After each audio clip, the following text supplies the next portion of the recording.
here. Apologies for the delay.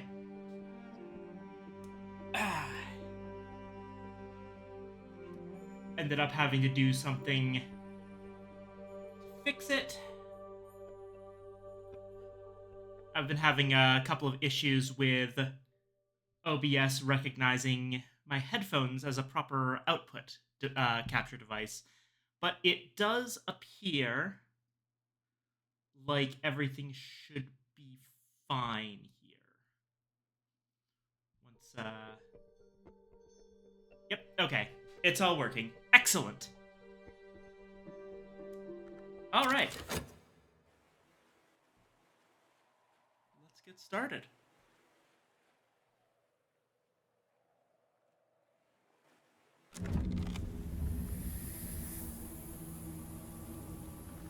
Now, where were we last time? It was a stormy day. Paranoid now. I need to make sure that my recording is going through. Yeah, it is. Still got the Affair of the Second Skin active, and I haven't been able to figure out why that whole nonsense is going on. You're very shortly into the next season.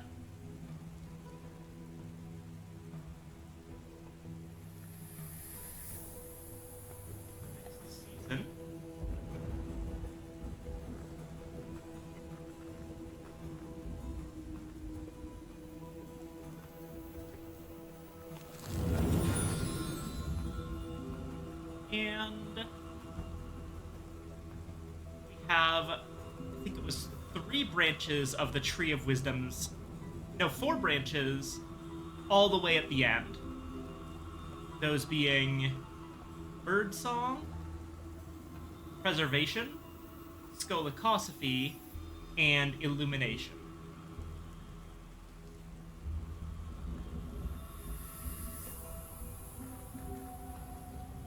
Got my my little cheat sheet that I made myself.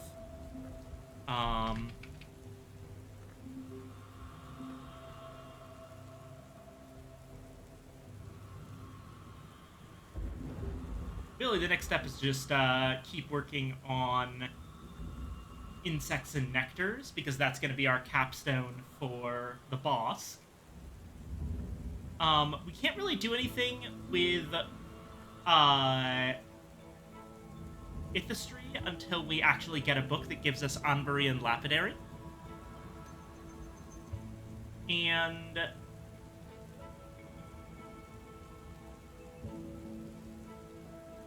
Horomakastri, yeah, Horomakastri, we should be good to go. All we really need to do there is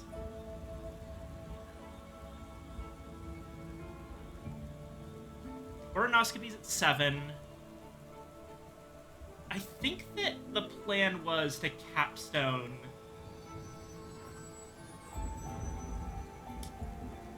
Horomakastri with Oronoscopy.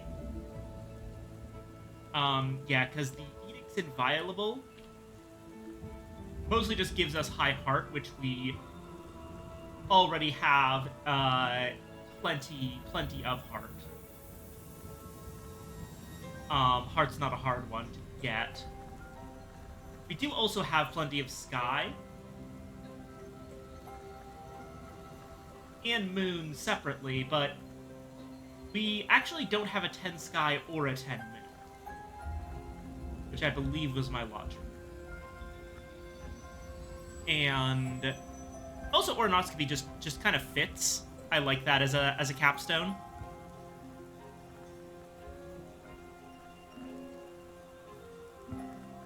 Sky Stories. No, wait. Was it Sky Stories? It might have been Sky Stories that's at the top of Oronoscopy. Or the, No. No, that doesn't make sense.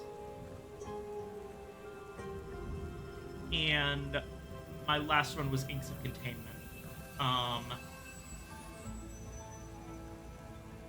That would just be Moon and Winter, and we've already got Winter 10, so yeah, I think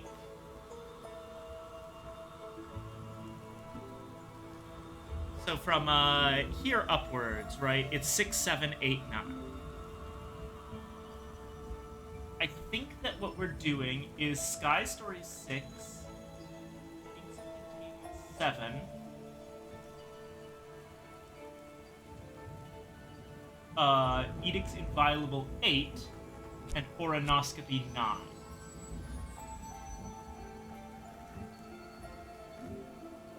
Then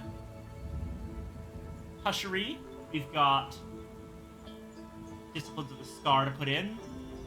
I think that was going to be our capstone. Inks of Power, which is currently at 8. Magaphine Mysteries. And Glassblowing and Vessel Crafting. So, Glassblowing and Vessel Crafting 7.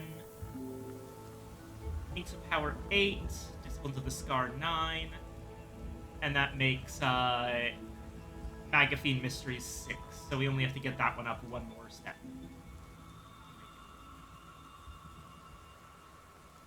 For Nyctodromy, Path and Pilgrim is going to be our Nyctodromy capstone.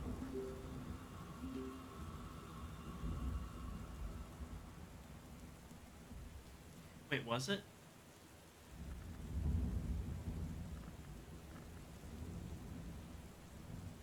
Yeah, it was.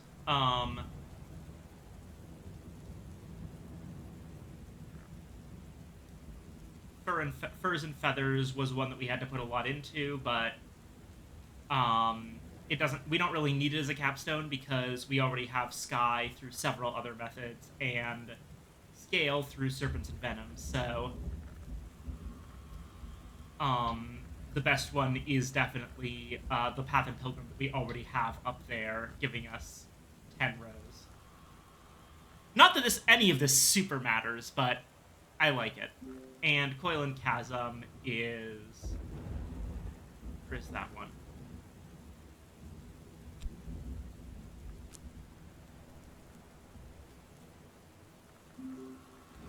That's probably off doing something at the moment.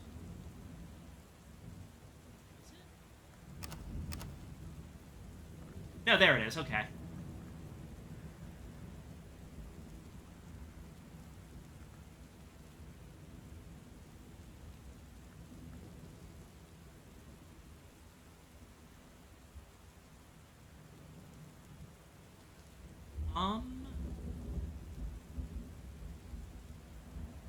Right.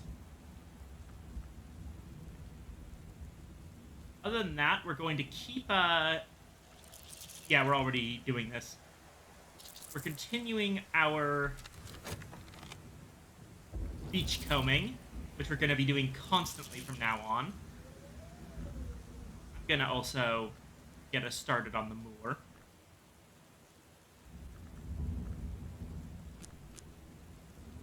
Base! Hi! Welcome, welcome, welcome. Thank you for the first.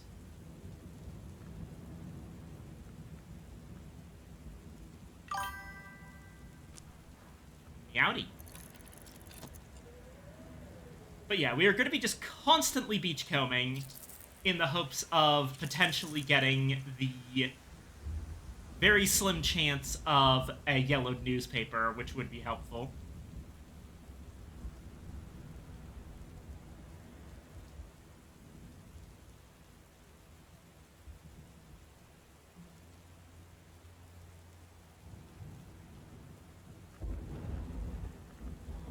Oh, I didn't get my water.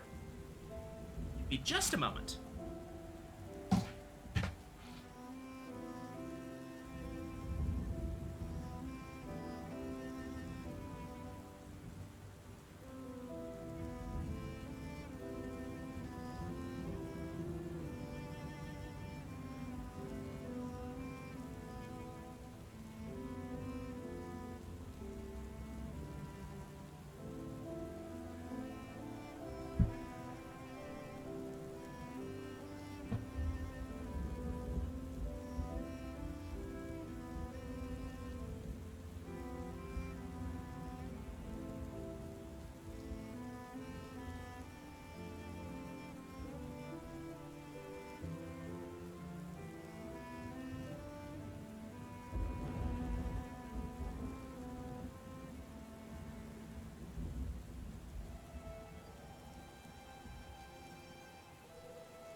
Alrighty.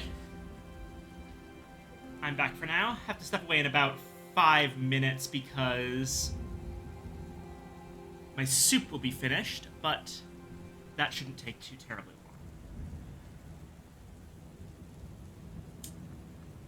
long. Alright. So, we have a stray preliminal meter lesson. Main things we're looking at right now are a lesson for Disciplines of the Scar, a lesson for Magafine Mysteries.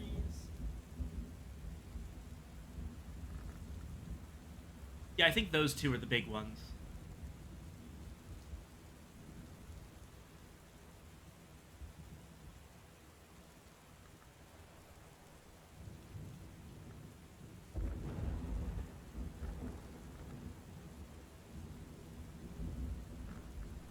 So any lesson that gives Heart, Moon,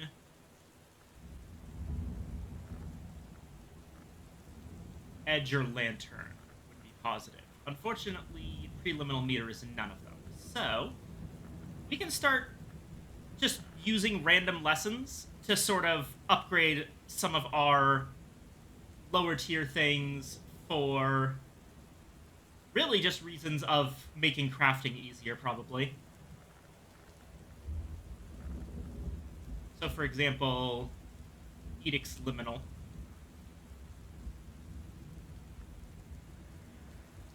So what we would do in that case is... Oh, what are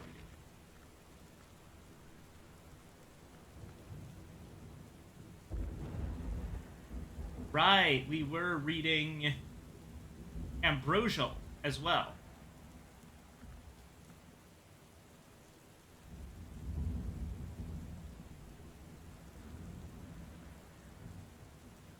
Alright, this one has the Fifth Eye Curse. For Spices and Savors, which... Why was I doing that? Right, probably Ithistry. Okay, so Andrian Lapidary is the capstone. Got Stitching and Binding vaguely where it needs to be. Putrefactions and Calcinations. Well, one of those two needs to go up a little bit.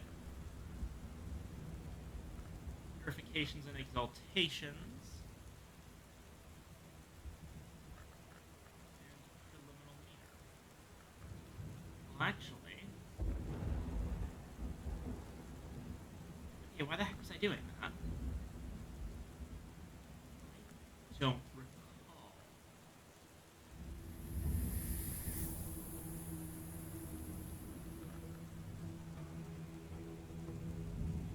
Why the heck was I even putting Spices and Savors? Right, Spices and Savors could potentially also go high up.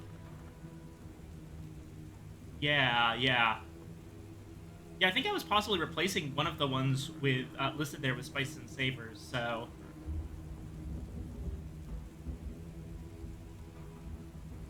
Alright. Other than that, we're gonna grab...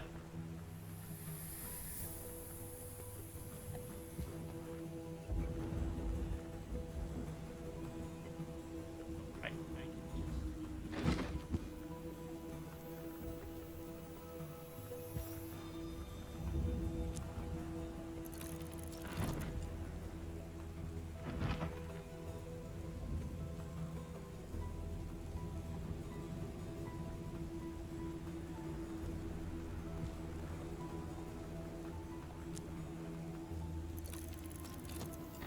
Those.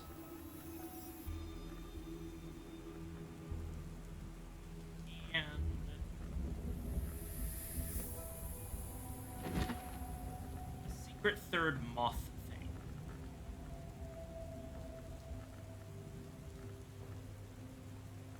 Go with...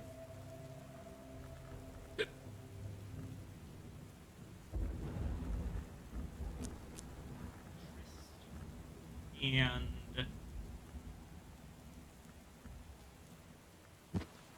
E-book.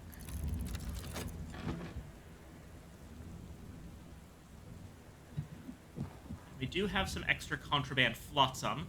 Unfortunately, not Jetsam, so it's not what we want, but let's open it anyway.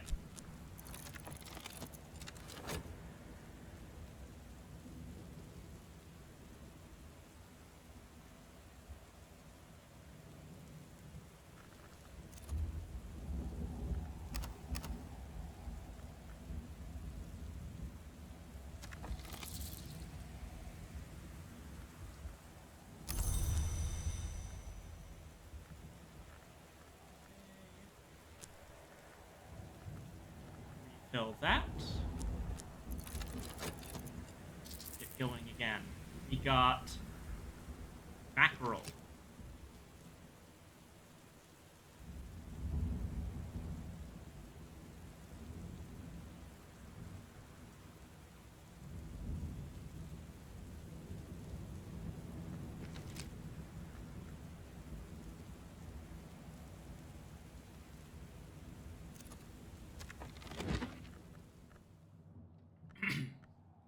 Ambrose Westcott's inventive, one might say pioneering, or indeed buccaneering, essays into kitchencraft. Westcott proudly announces his intention to transform cuisine to become an engine of alchemy, a fount of war. Westcott compares the ferocity of fire with the intensity of appetite as, in essence, one essence. A fire's ability to transform and destroy grows when it is offered the correct fuel. So, too, he implies, can a sufficiently inspired appetite allow its possessor to consume greatly, strangely, unwisely. So that's impulse. Huh? Did we already have that one done?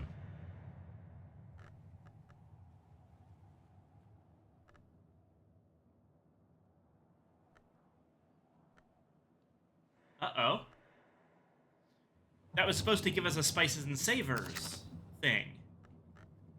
But it didn't.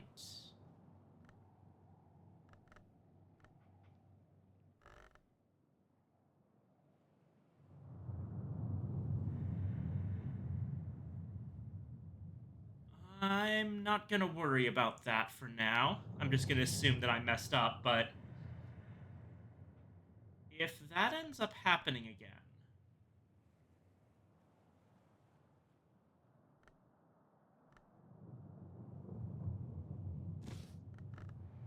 then we might have an issue.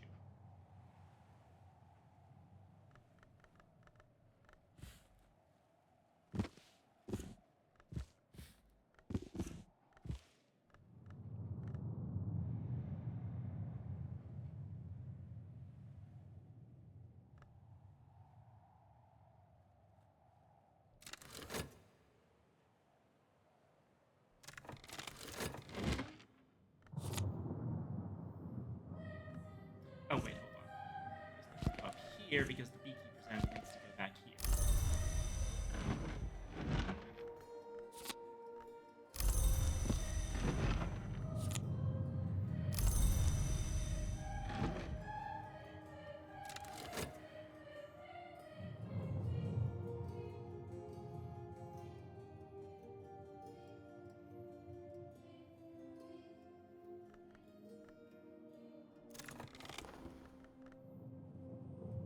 Lost packages, right?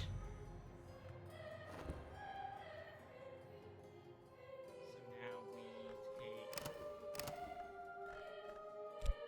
subliminal, these things in it, add Trist, and go.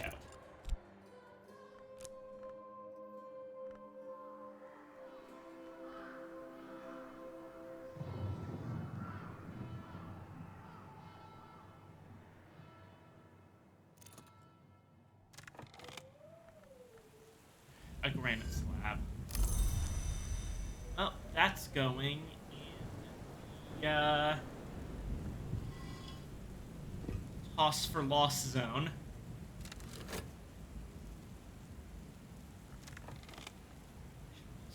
Probably do like something with this storm.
Compilable. What does that one do?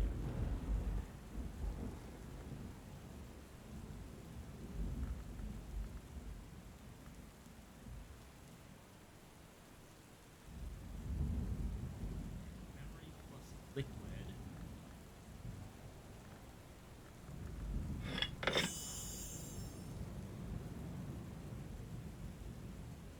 That just makes Gideon soaks.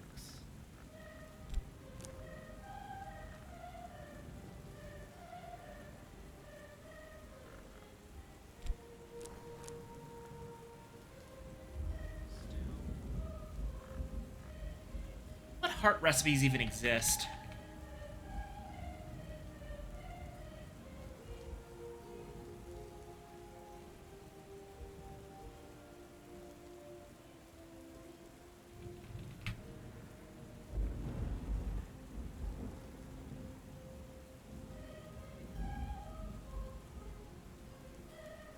Oh, it's literally just January Sanguinary or Swaddled Thunder.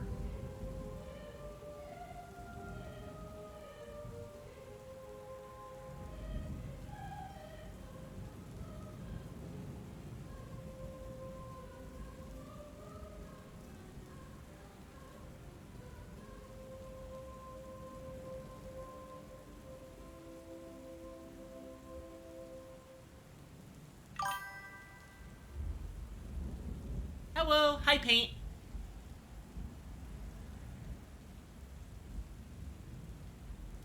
What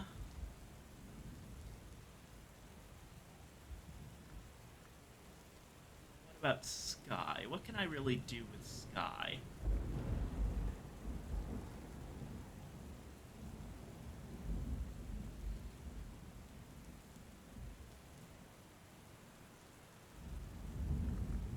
Oh, that's interesting.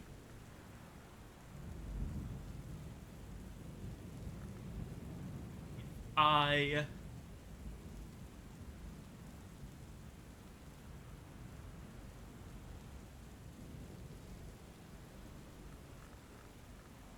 Let's see if this works. Okay, so glass blowing and vessel crafting. Uh,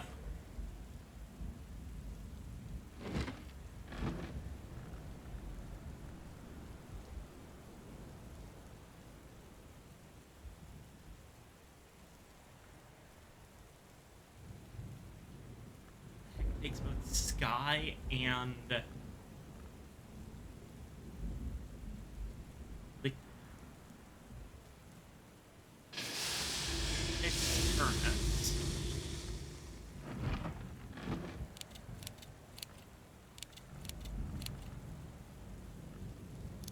Doesn't technically have to take Sky. It can also just take Knock. Glass blowing, vessel crafting, plus Storm. Add Hypervicious.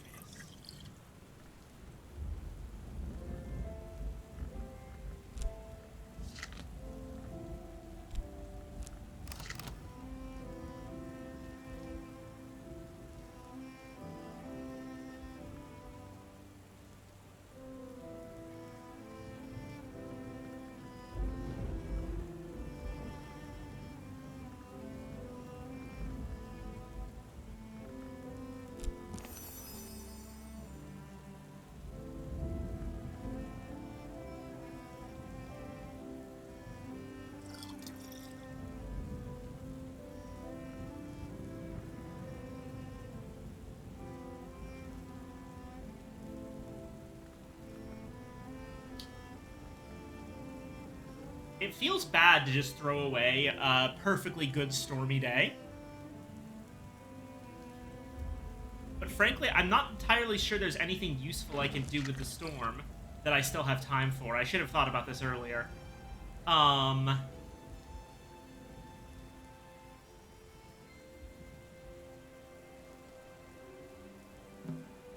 guess I can just,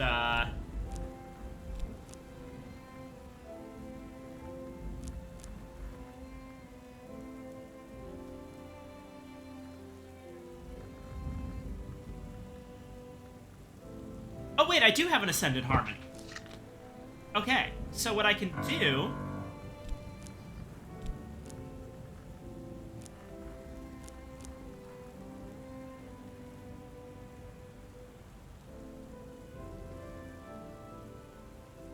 Right, I would need a Thunderskins Payon. Well, you know what?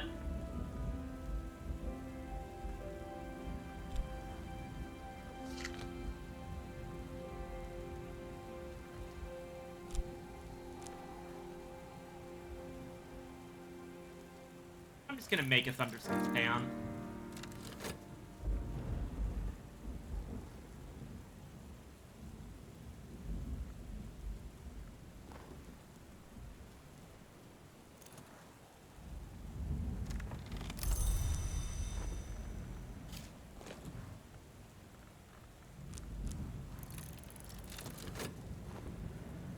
Oh, hold on. There's the timer. Be right back.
And back.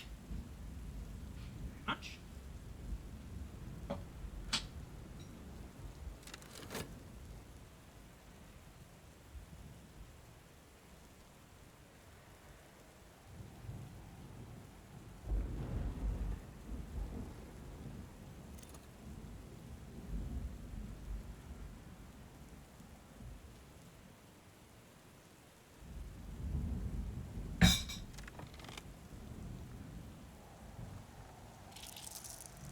Again, Contraband Flotsam. The game is, at this point, straight up just taunting me.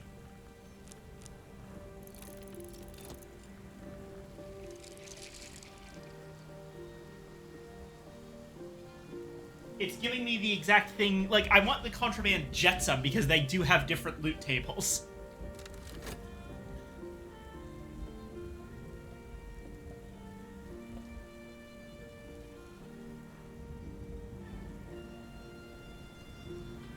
At the very least, I managed to get that in before it actually officially became night.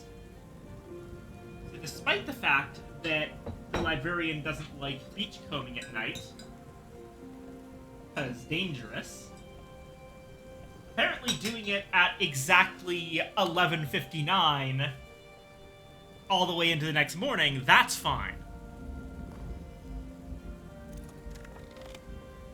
Palest blue paint. Snow is not quite this color. Interesting. Dang, I've been itching to play the Dragon Quest series again, but the new remakes are all at $60. Bleh. Well, in that case, I would recommend taking some general life advice from a guy named Monkey D. Luffy about what you should be, what it's most freeing to be. Hint, hint.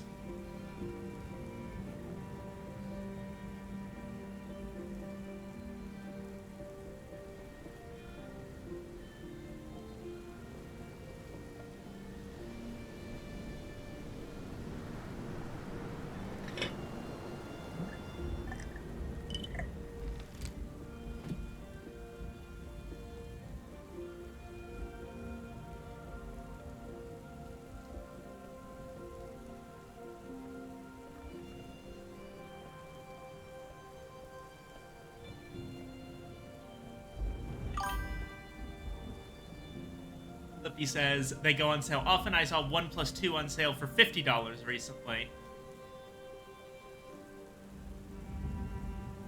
Or you could get it for significantly less. You know, just saying.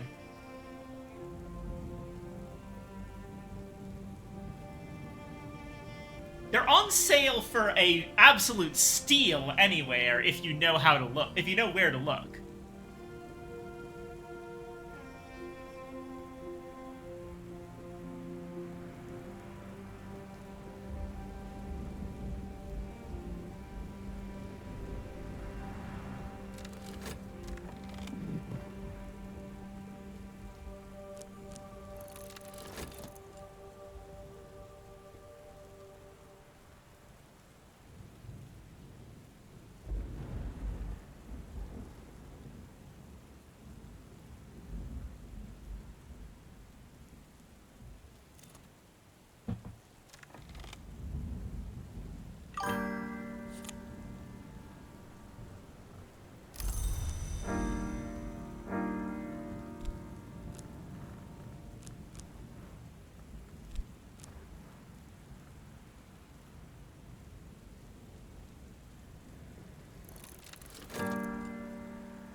Games are worth the full $60 for the experience, being so familiar and so new. I'm also a fan of the voice acting. Yeah, no, they're really good games, and if you want to pay $60 for them, I don't have a problem with that. Obviously, I'm not in charge of spending your money. That goes for any of you. I just like to suggest, that people, you know, get acquainted with alternative means. And it is raining.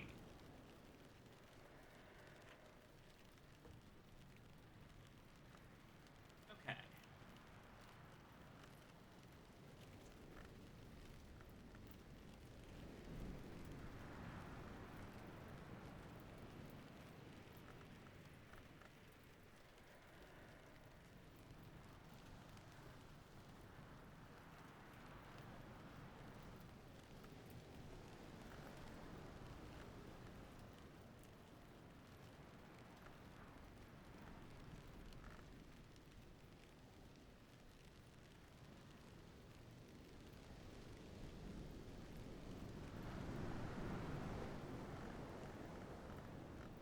Wait, I could have sworn we already... Am I crazy?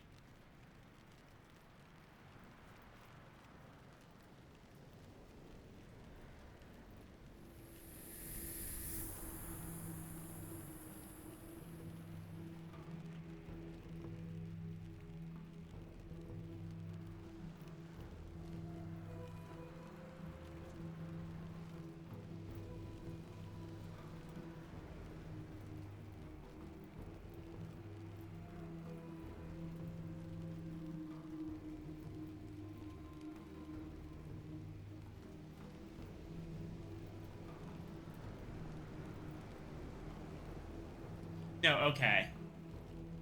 That should be right. Did play last. I feel like I'm going completely insane, because I could have sworn we already read From History to Eternity. No, wait, we read 5 Origins. Right. Okay, no, not From History to Eternity. We're good on that one. That's Inks of Revelation, so...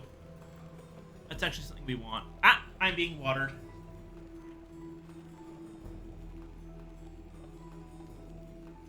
Double watered, actually. Triple water. Okay.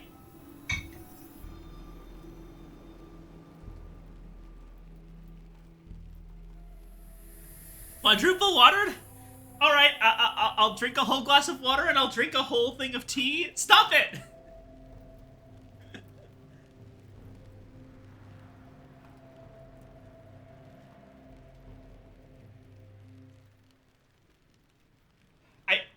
I promise I will give you better things to spend your points on, so don't waste them like this.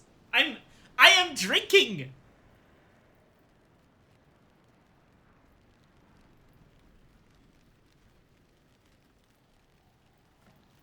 Look, I'll draw up some water from Hush House well, okay? And I've got my tea.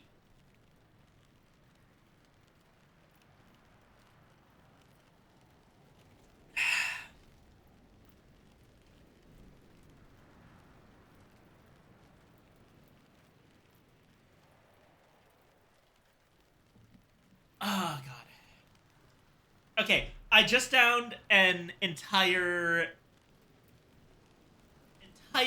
mug of Twining's English breakfast in one go.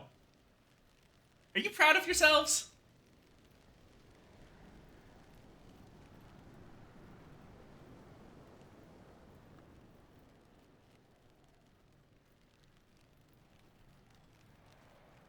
Fucking putting a 10-minute cooldown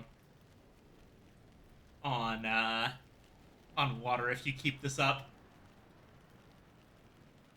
Okay, okay, fine.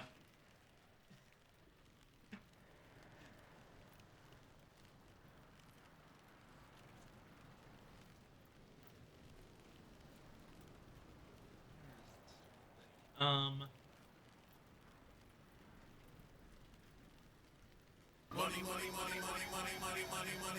Okay. Uh.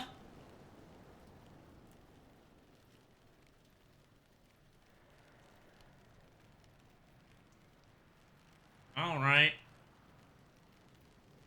You have forced my hand.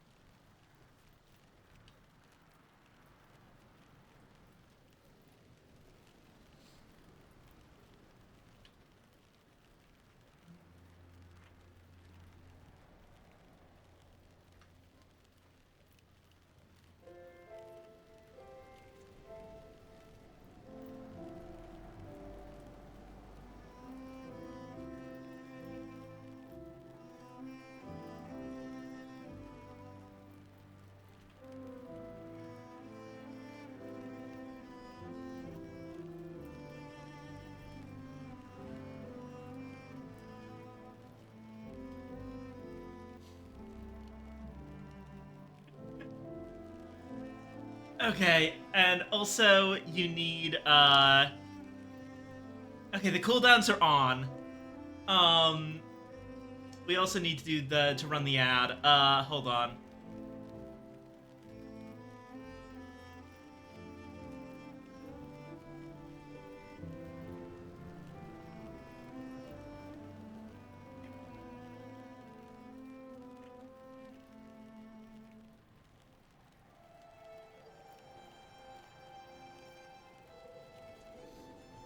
Okay, 30-second ad. There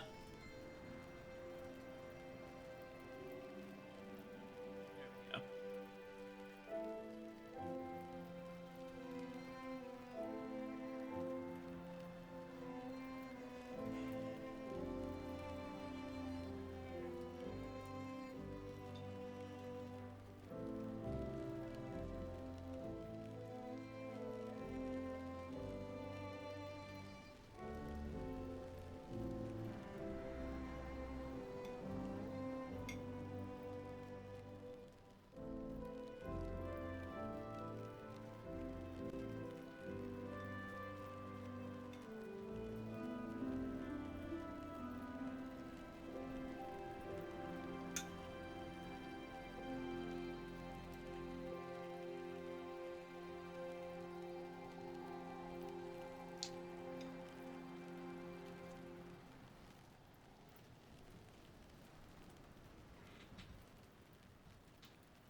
Okay, ad break should be over. By the way, you want to hear some bullshit that happened to me today?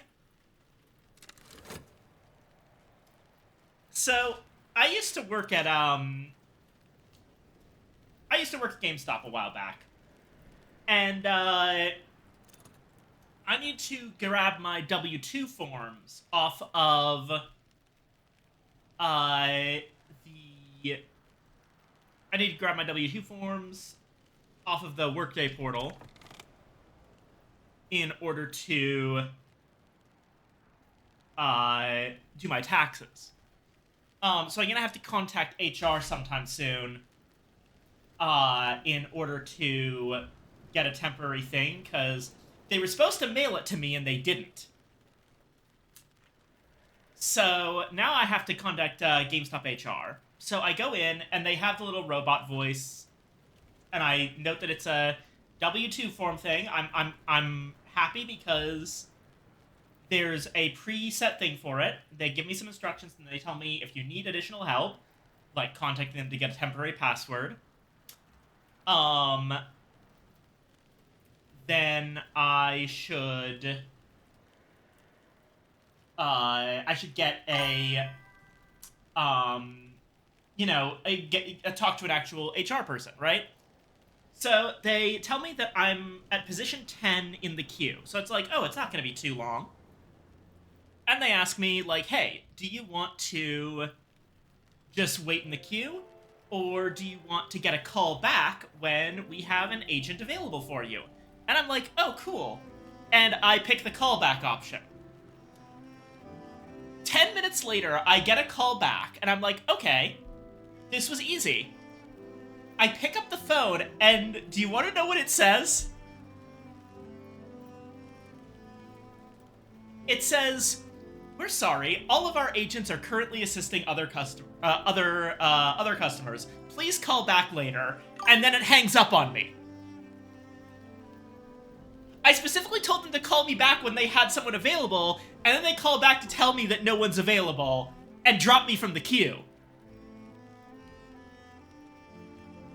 Are you fucking kidding me?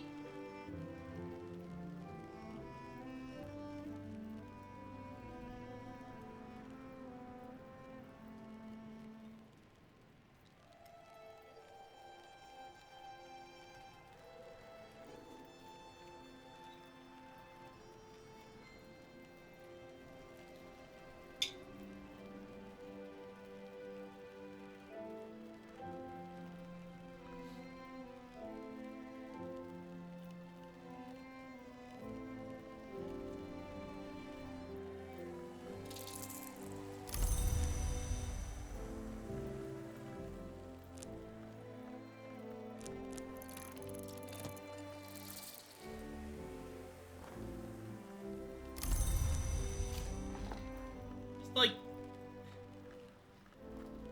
Tip, I am so fucking mad.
Salons, right. I've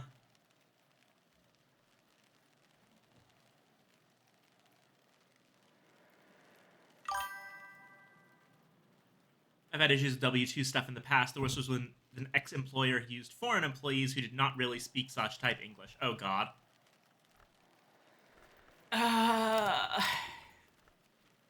Like, it's not their fault, not the people who don't speak English well's fault, obviously.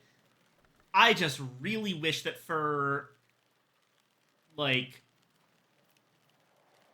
I kind of wish that for customer facing roles over the phone, like specifically,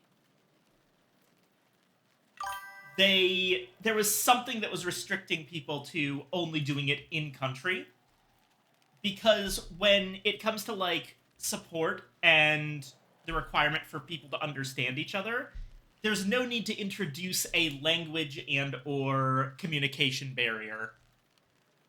Yeah.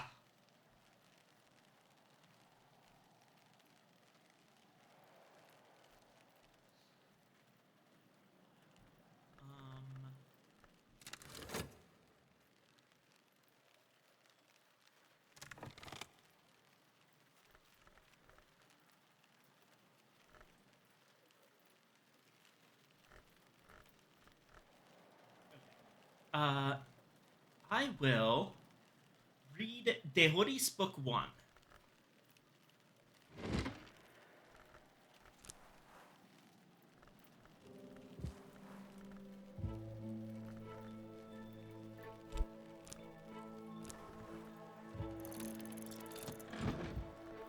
While that's happening,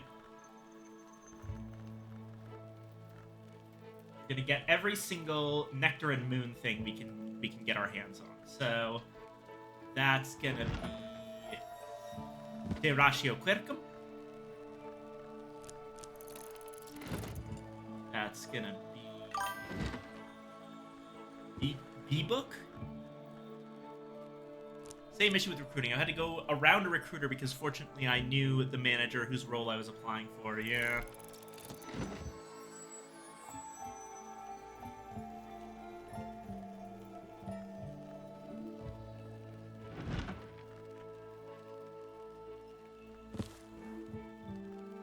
Salt.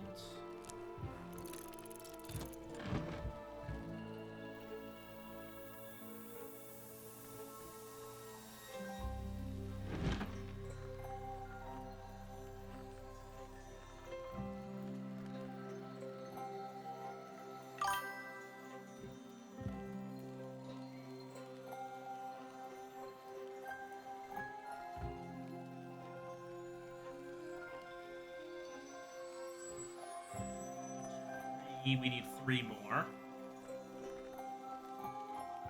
I know Contradiction is Moon.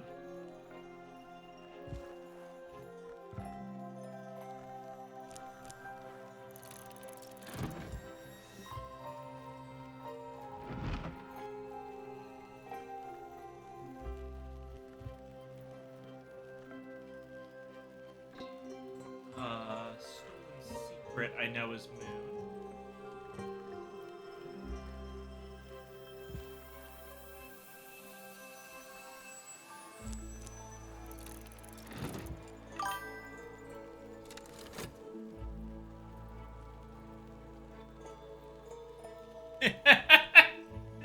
Thank you, Base.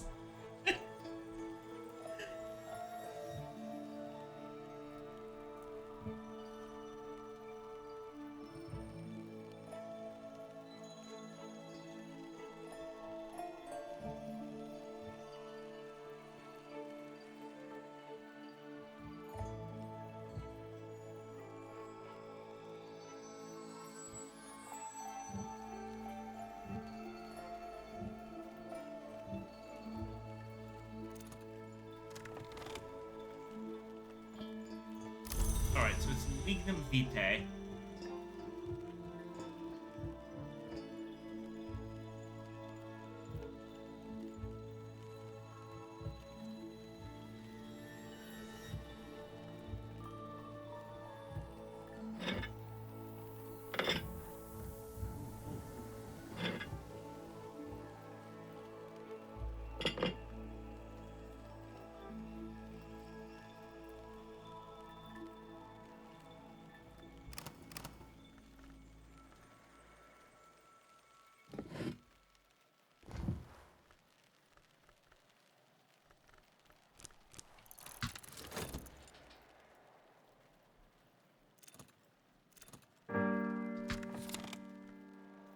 Bottled Thunder.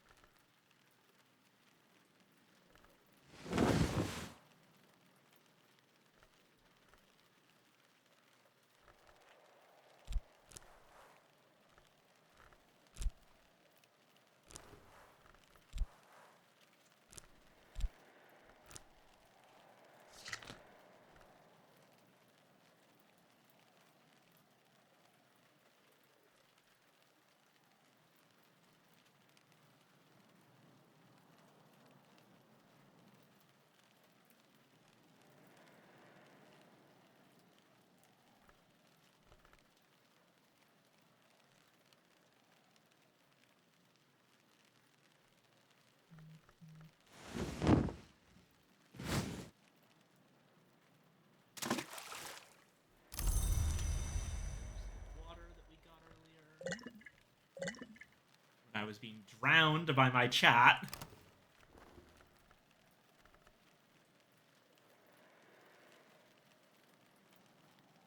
Okay.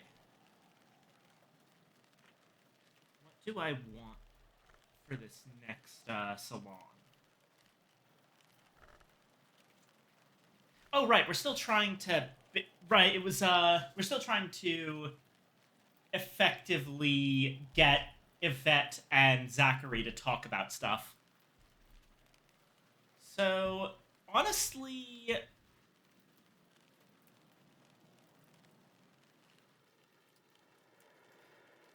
can't think of much else to do. So, why not just. Okay.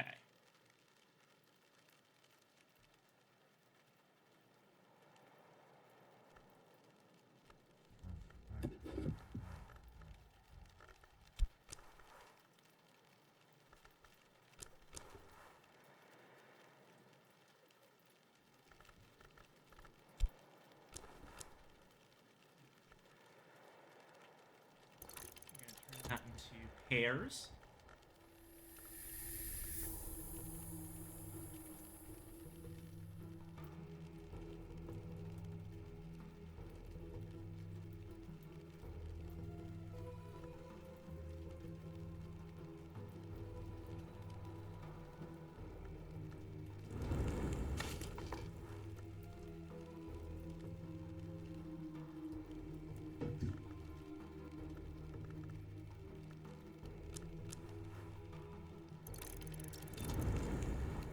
Stuffed marrow.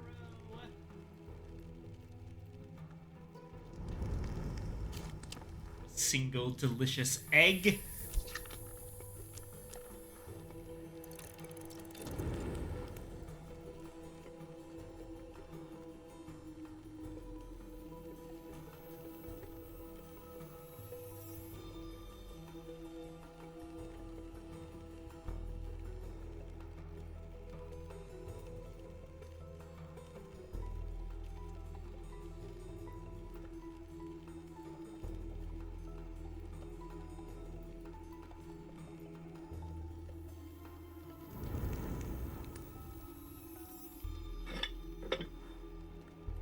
Barbelelen.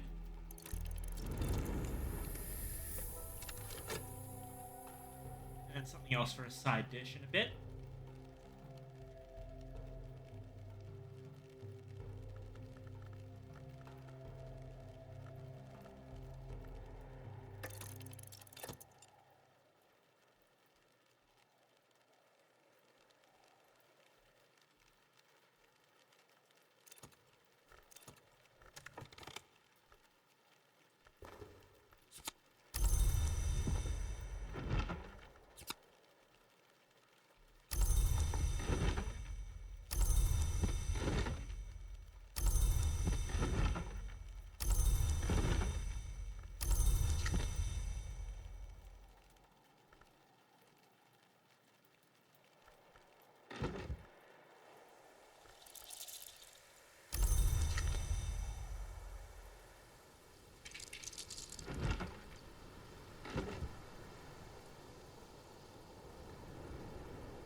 a side dish. Which I believe...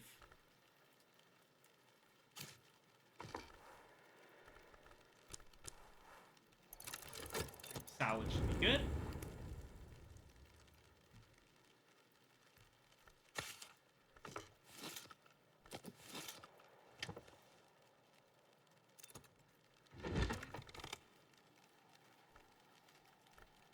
An occasionally coherent catalog of the secret gods organized by Hour. This is a reprint, but in the original Latin.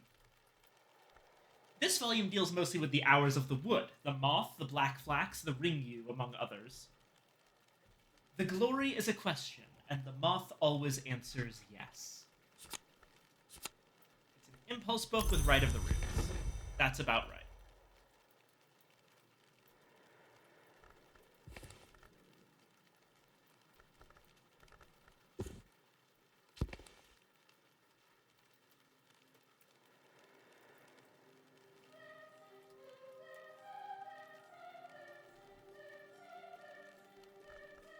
Okay.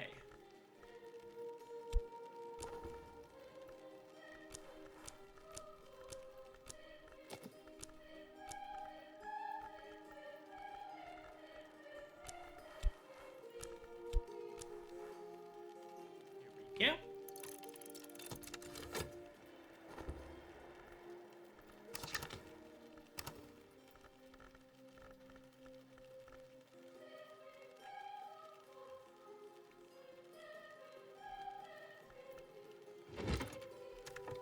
While.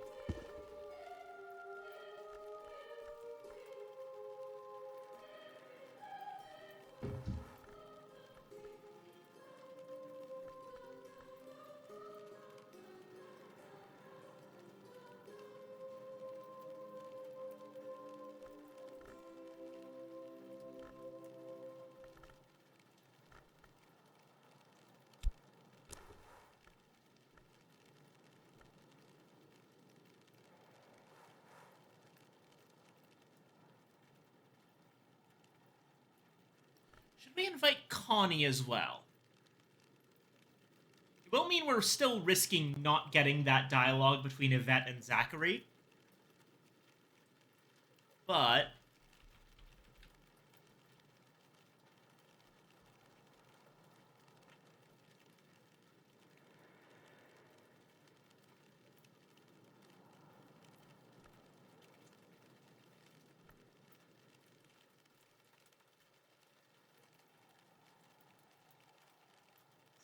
anything include Sky? Oh, the egg does, yeah.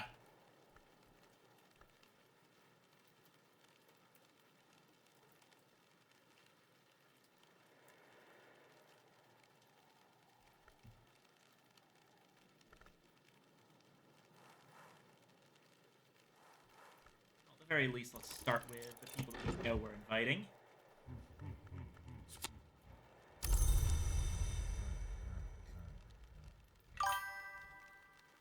Connie's always nice. Might want to get a few salons with her because she can get unsociable. Gotcha, yeah.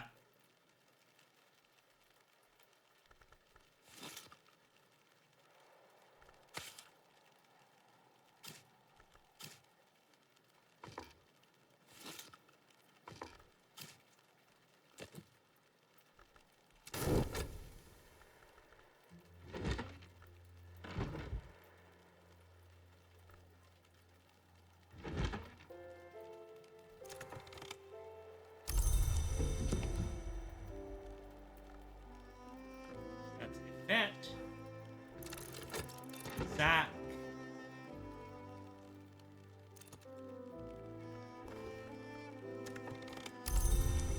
Insects and nectars 8.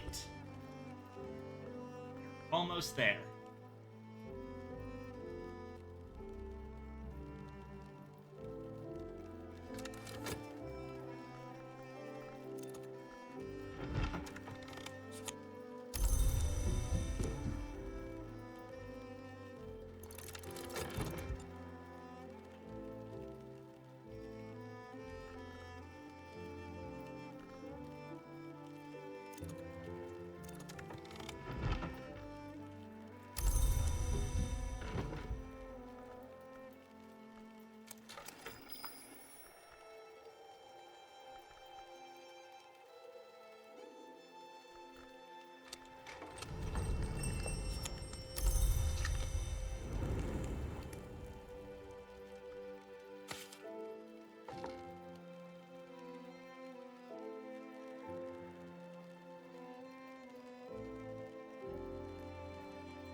Oh, I forgot to re-up the damn thing.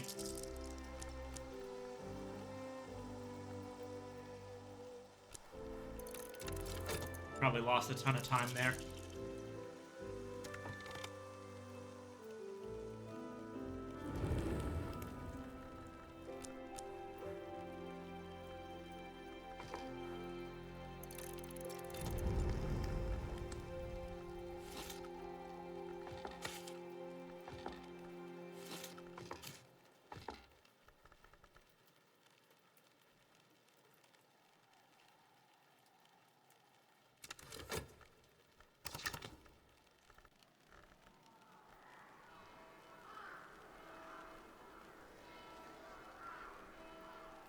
So, fun fact, by the way.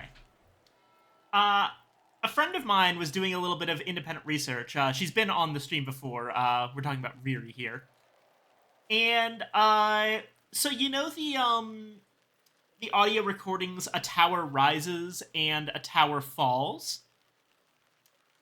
Well, Riri connected those to Ys, specifically because there's a bit in the Ys myth, in a Breton saying, when Paris is swallowed, the city of Ys will rise up from under the waves. In Breton, Par Ys means similar to Ys.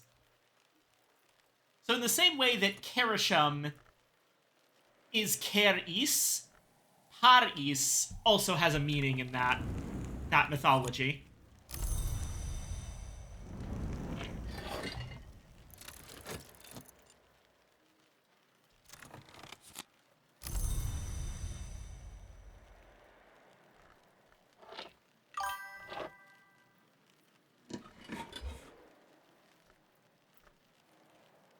Yeah, I really like all of the Ys stuff because it's a whole deal of it being its own mythology with its own stuff very heavily integrated into the secret history systems.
We have a Putrefactions and Calcinations book. The world does not weep. Yeah, alright. Give me something with Anbury and Lapidary. Give me that really cool book that Ava DeWolf wrote about gems. That was one I really liked. My other playthrough.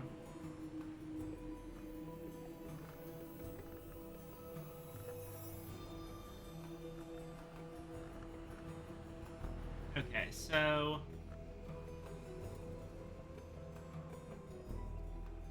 go ahead and read From History to Eternity.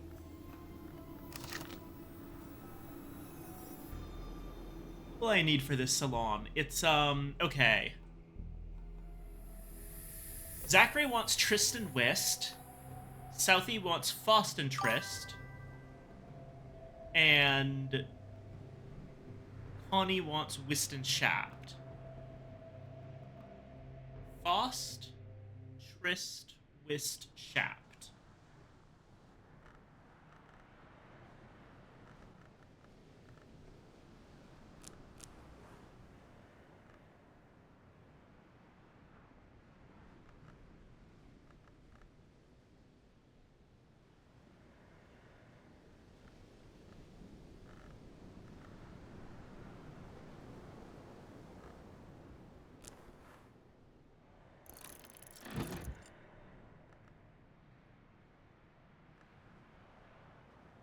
Meanwhile,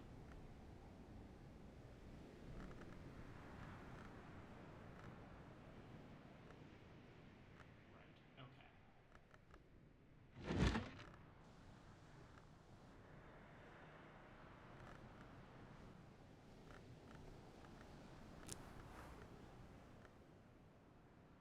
Foresight gives us Lantern. We'll go spend this.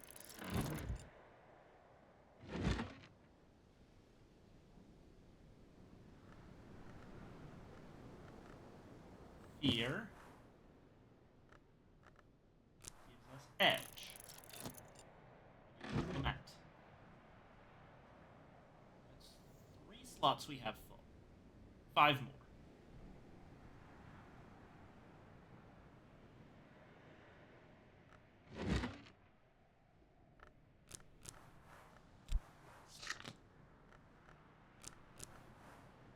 Health is pretty much always safe. No one asked for health during a salon. So, now we just take a lightning inkwell. Get Revelation.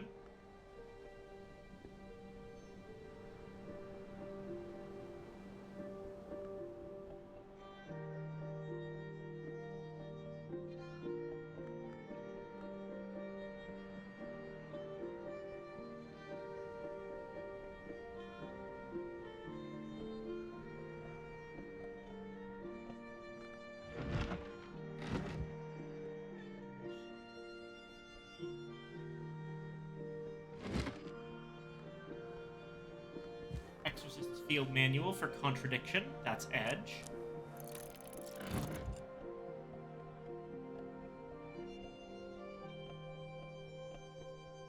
We're up to 5. We should only need 3 more between Edge and Lantern.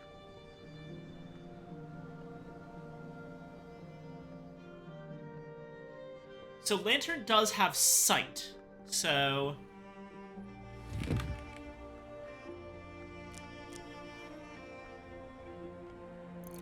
take a look at any wall art for that.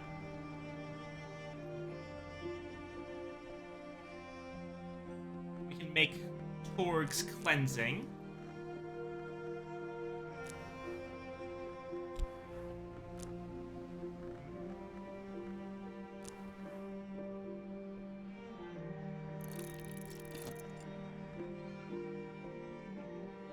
Two, 5, 6.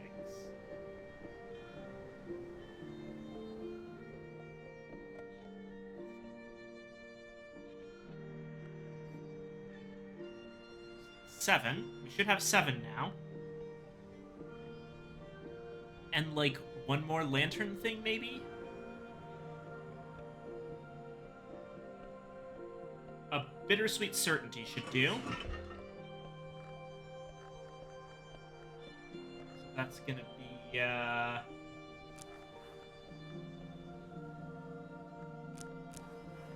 Ragged Crossroads.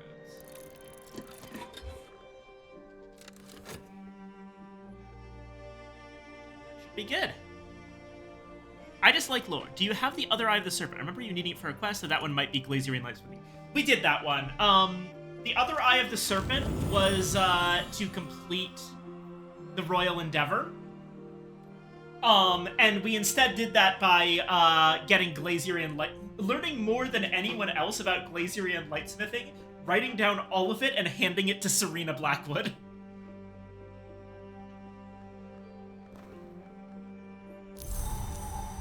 So sadly, no, I don't have the other Eye of the Serpent on hand.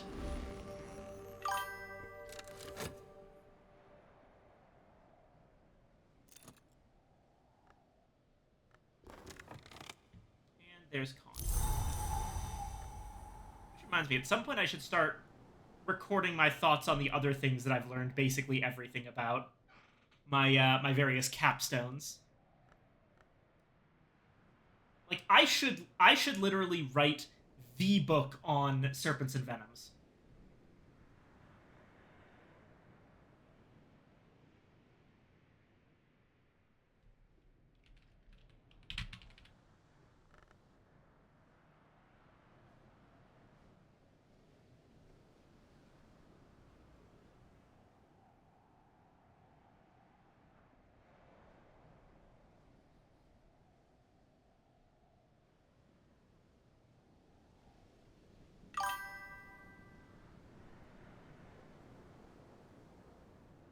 Anna is gonna make 63 manuscripts.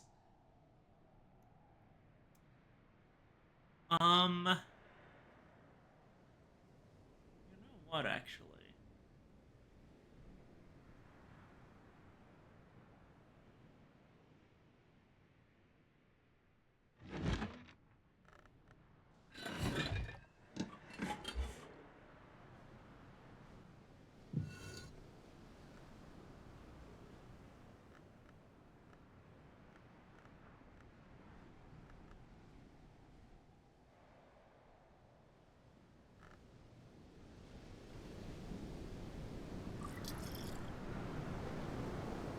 Try something.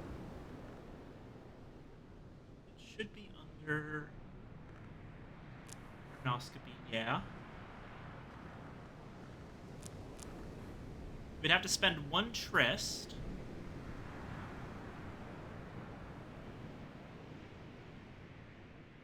Wait. Wait. Not ornoscopy.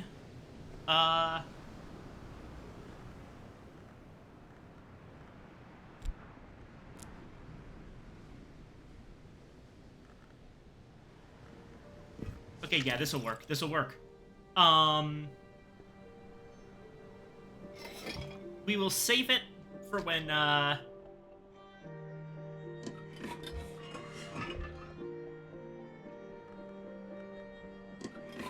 plus this one...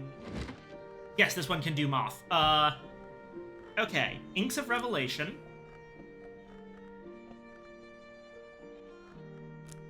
Plus Tryst. Use one Tryst, that's fine.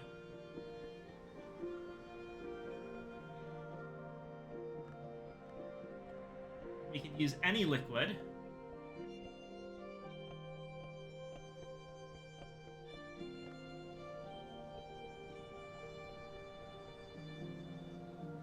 It's not the hardest thing in the world to make Lethe, so I'm just going to use some Lethe to make Asamel.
That should be it.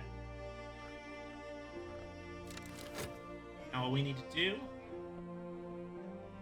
is wait to actually read From History to Eternity. A Contraband Manual of the Inks of Revelation. The The author explains in a brief foreword that she is a high-ranking officer of an agency of the duties, and that though she supports its mission, she has concerns about the long-term consequences of its work.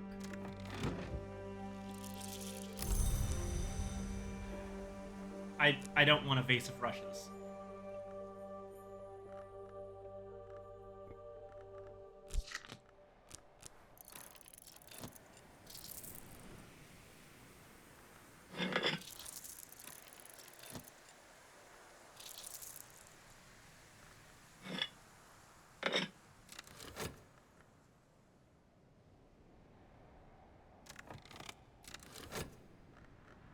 And I also want to do. I also usually want to do something with a curious hunch. Oh, I should have used that for the Asimel. I'm an idiot.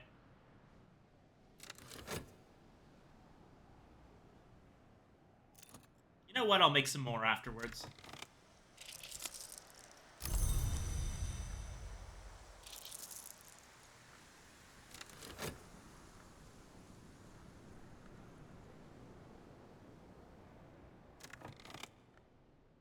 All right. Should be here.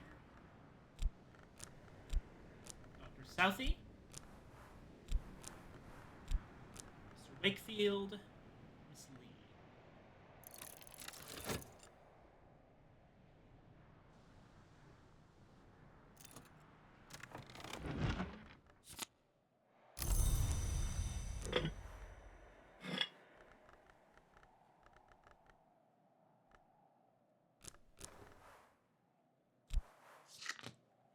Actually, do I even need her to, I can use Fet. Add the Curious Hunch. And if I add water, that should be enough. Bingo. Easy Asimel, no Lethe required.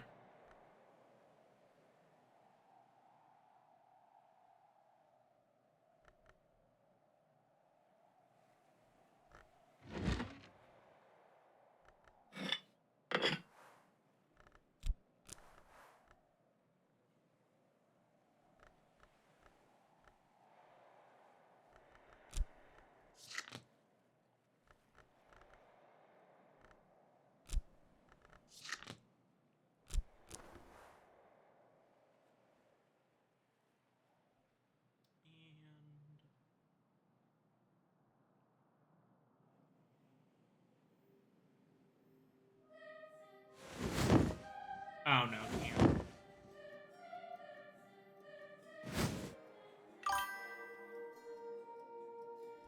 The guy who invented Taoism often paraphrased as, if you understand what I'm talking about, it isn't what I'm talking about. I think that's the best way I can describe my interpretation of Calyptra, as per What Does Not Bark.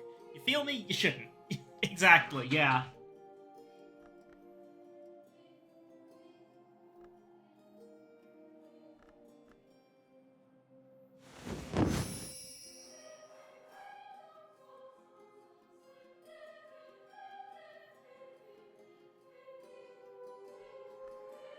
Oh no, it's the primary aspect. Okay, never mind. The Asimel isn't good for this. Okay. What is...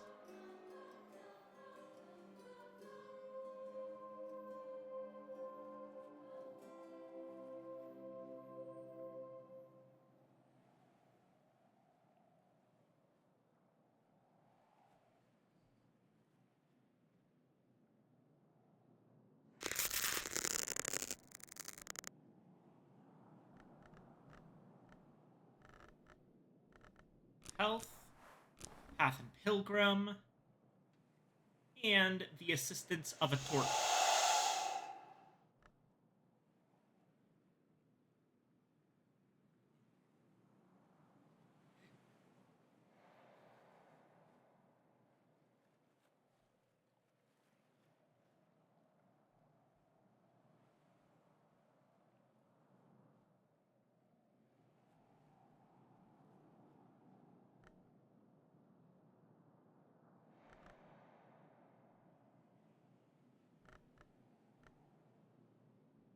actually.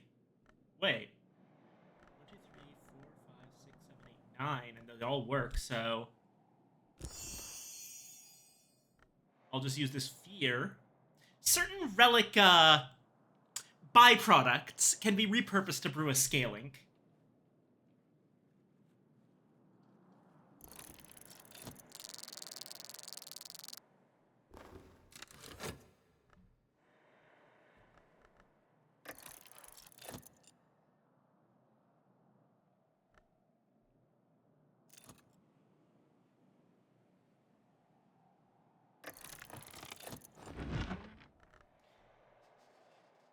All histories braided into a golden loop, a shining ascent to eternity.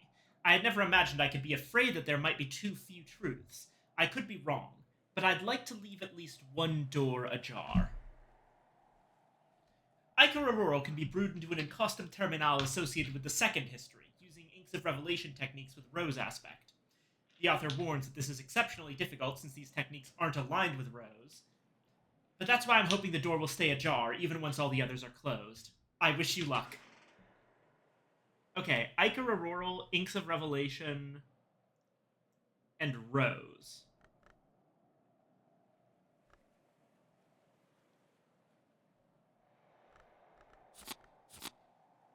This is an intuition book.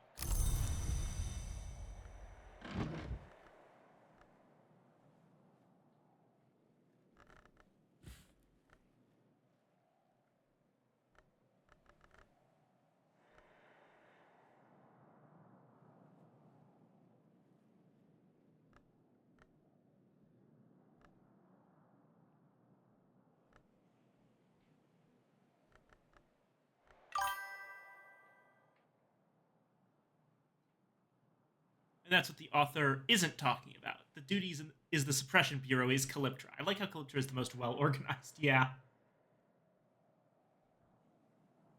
Over here. What the heck? A metal card? Okay, I think that my chart of who asks for what card just might be wrong. Well, if that's the case, then I'm really hoping that this will work. Go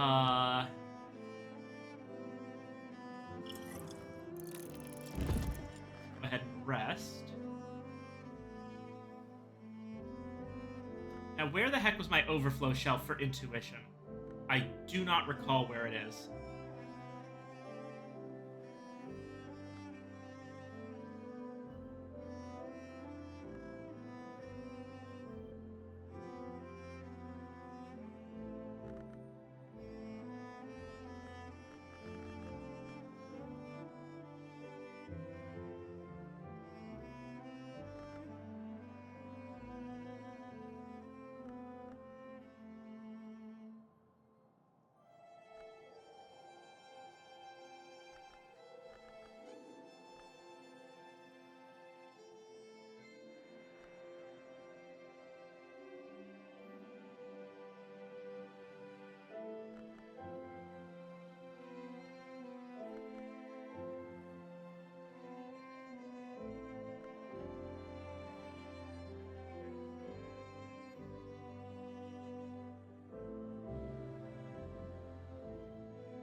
Did I even have an overflow shelf for intuition?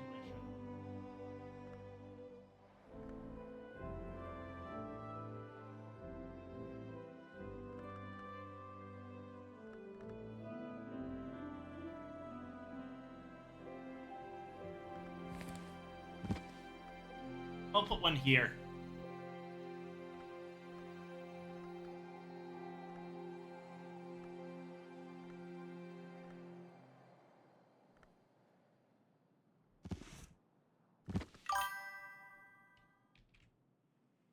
Godpharaoh, hello again.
Connie and Yvette are discussing a patient of Yvette's who, it now appears, may have died before attending his first session.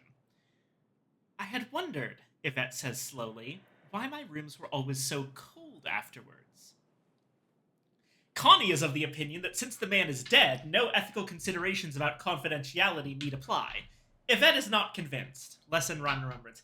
Okay, yeah, Yvette's right here. That's not how doctor-patient confidentiality works. Someone dying doesn't mean that you suddenly get public access to every single medical record. There are channels for this to go through.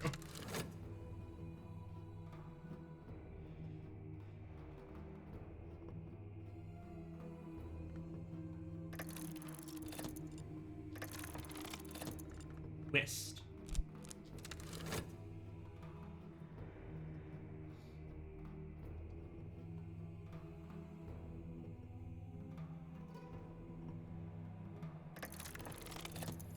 It is cold, Zachary whispers to Yvette. He shivers.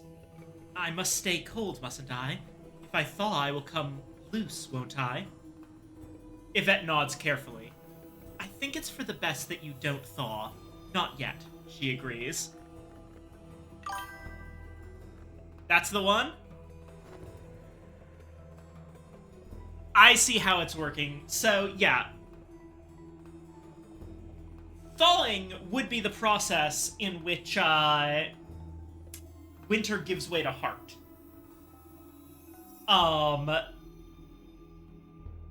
Warmth coming through the stillness and quiet of winter, and the idea of cold being used to hold something back. This is the whole thing with Zachary changing into something.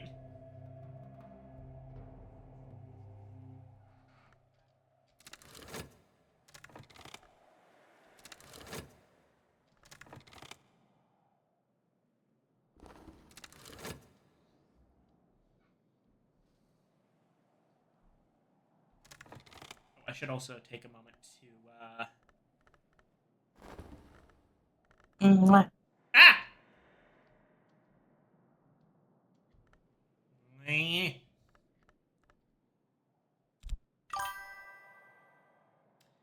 Yvette is Zach's therapist. Also possible Zach leaves a cold residue. Yeah, is it possible that Zach is the one that they're talking about? I don't think Zach is dead, exactly. So I don't think it's a Get Kiss Nerd. Meh.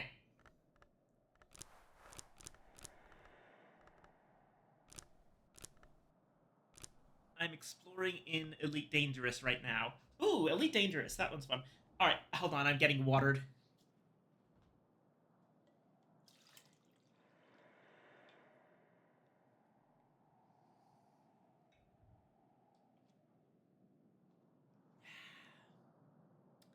Thank you. Later.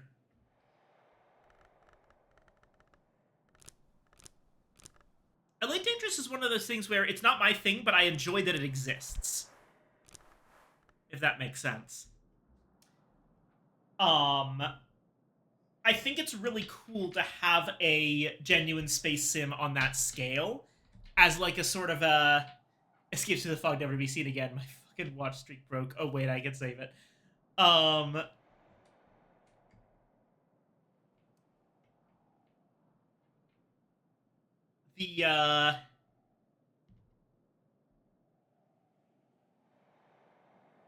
I've seen it described as, a space trucker sim, and I think it's really cool that there's a lot of different kinds of what I would call chill games for people.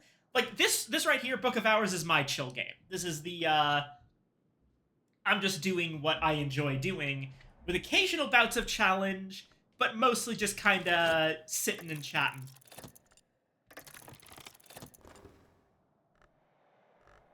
Twist.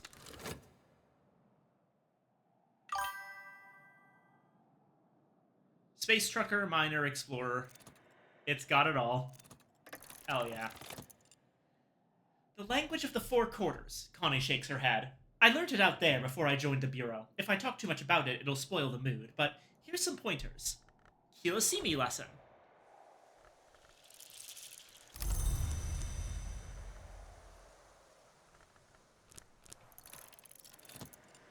Right.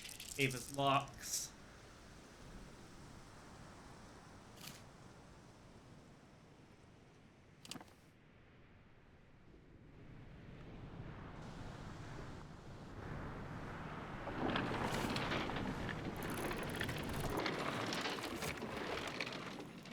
And there's The World Does Not Weep.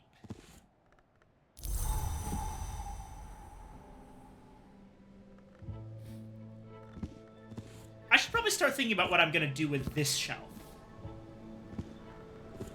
Because there's a lot of book space here that I'm not really using for anything else.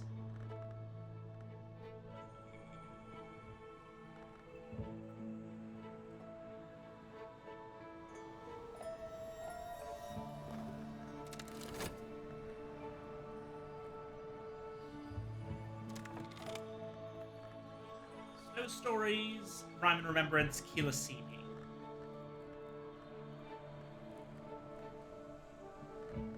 Yeah, that'll help us out with Magafine Mysteries done here. So I should start working on those. Okay, so Magafine is Heart. And Moon. So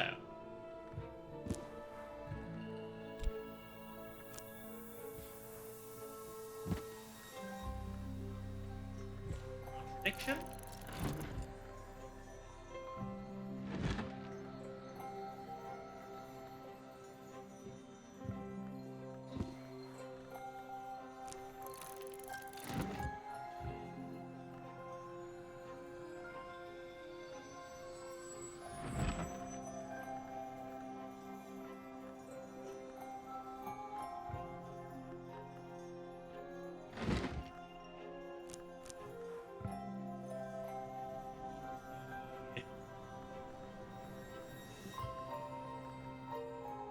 Oh, right, Moon, so that lets us use a Pale Lady and a Prince of Wines.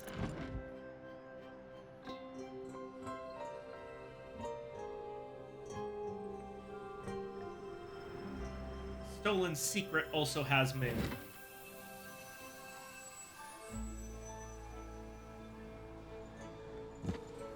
So the Gospel of Zacchaeus will come in clutch here.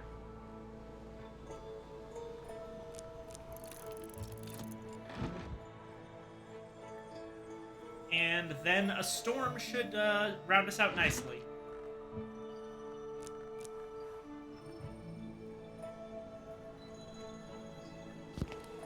Let's read Devil May Cry 5.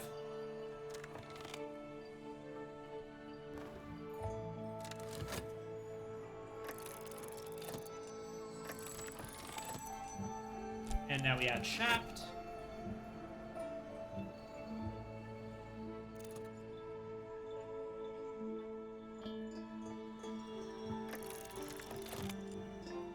Zachary asks Connie for advice on a plan to manage the development of his condition with tattoos of containment. I wish you'd come to me sooner, she breathes. But of course she gives him what help she can.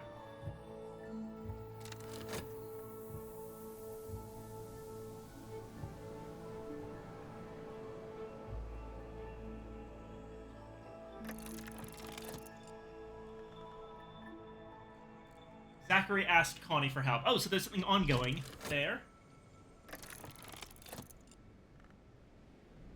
Guests leave happy.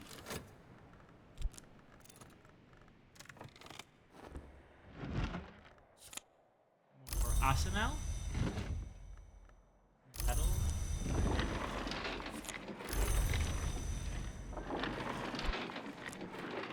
That.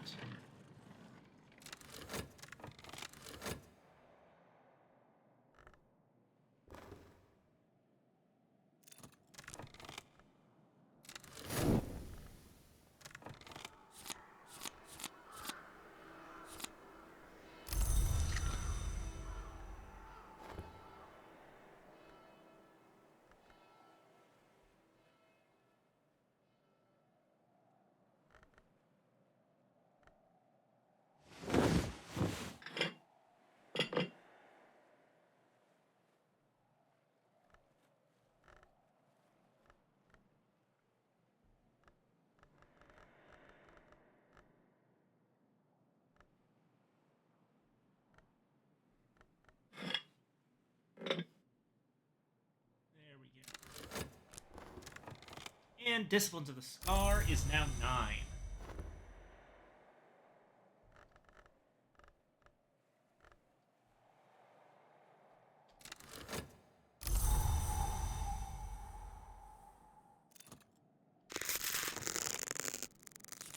I wish I hadn't had to see exactly what I was doing there.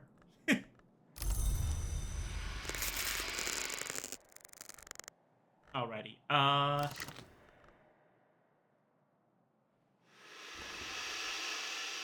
Let's deal with this.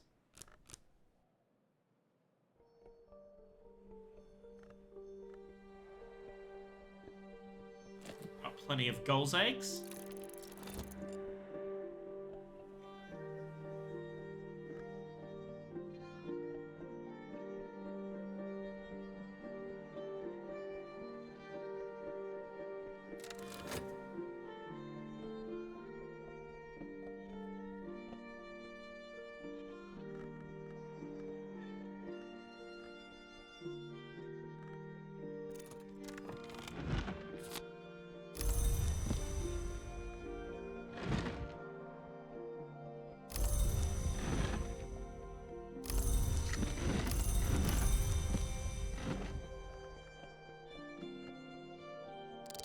You know what? I'll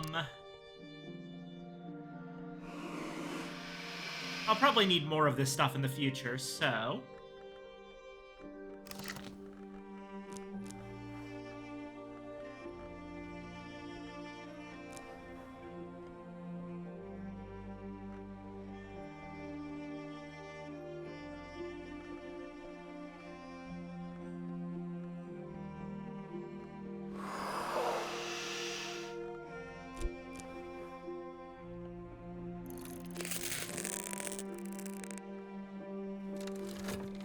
Houndskull, because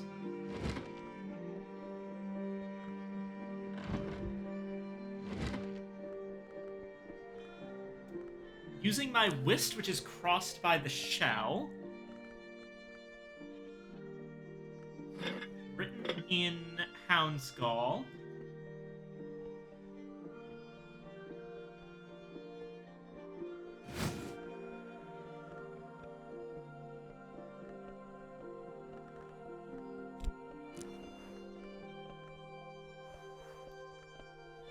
I am writing a manuscript on snakes.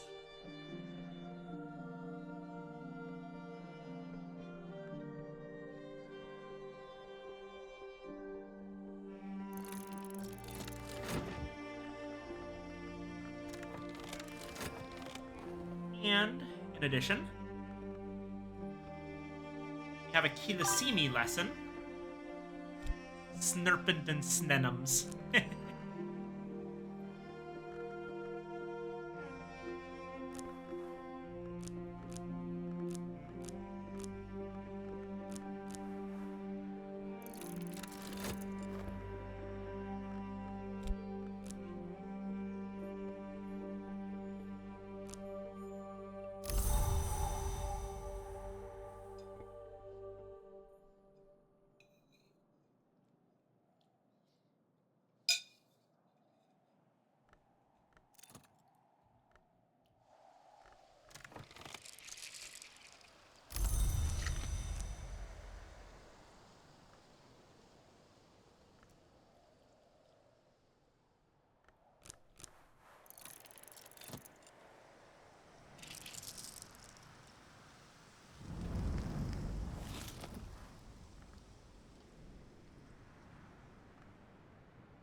got this right.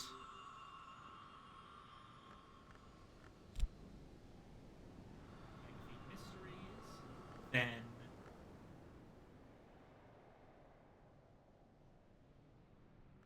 glass blowing and vessel crafting. Then Inks of Power. Then Disciplines of the Skull. So, Magaphine Mysteries.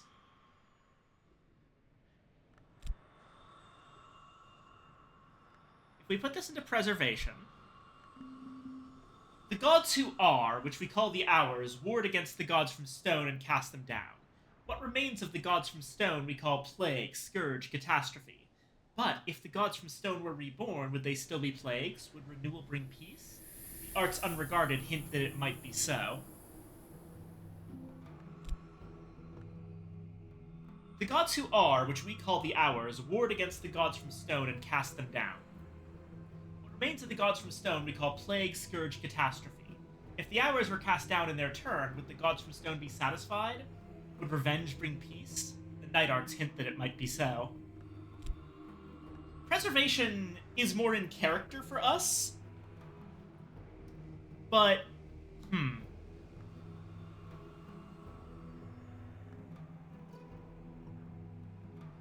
oh, who knows?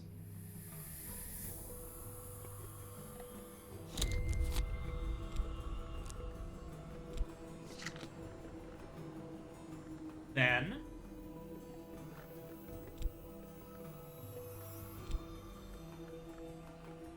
glass the egg. The highest purpose of a glass vessel, to show clearly, perfectly what would otherwise be hidden within. Perhaps, Ithistry suggests, this was the first purpose of the first hour, and only in that first moment could there be perfect clarity. The highest purpose of the glass vessel, to separate what is without from what is within. Perhaps, Hushery suggests, this was the first purpose of the first hour, and only in that first moment could there be perfect understanding.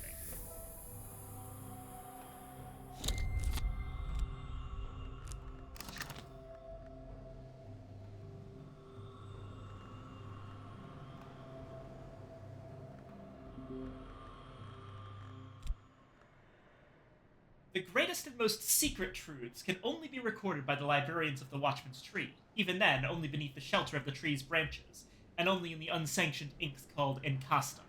There are still certain languages in which these truths might be spoken aloud, but the hours no longer permit that power in the mouths of mortals, as the wisdom of Horamakastri teaches us. What if the cross is a euphemism for nostalgia and we see it through rose-colored glasses? Ooh, possibly, but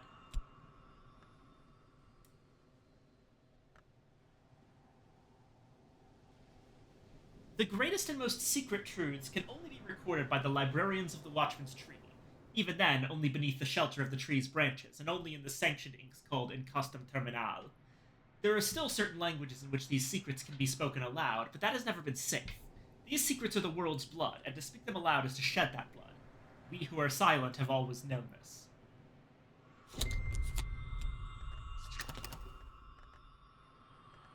Finally,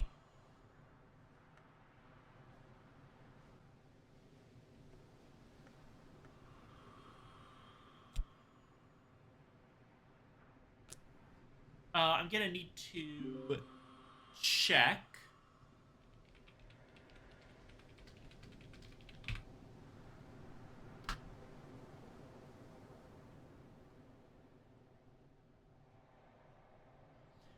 The Mansus is a fortress of dream where the true hours rule, and nowhere is the scar beneath it where the nowhere hours lair.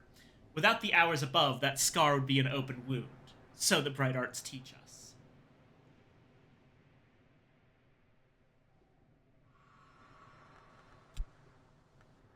The Mantis is the fortress in dream raised by the gods who were stone. Nowhere is the inevitable scar beneath it. Monstrous the gods from nowhere, but cruel the gods who were stone.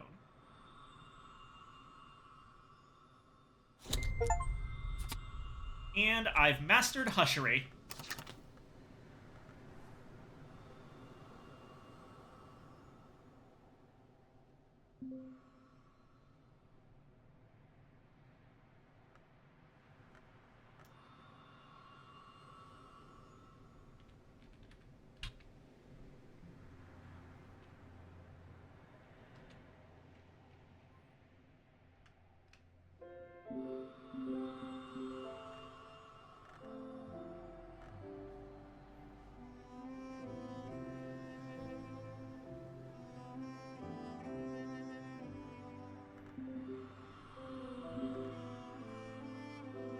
And I think...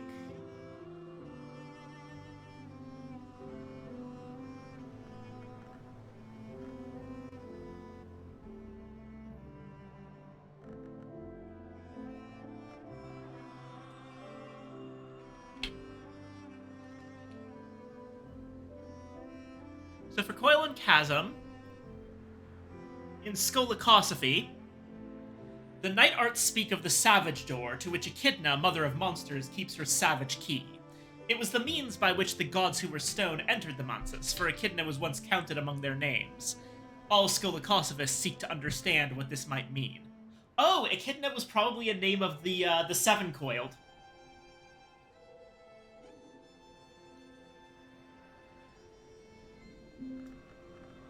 But, in Nyctodromy, the Night Arts teach that the Peacock Gate is the highest door in dreams to which mortals may aspire, but that before she rose to this estate, the gate was a name of the Horned Axe.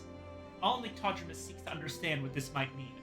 Oh, the Peacock Gate is the language Vac and the goddess Vac, so Vac was a name of the axe. That's interesting.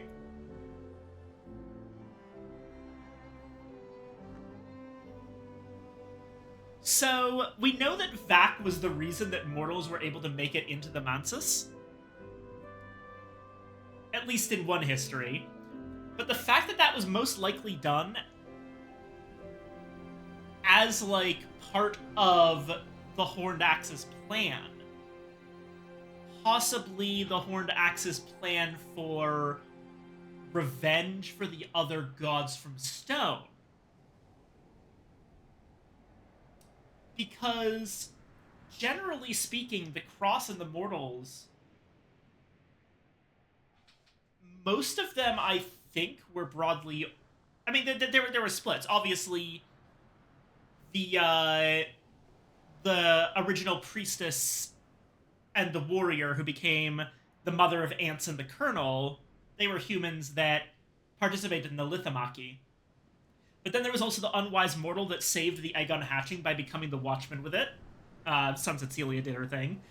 And most of the other cases were other gods that weren't necessarily mortal. So the Grail swallows the tide, the Forge subverts the flint and shatters it from within.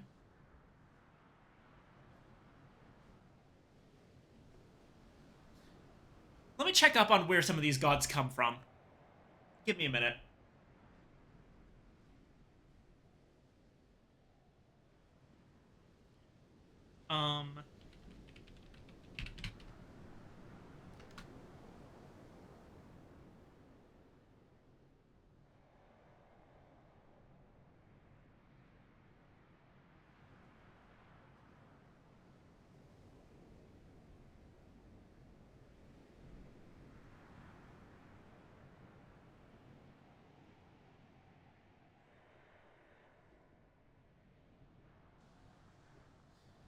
Right, so the first gods from blood were the Moth and the Red Grail.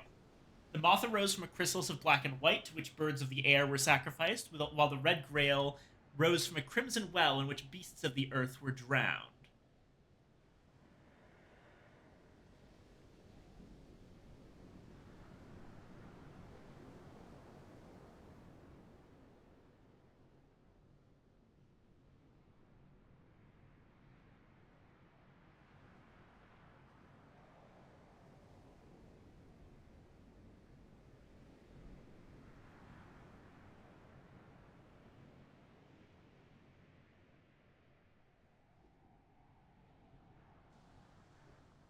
Where is that information coming from? I actually can't... They don't cite their sources well on this page. Okay. So the wheel had its skin stolen and was usurped from within by the Moth. The tide was drained by the Red Grail. Where does the Forge of... Okay, the Forge of Days was a god from light. So the Sun and Splendor and the Forge of Days come down here. And the Birth of Humanity, the Shearing of the Carapace Cross. all this is kind of happening simultaneously around the same general era. Seven Coiled is presented as a hungry monster with a disdain for humanity, but humans make sacrifices of blood to the low red sun, which knew us and was kinder. So humans had a combative but ultimately respectful relationship with the gods from Stone. Which back then, yeah, that makes sense. That's basically what it's saying is that humans in prehistory were both completely at the mercy of just generally the world, but also they of course it was part of a whole cycle, but all of this subversion was breaking free of that cycle. Um, so yeah, Moth Moth steals the skin of the wheel and is usurped from within. Tide is drained by the Grail. Flint is shattered and eclipsed by the Forge of Days. The Aegon hatching, along with the unwise mortal, flee to the glory and become the Watchmen. And the Seven Coiled is slain by the Colonel. But the thing is that the Colonel is stated to have been scarred specifically by the traitor god. So basically, there was a power grab by these new gods from light and gods from sacrifice. The gods from blood, basically. And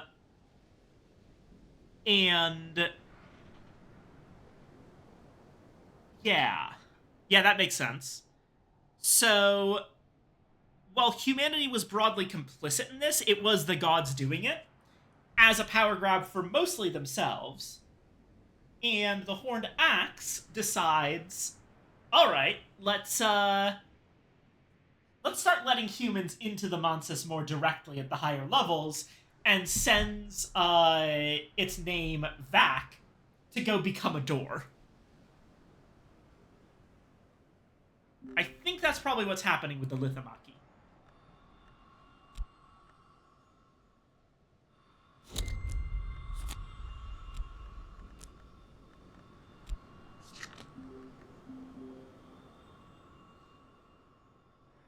Furs and feathers.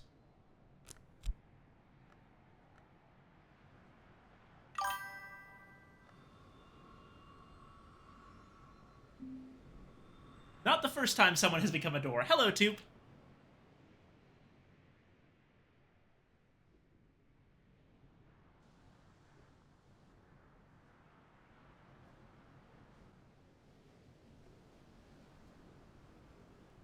Okay, so for the Bosk, we have, when the first hunters were starving in the wood, in the days before its darkening, they found a deep and crimson well.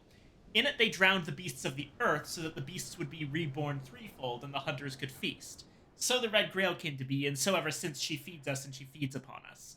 Thus the matriarchs of the Knot have taught us. Oh, I was literally just asking where we got this information about how the Moth and the Grail were created. It's from Furs and Feathers, I see.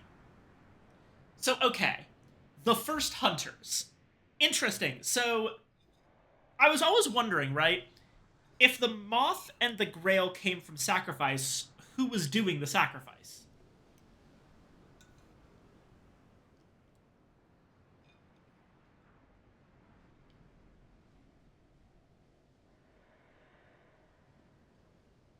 So it looks like the first hunters were lost in the wood.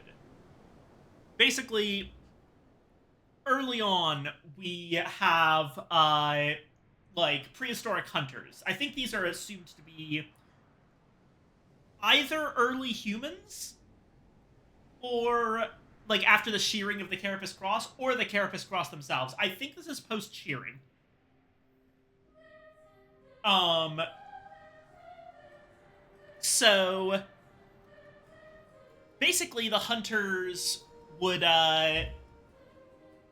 by hunting beasts and uh, putting them in the well, yeah, the beasts would be reborn threefold if drowned in the well. And that ends up creating the Grail. I see. So the Grail represents broadly like sensation, but also kind of the Grail's always struck me as a very greedy power. Something that is almost about it's about what you want rather than what you need. Whereas the Tide, I'm imagining, was much more of a like it's still a power of blood, life, and death. But it's a lot more like it's a lot more rooted. It's a lot more basic survival instincts. Whereas the Grail is when you start to go beyond survival instincts and start to wish for plenty. So by making that sacrifice of beasts in order to get more, that's what created the Red Grail. And then meanwhile, on the other side of things, when the first hunters were lost in the wood in the days before its darkening, they found a chrysalis of black and white. To it they sacrificed the birds of the air so that it would show them the way home. So the moth came to be, and so the moth was the first to navigate the ways of the wood. This is the foundation of Nyctogamy. Interesting, so this one's about navigation. The moth's original concept, and the way that it subverted the wheel, was in kind of a way of... I think this is the development of higher thought, in the same way that the wheel represents time, and just the onward march of it. And in a way it represents... It's somewhere between, like, the unceasing nature of heart. I think it's related to that. Like,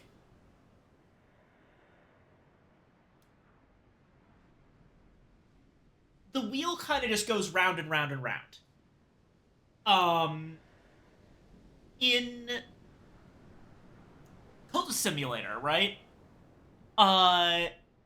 The wheel is the time passing verb. We basically figure that out when we visit the House of the Moon in one of the endings, where the wheel still turns. You can't really get rid of time, but I think that back in the day, you had people... Everything was a lot more based on instinct. And while the moth is associated with instinct, it also wants for more. The moth is the moth that's always flying towards the glory, which represents knowledge. The moth is the desire for higher knowledge. And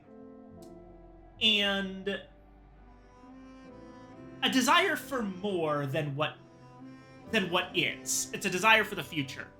That's why it's important that the birds were sacrificed. Because, birds are one of those things where, like, throughout history, flight has been a thing that people have wished for. Because they know it's possible. I genuinely wonder if, like, humanity's pursuit of flight would have gone the way it did if we didn't have proof that flight was possible at all through birds. Like, imagine a world with no birds or insects where everything was just always bound to the ground. Would we even think to try to fly? I don't know.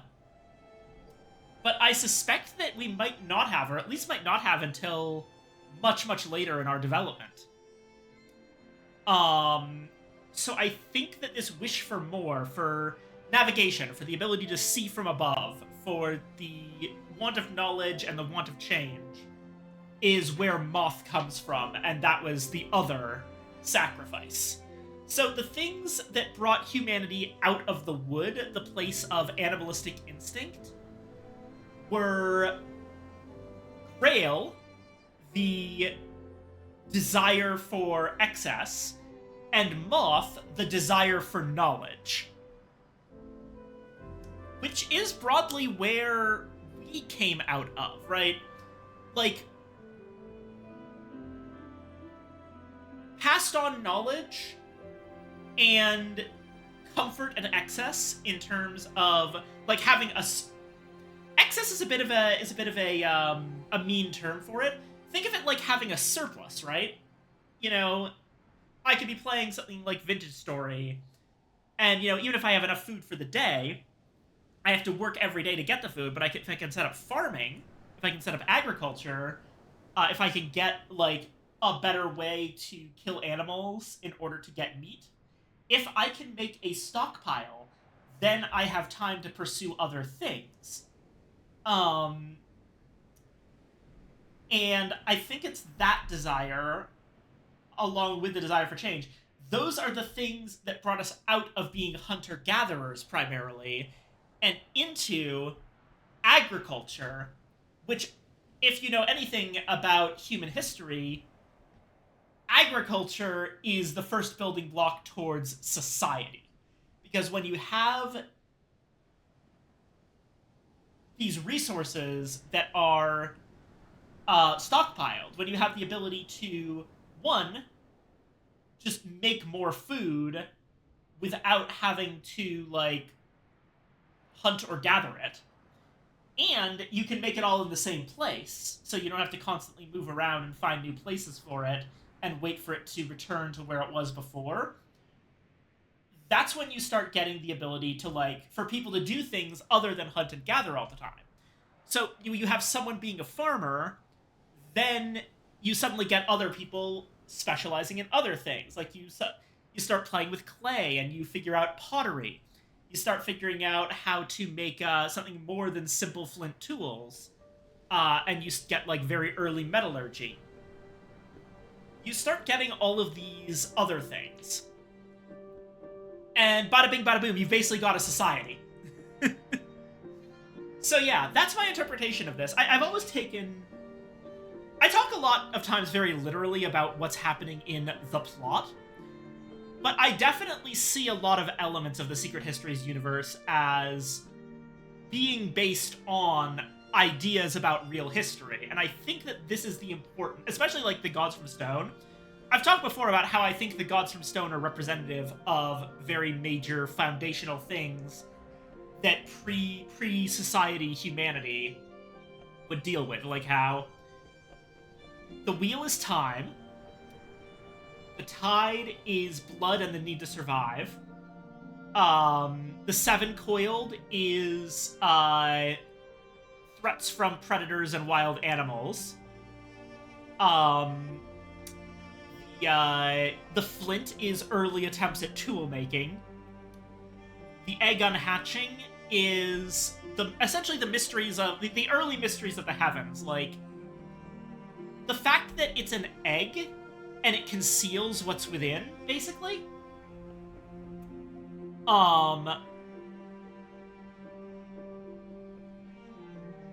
Basically, it's early understandings of the sun, as we don't really know what that is. And the Horned Axe.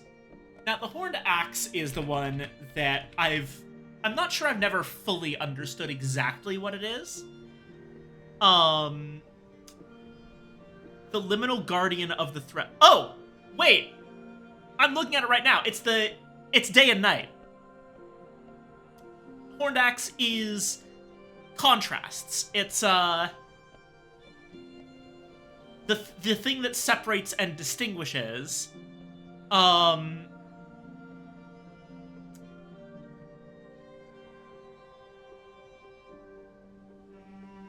yeah, this is our, it's basically the development of sentience and sapience and the ability to distinguish one thing from another more broadly. It's one of the most basic ideas there is, the idea of boundaries between things. This is, in, like, the Dark Souls series, the thing that brings us out of the Age of Ancients, where everything is basically the same, is fire, which brings disparity and divides the world into things that are the opposite of each other. Basically, like, fire brings heat and cold, life and death, light and dark. I think the Horned Axe is fulfilling a very similar role.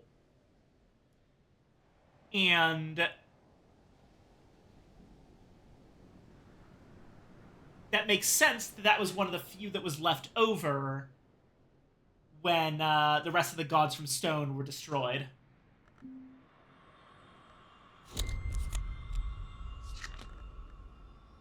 And finally...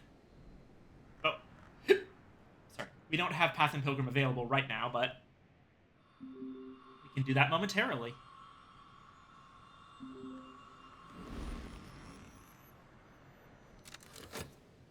So yeah, that's my theory about the Lithamaki.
I recorded my thoughts on serpents and venoms. We have it.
Go, pickled pilchards.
the creature.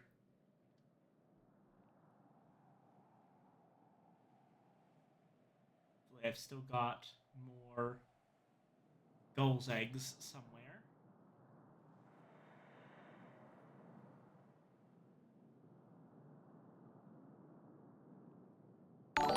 Wow!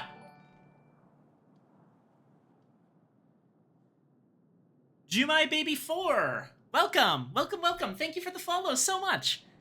Oh, I appear to have a message.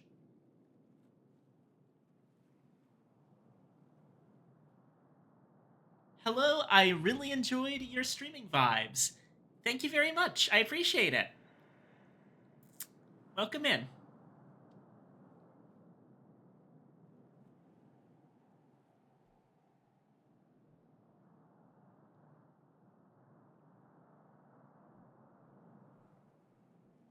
Would like to join some other time with my friends.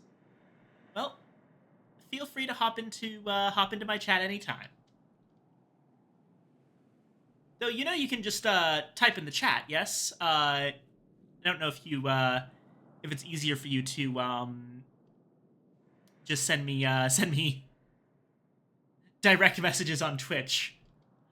But yes, thank you so much. I appreciate it.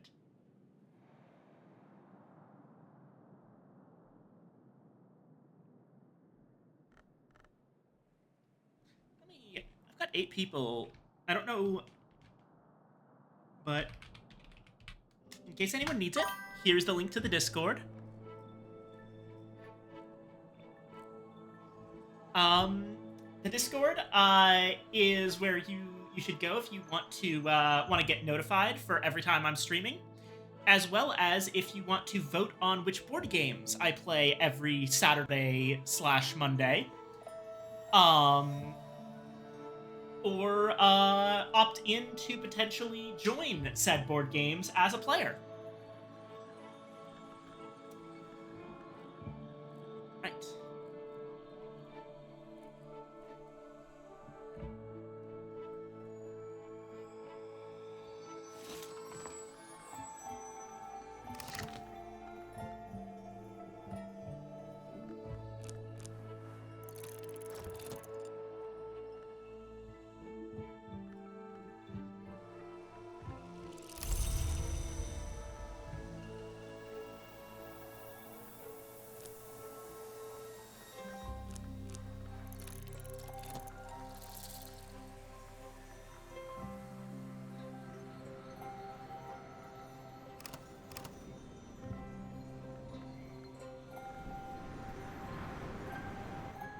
You know, I'm not even gonna try to keep it. I'm just dumping the driftwood in the ocean.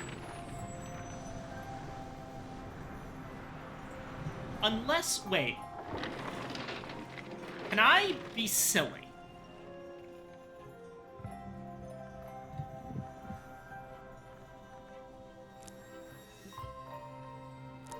Oh my god, I can turn driftwood into Pyrosauric Alchemist. This is the best day.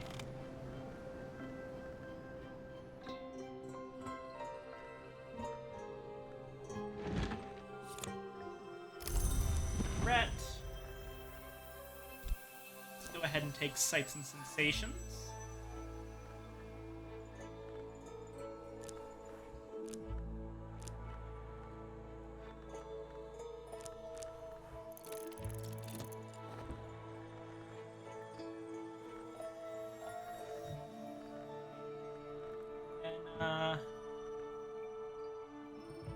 Next up would be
looks like for any of the given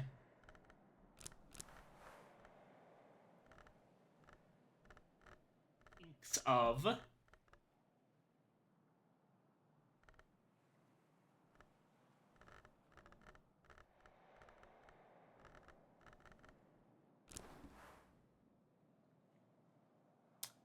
along with a little bit of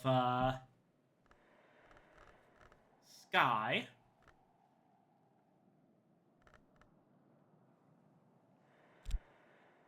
Why not use an Ascendant Harmony here? It's whatever. We can make Stargall. What?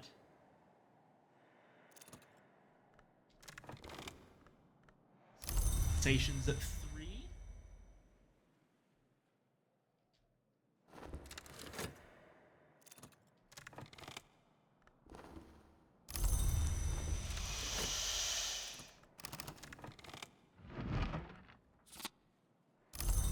Foresight, Revelation.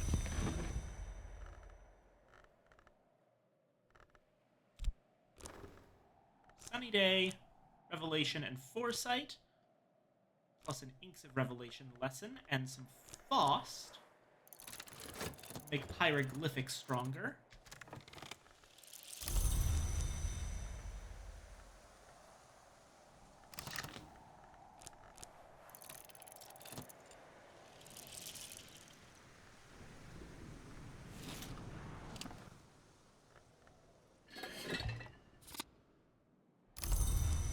Stargall, which we will use with this desk.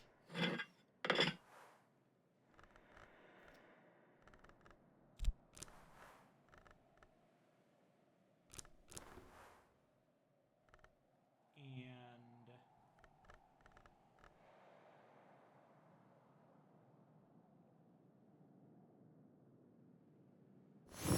paper to write a manuscript about strings and songs.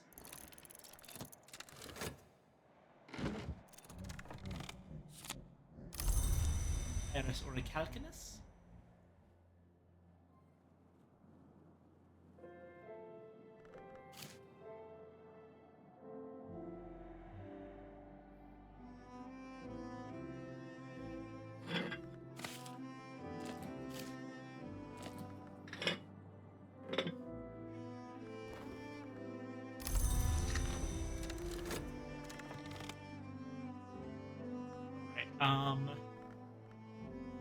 For a moon thing.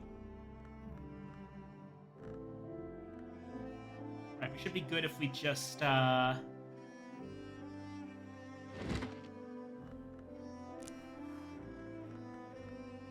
read Medusa's Lament.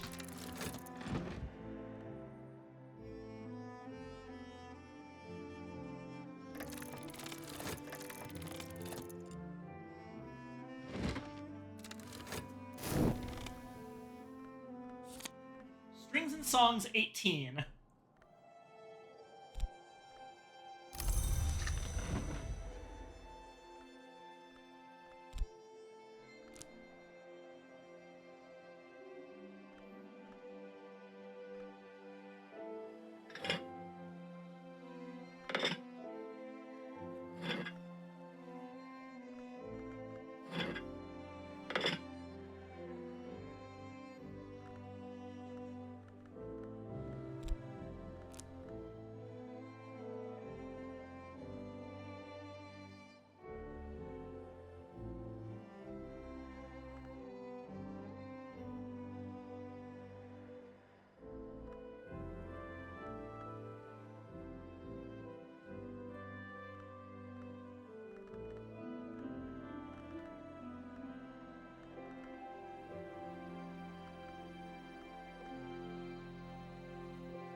Is this allowed?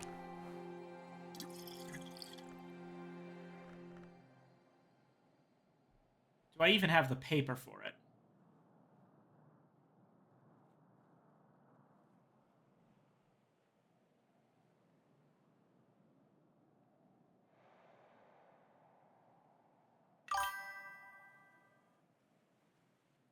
Language manuscripts have to have grammar, or else they'd just be dictionaries. Yeah, I suppose so.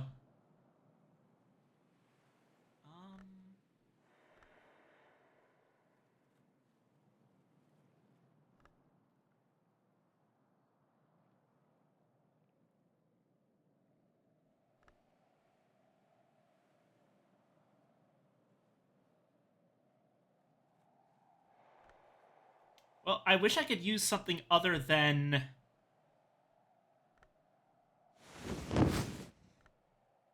something else that has blank.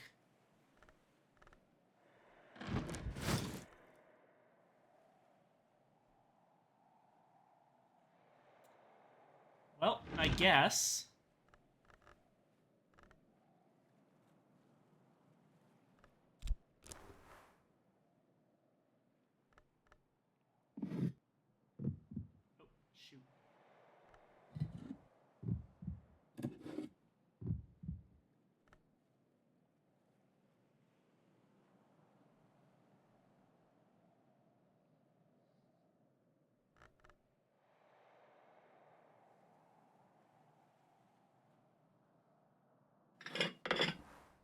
We're going to be incredibly funny and write this in ASML for some reason.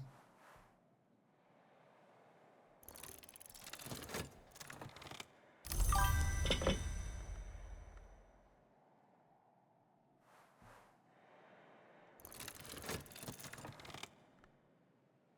you use a typewriter tool and a wood blank to make a manuscript at a workbench? That's a really interesting idea. Hold on. Let me try that. Okay. Typewriter. Wood.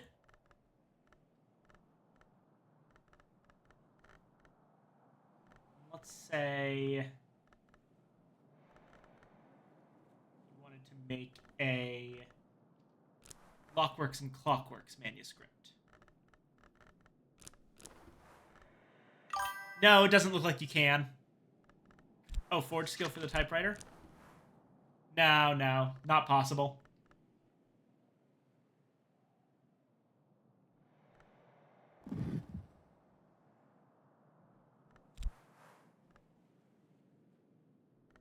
Or I guess, hold on.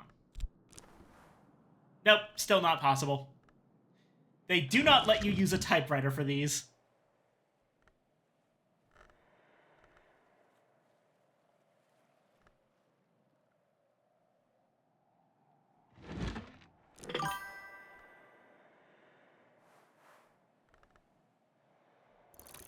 Really good thinking, though.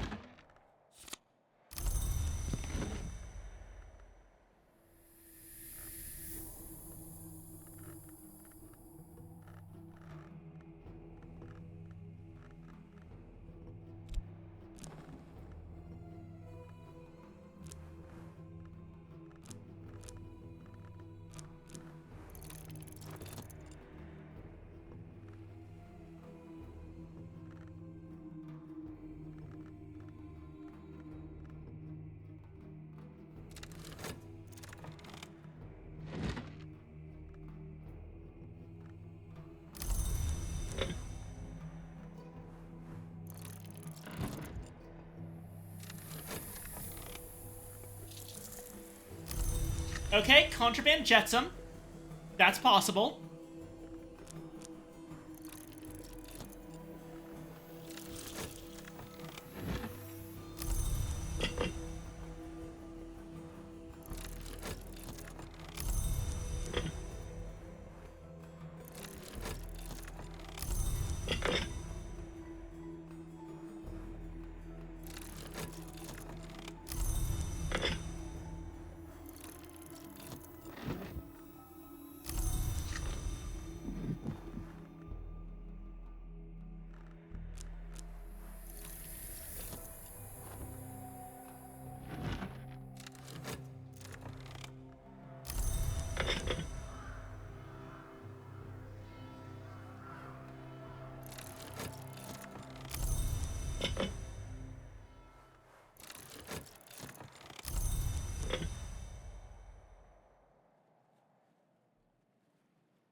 Oh, I see what happened.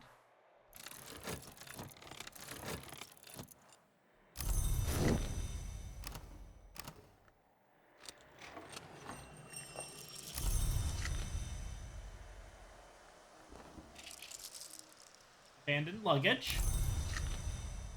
Wait, is that the right one?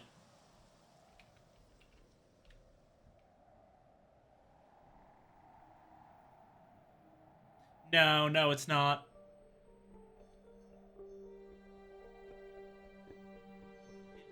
It needs a box of rarities specifically.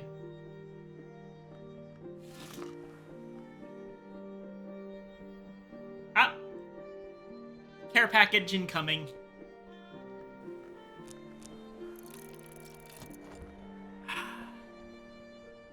Thank you, Bippy. Love you too. All right, water.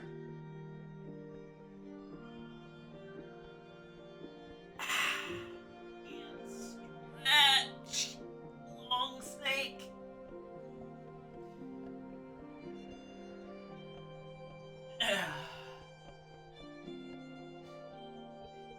Yeah, that's your fault. You know what? I'm gonna use the restroom. Cause I need to after all the water you made me drink already. It's your fault.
Okay, I'm back.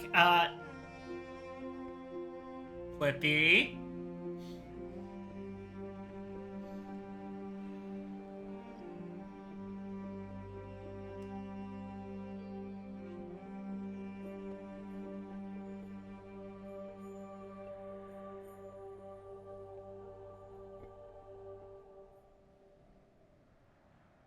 Mods, put this Joker in the egg on hatching.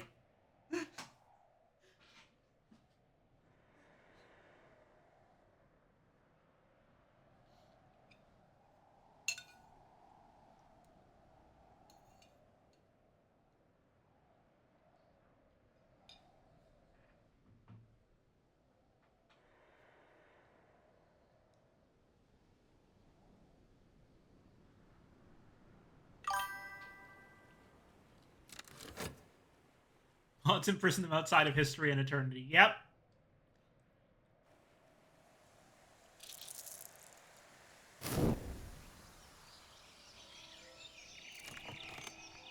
Mods, take them to the House of the Moon. Skinchuck Mead. That's not bad.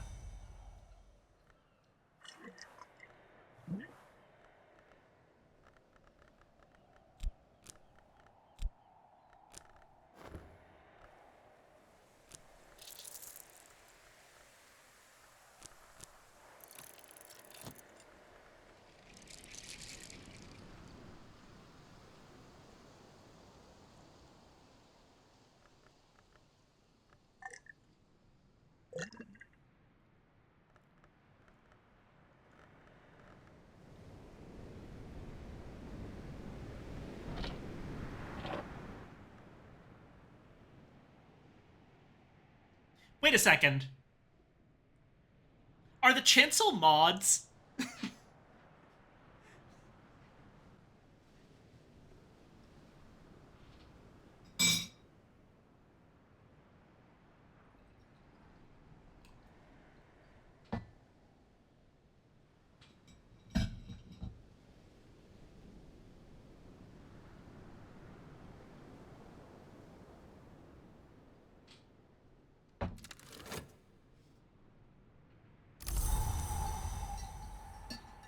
is a cloudy day.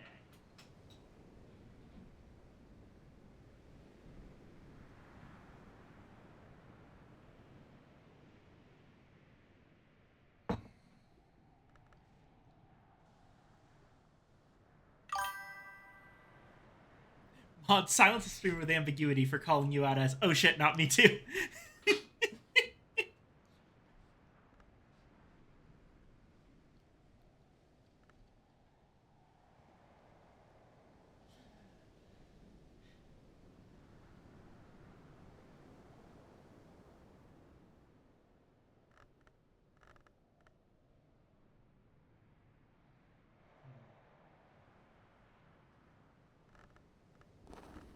I have elected to just be lazy.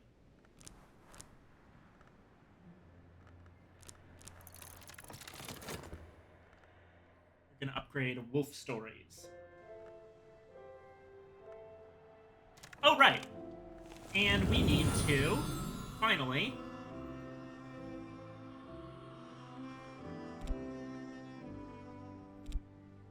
so Path and Pilgrim could also be in Birdsong. Every traveler crosses a threshold twice. The horned axe is the hour who faces both ways at every threshold.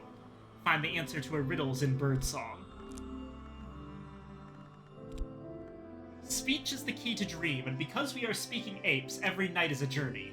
Pictodrome is the wisdom of the paths of night.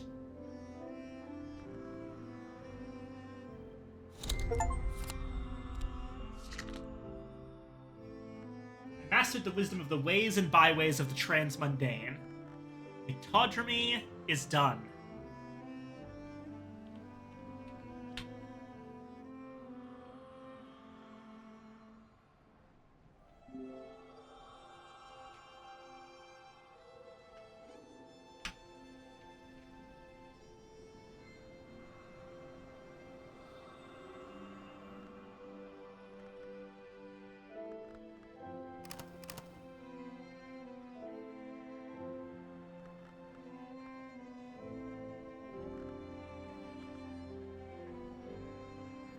Oh, I could have used those moon things on Oronoscopy. I'm an idiot. I thought there was nothing more moon that I needed to do, but I forgot about Horamakastri. Oh well. We'll be getting plenty more.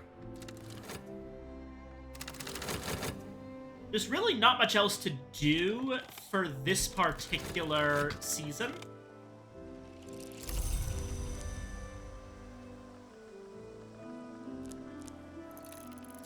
Work on a couple of other little things.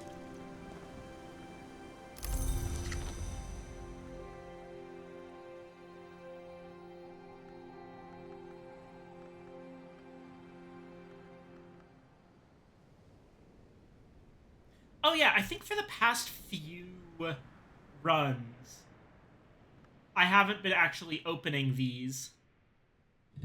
So let's go ahead and open one here. We'll open a couple this time. Something dark. What midnight gift? A treasure stored by an accursed tomb robber, or something that walked in her shape.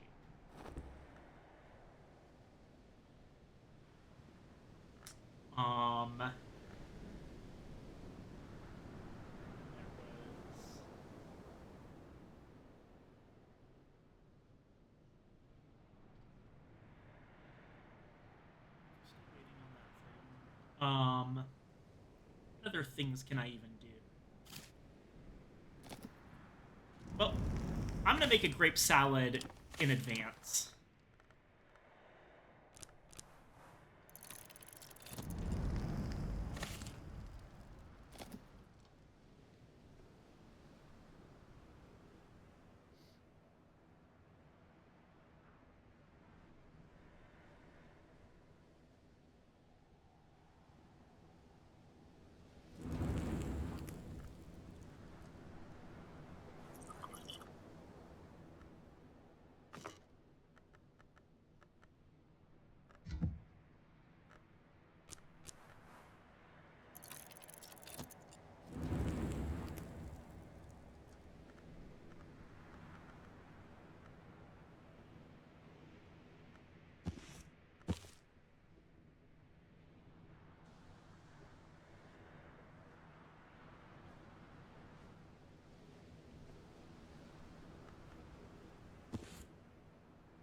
Apparently we've already read Malachite Supplications despite it being down there.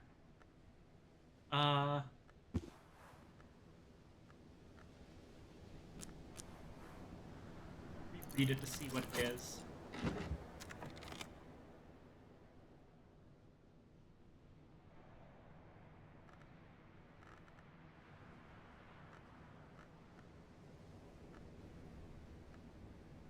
Alright, I can get something for Oronoscopy with The World Does Not Weep. That'll be the next step.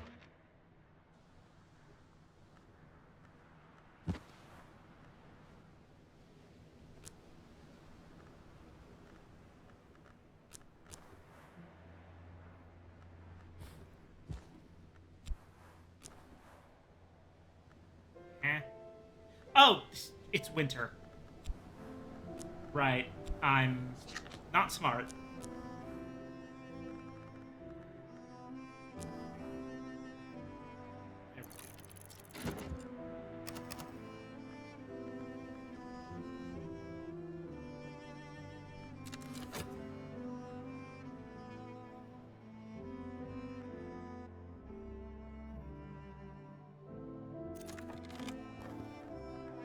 Ah, serpent milk.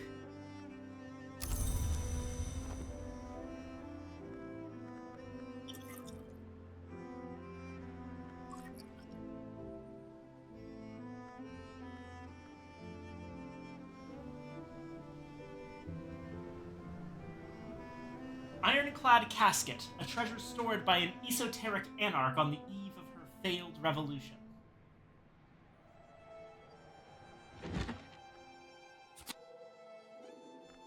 Okay, so Malachite Supplications is Impulse.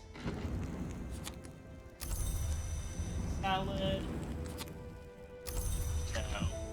Which I'm gonna put right back in.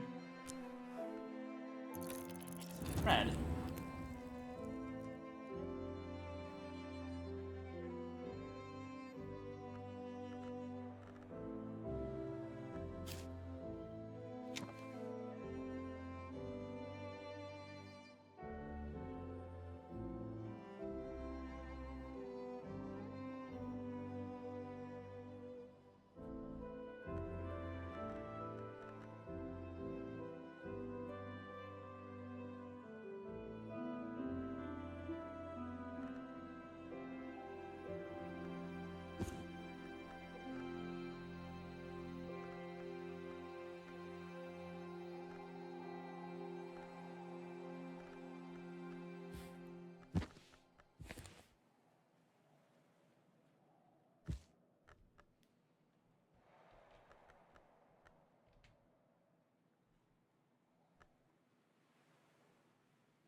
Putrefactions and calcinations, and we would need 7 things that are between sky and moon. Welcome, moon and star, to this place where destiny is made. I need to play Morrowind on the channel at some point. Like, I wouldn't call myself, like, the world's biggest Elder Scrolls fan, but I am a massive Morrowind fan, and I can assure you that's not nostalgia talking. I only started playing Morrowind within the last 3 or 4 years. So, like, okay, to respond to that one, like, complete idiot speaking for Bethesda of, like, listen, go back and play Morrowind. It's another, like, you think you want that, but you don't. Go back and play Morrowind and see how it's held up. I have no nostalgia talking. I played Morrowind within the last 5 years for the first time ever. Morrowind has held up tremendously better than Oblivion, and Oblivion got that remake. Now, I don't think Morrowind should have a remake, because they would add voice dialogue to it, and that's a terrible idea. But Morrowind is absolutely what Elder Scrolls style RPGs should strive to be. Morrowind, my brother, it's the Dust Bowl. Ah. Anywho.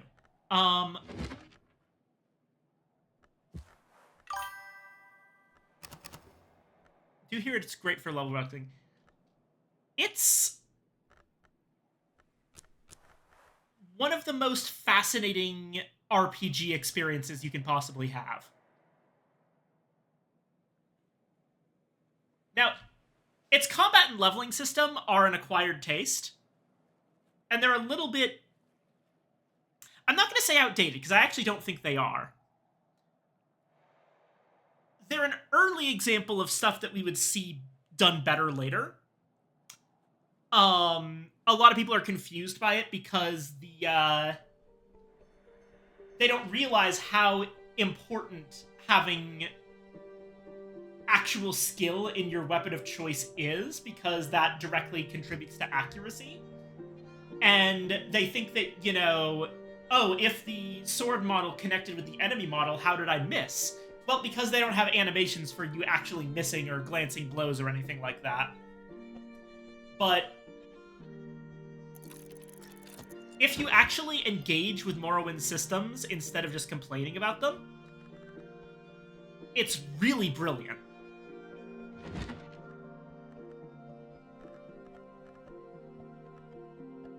Okay.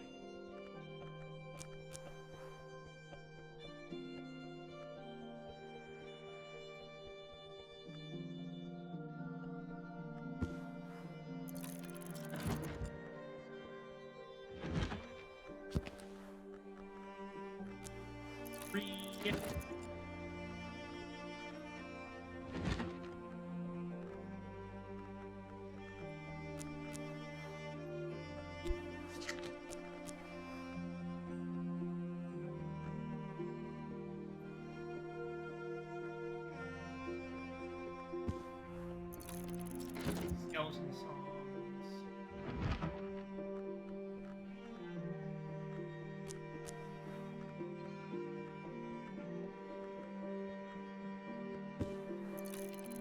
Diaries.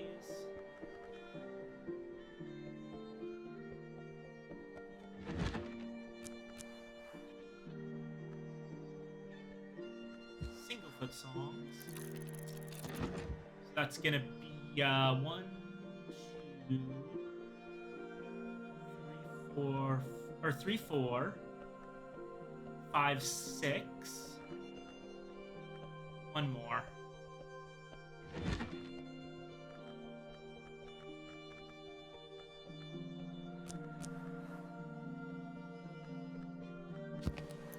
Oh, Devil May Cry 5, you're always there for me.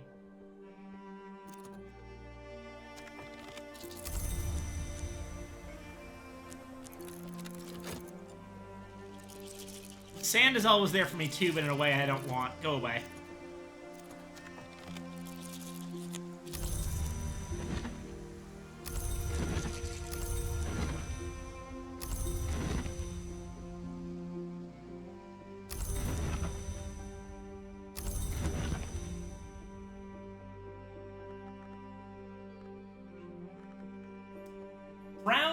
The world does not weep.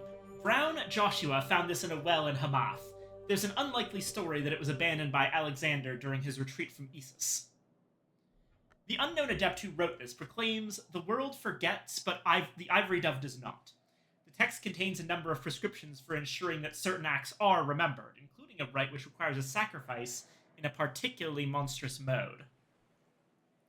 The Hours tried to bury the memory of what happened to the wheel, the flint, the tide, and the seven-coiled, but the dove won't permit it.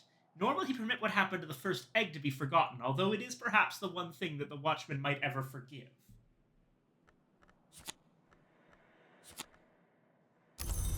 And it's hindsight. Alrighty.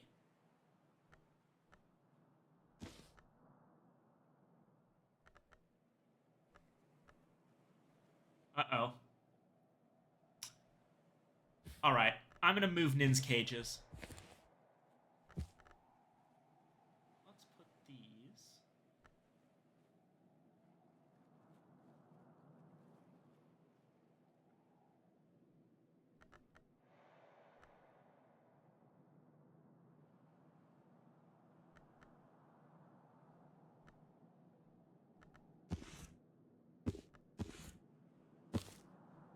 Let's put the extra hindsight books near Governor Collar's desk, because clearly he's got a lot of that now.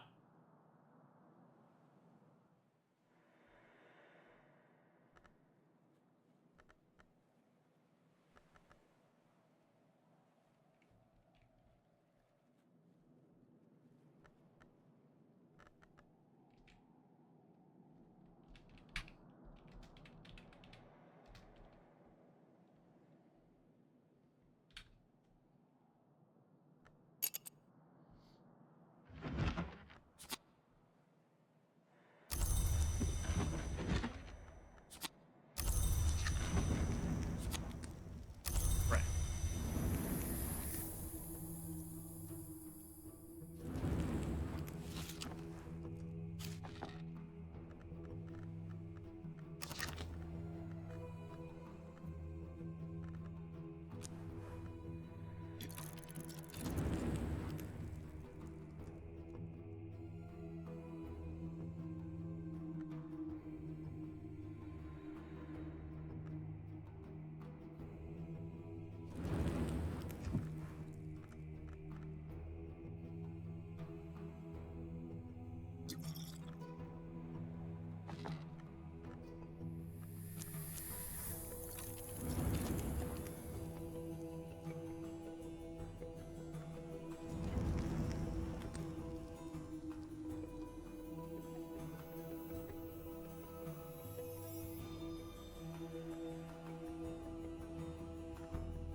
That's oronoscopy.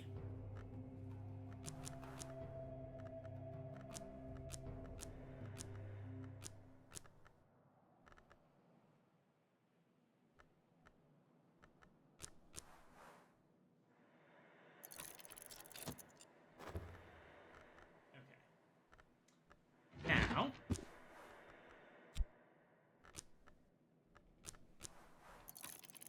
shaft.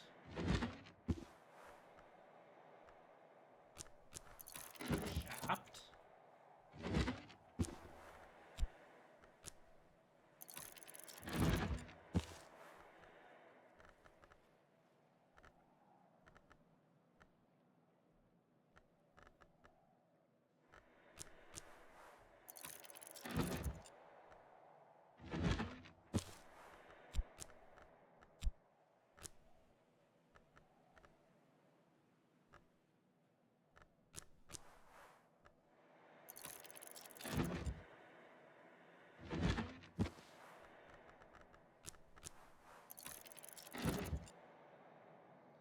One, two, three, 4, 5, 6,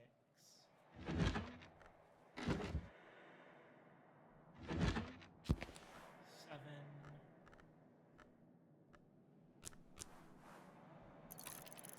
And I would need one more thing with Sky, and I think that Solace will do. I even have a space for it.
on toast.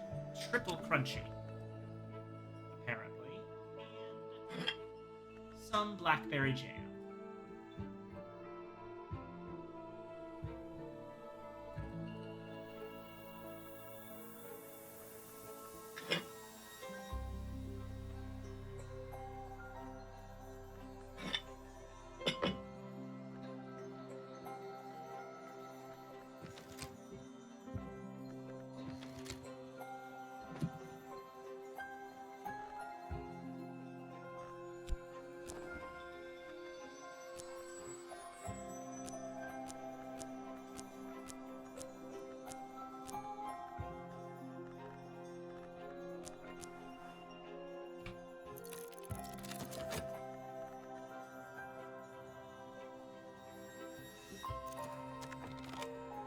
And Oronoscopy is level 9.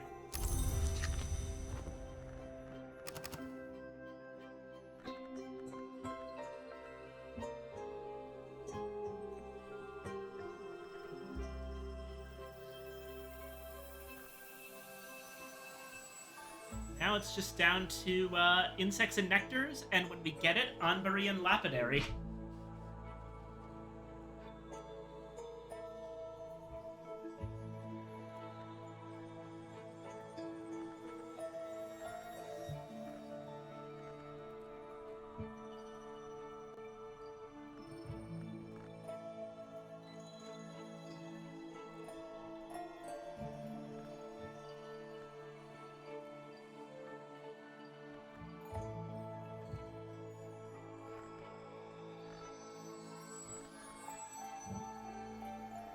That might be the one. The Larkabine Codex might be what gets us there for Insects and Nectars. Insects and Nectars does have Moon, and Sea Stories definitely has Moon.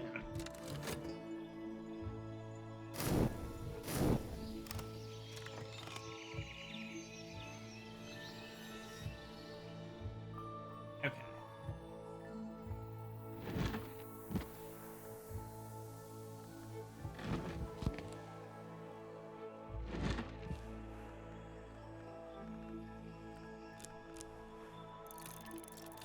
Hospital of Zacchaeus.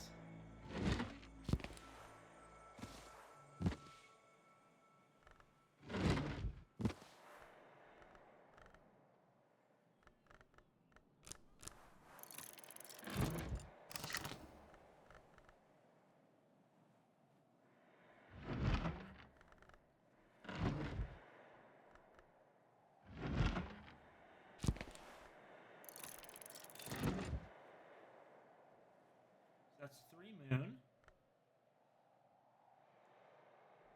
Oh yeah, what's today's weather? Sunny, not useful to us. So now we need nectar. The Ratio Quercum is obvious. As is...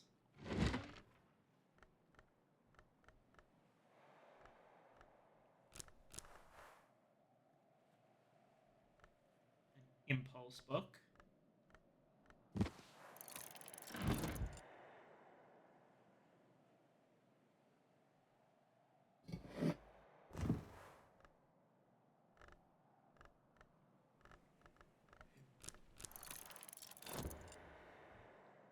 We also do need to actually read the Larkabine Codex, so I'll take care of that.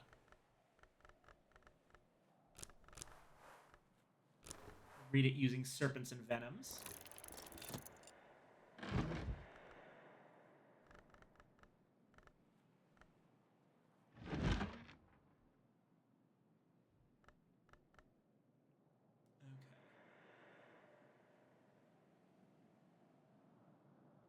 This one's going to be tricky.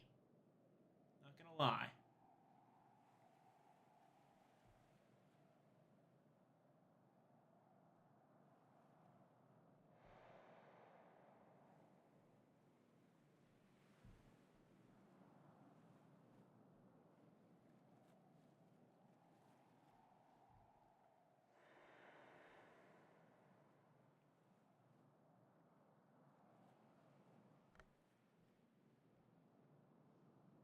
Intuition and Confounding Parable will help us out a lot here. So, Book of the Centipede.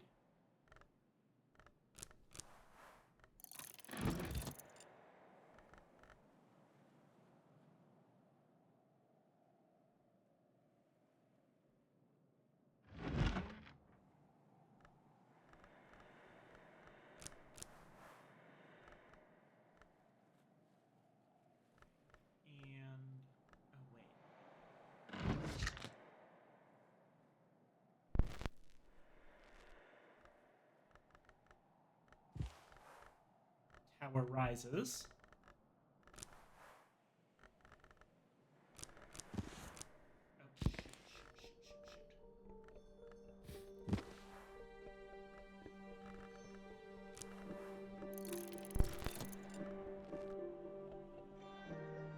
Okay.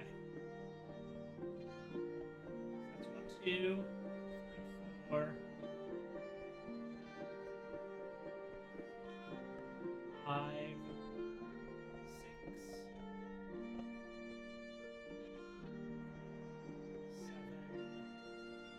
We need like one more thing with Moon or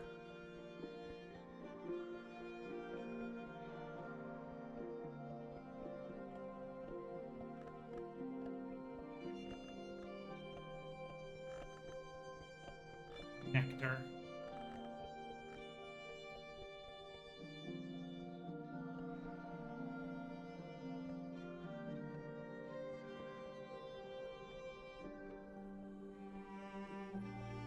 I think our only option is to grab a Newman.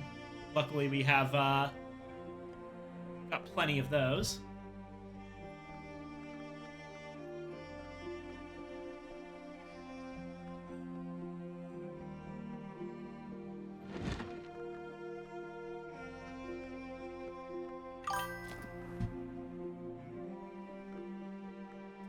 Loopholes?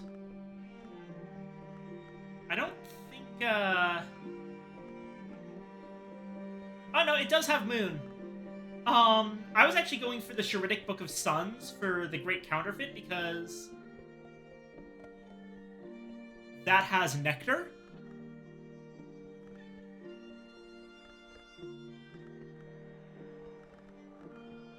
But yeah, Loopholes could also work.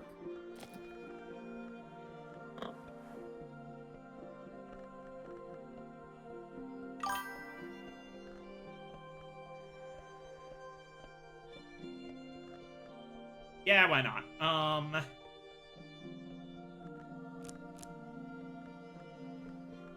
that's gonna be Crack Track.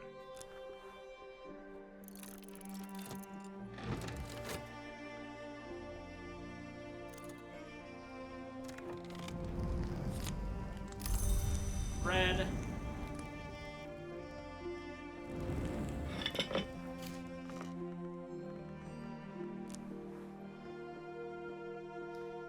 It says that blackberry jam is a cooking ingredient, but what is it an ingredient for?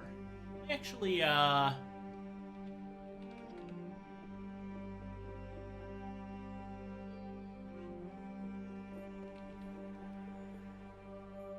Oh!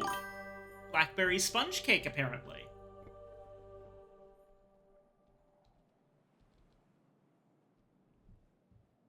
That's about it, apparently.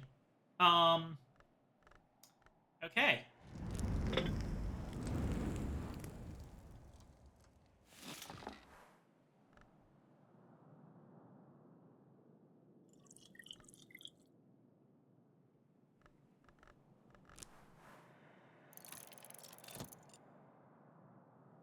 That's the wrong one. That's regular batter instead of cake batter. Cake batter, I would have need to have made dough first and then added an egg. What do I use batter for again? Okay, hold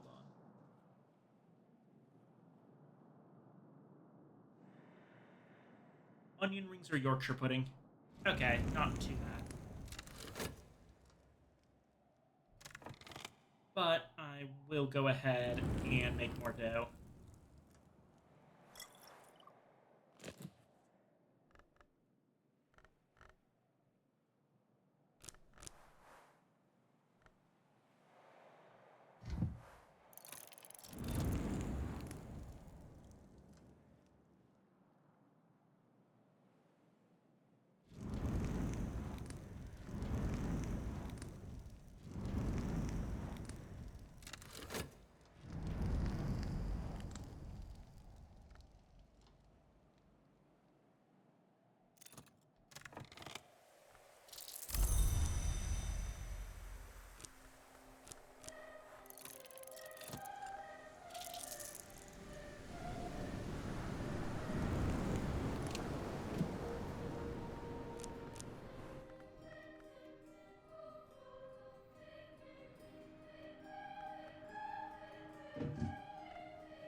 No, wait, I can't put mackerel on toast.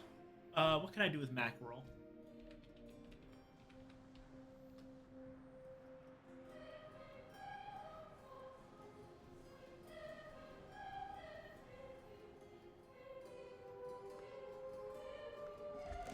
Oh, apparently I can do something with it and an egg.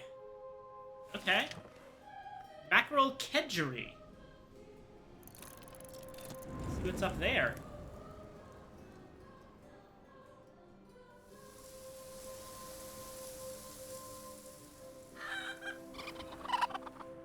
We're about to be able to get more veggies, so I'm also going to start making eggs again.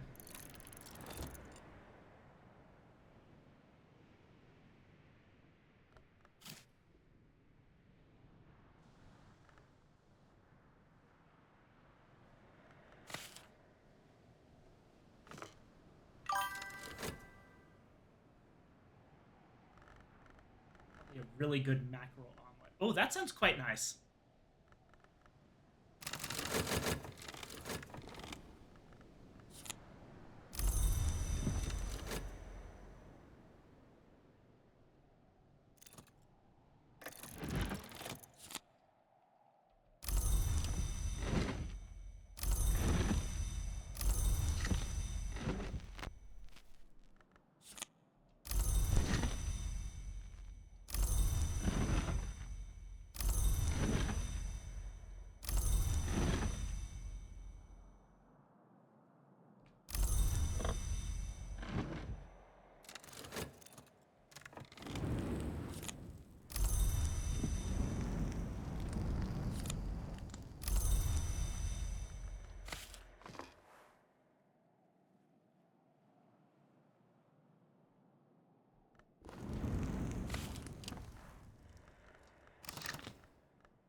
A wonderfully versatile dish favored for breakfast by the sons of the lark and for supper by the daughters of the owl.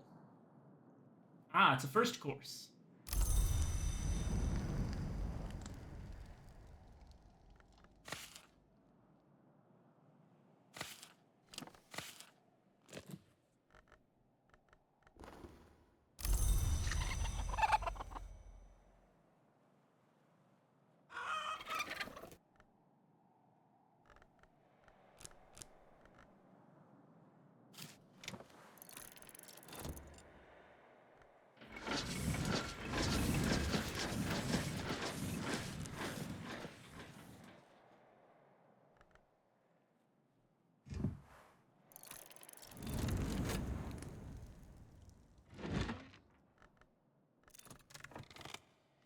Christophe Larquebus claimed to have purchased 2 handwritten copies of the Codex from a family of witches on the shores of the Sea of Marmara.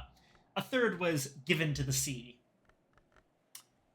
The sister and witch came from the west, where they were born in 2 wombs, one a princess, one a monster. Nevertheless, they loved each other from birth and met in secret to seek union. When the great drought came, the kings of that land tried to sacrifice the princess and the witch. They sailed across the sea. When despair took them, they flung themselves into the drowning waters, and so found the Painted River, where they entered the Mansus through the offices of the Red Grail. Nevertheless, the Codex ends with a condemnation of the Grail. Okay, so the twins. Let me check this.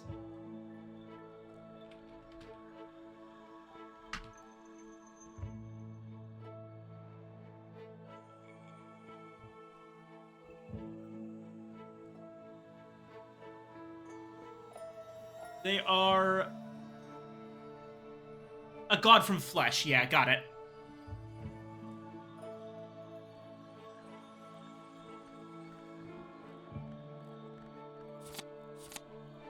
Salt. Ah! Another salt book. Always nice to see.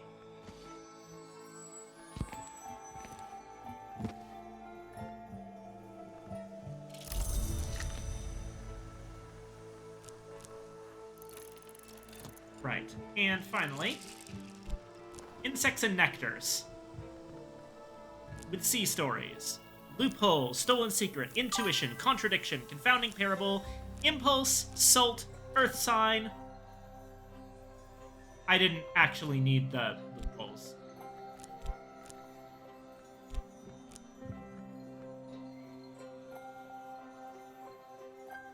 A salt book way.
And there we go, insects and nectars.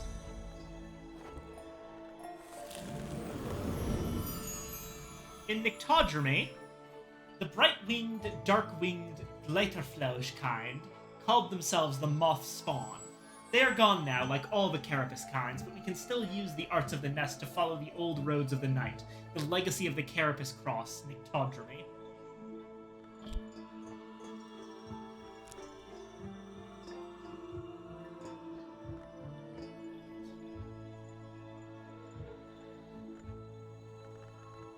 Then, the bright-winged, dark-winged Gleiterfloge kind called themselves the Grail's Favorlings. They are gone now, like all the Carapace kinds, but we can still use the arts of the hive to glean the sweetness in the hidden places of the world. The legacy of the Carapace Cross, Bosk.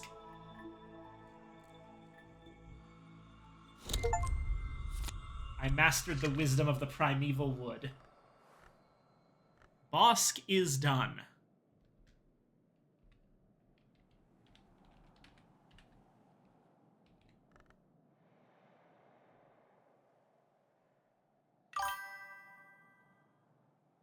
Dappled Hours also a grail, huh?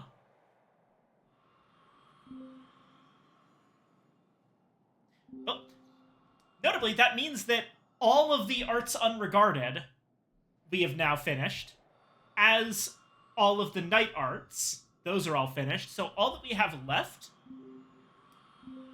are to finish the bright arts.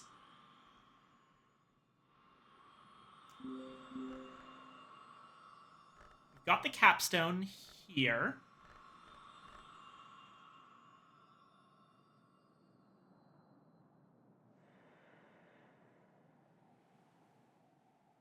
Edict's Inviolable is at 7. Books of Containment is at 7. Sky Stories is at 6. So we just need one more level for one of these two. So Moon, Winter, or Heart.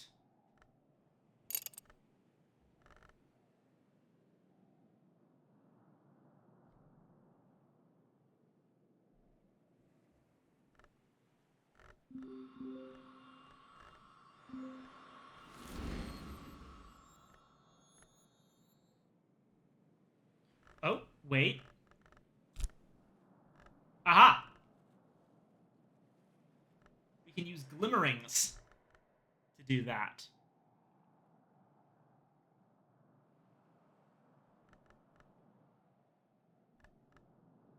Okay.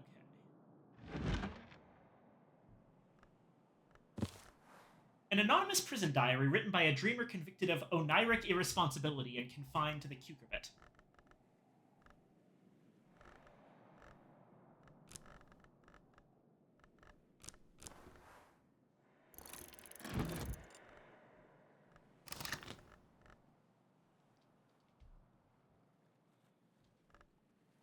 And that's going to be All right, we can get one from loss. Just by tossing sand into the ocean.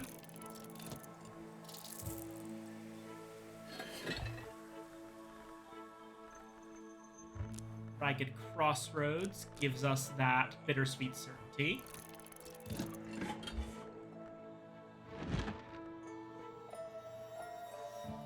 Brett.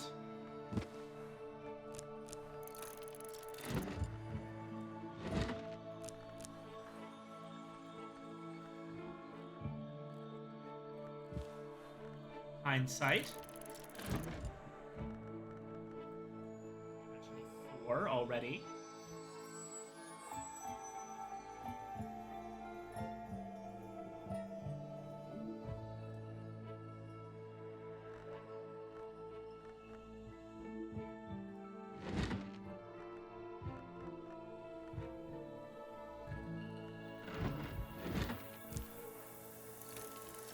Five.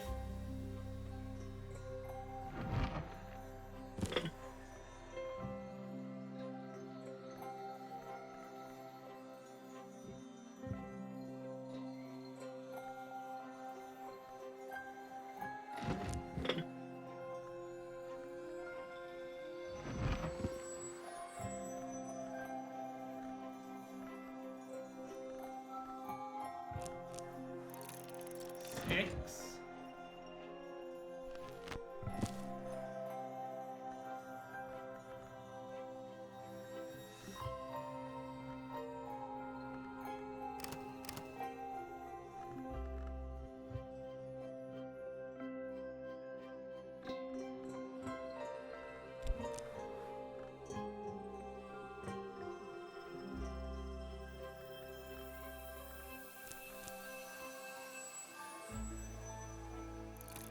That should be 7.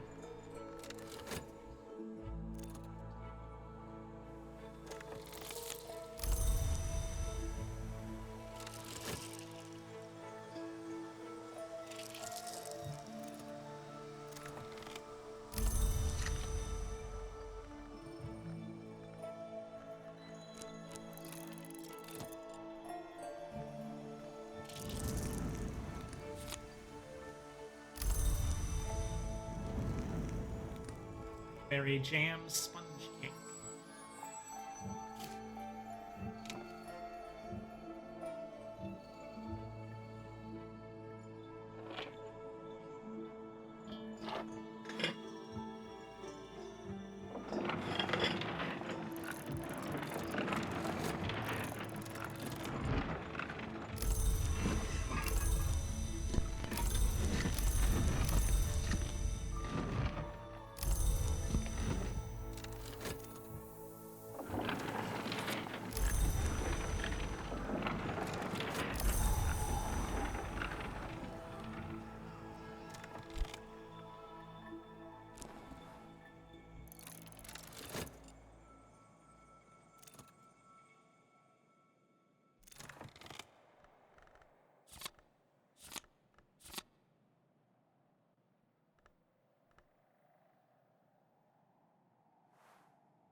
That could be dangerous. Should be safer here where there's less books around in case something gets horribly disrupted.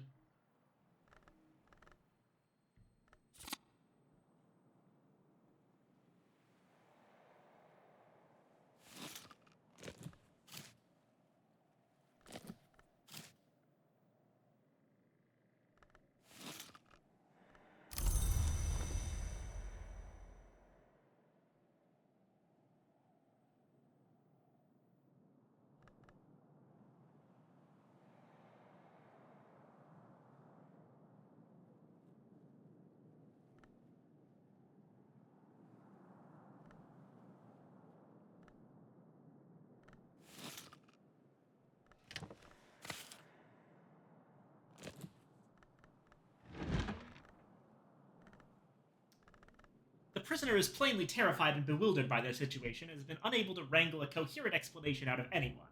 But the dreams keep coming and they keep writing them down. Snow, broken mirrors, half-heard sky music, flowers of white, red and black, a blood-streaked winter dawn, the most notorious signifiers of Oniric risk, fantastically vivid and detailed. No wonder they were locked up. Their final recorded dream is of a worm jewel beneath Bran Kragile, which they opened with a key carved from their finger bone. Ooh. Mind the compressed superposition of 5 paper stacks at the top of the tower. Storage is just so modern at Hush House.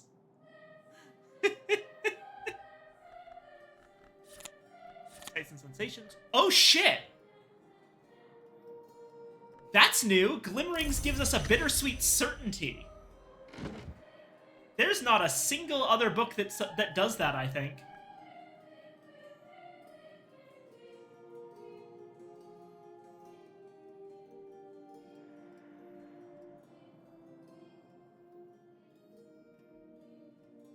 Oh, now I'm really torn. Okay, where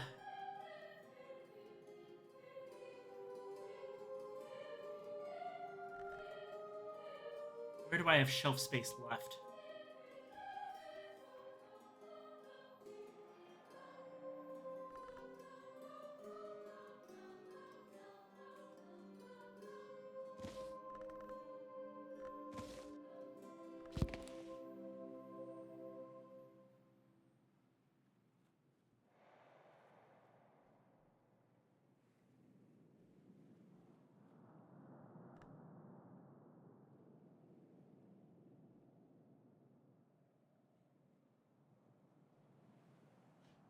I've got it. Okay.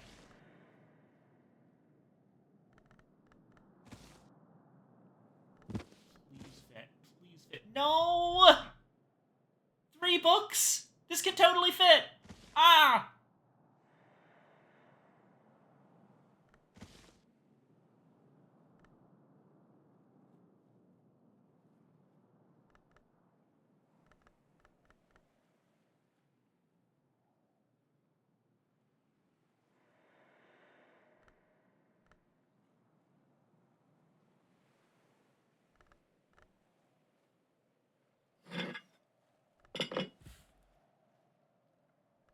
These aren't good shelves.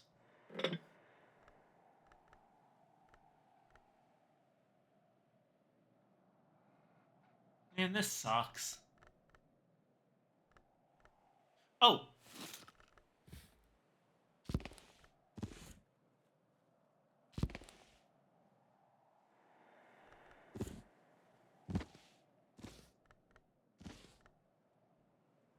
Okay.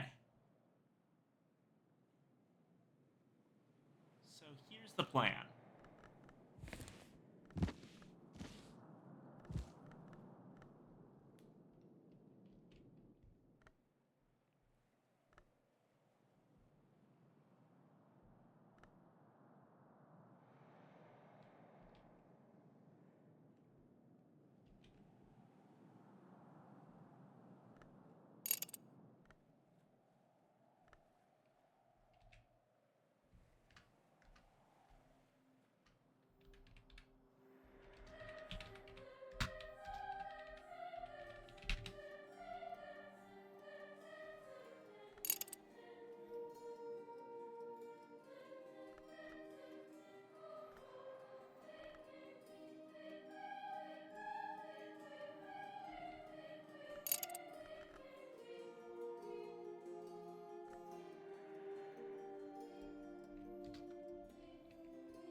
Putting the Carmine Petal here because it's talking about the exact thing that fucked with Collars, and it gives foresight, which he probably would have needed, considering he's an idiot. And then finally,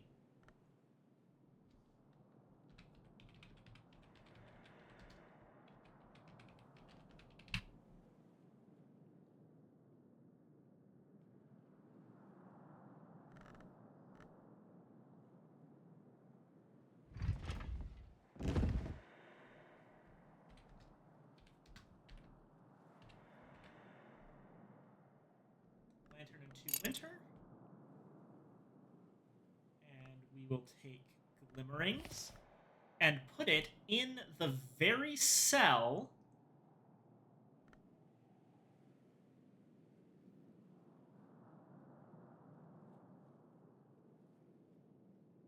that most likely held the Nameless Dreamer.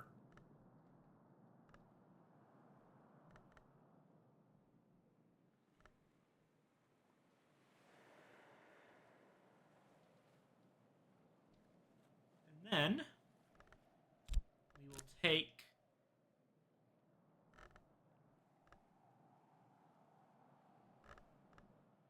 Inks of Containment, Sights and Sensations, Stolen Secret, Hindsight, Regret, Confounding Parable, Bittersweet Certainty, Salt, and Loss. And use it with our Whist.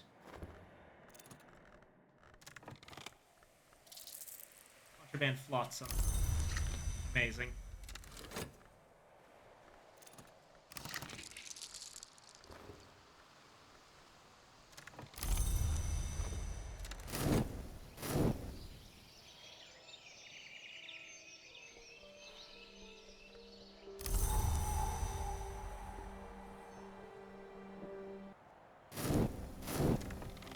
Okay, it is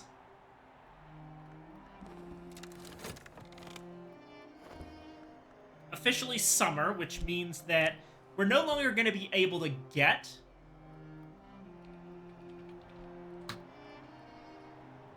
Contraband Jetsam.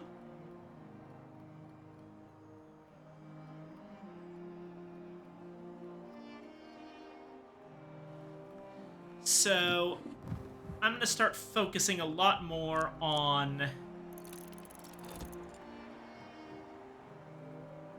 doing stuff out here.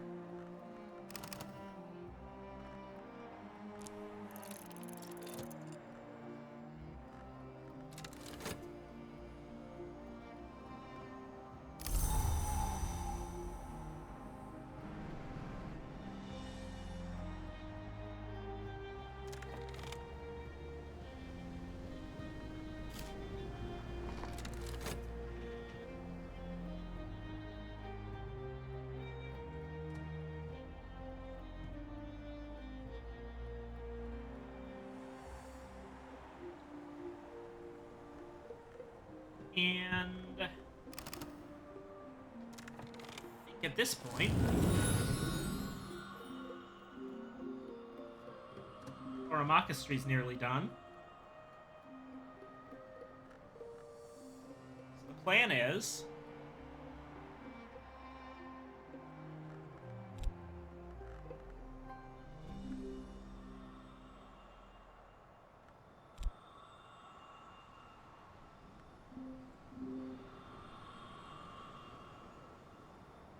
the Roost. A thief of sights, a scavenger of thrones, a border reaver, and a thief of knots, a thief of colors, and a thief of bones.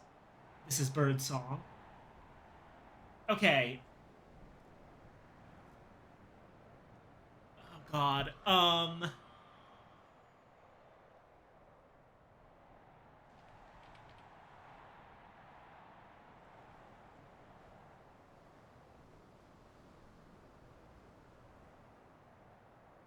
Aviform Hours.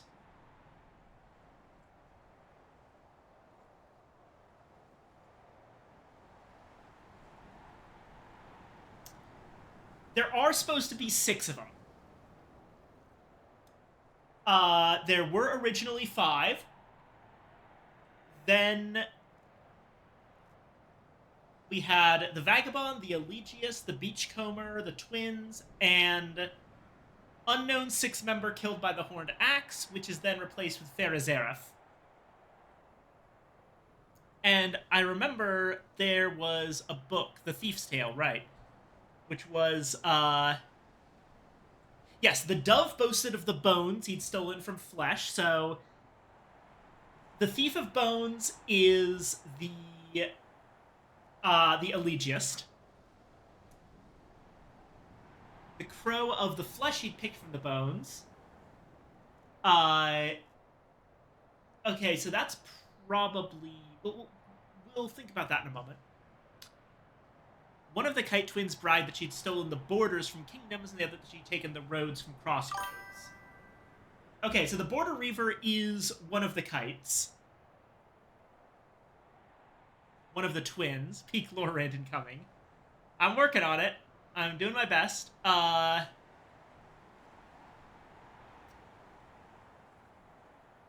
magpie told all the colors he'd taken that are no longer found in the world. And the laughing thrush topped that with the tales of the sights she'd stolen. So, the magpie...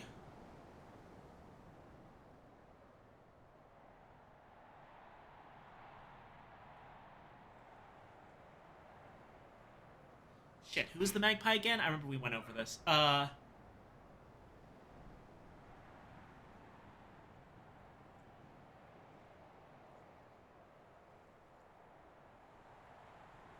Right, that's Farazareth. Farazareth is the magpie. The laughing thrush topped that with tales of the sights she'd stolen.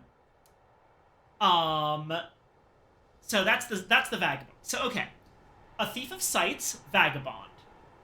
A scavenger of thrones, don't know yet.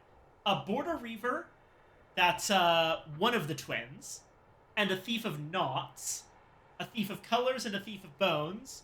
Thief of colors is Farazareth, and thief of bones is the Elegiast.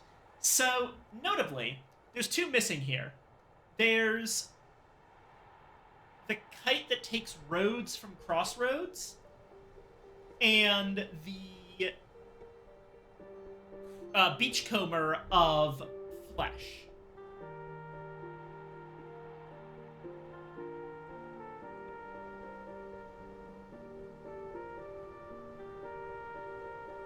Unless, wait, okay.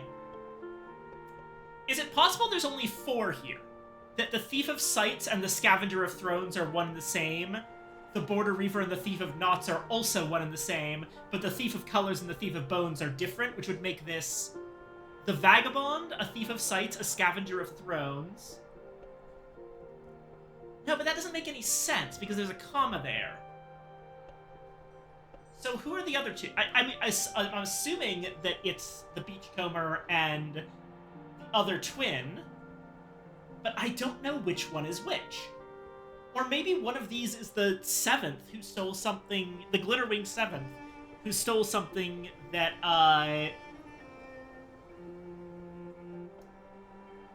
horrified the others.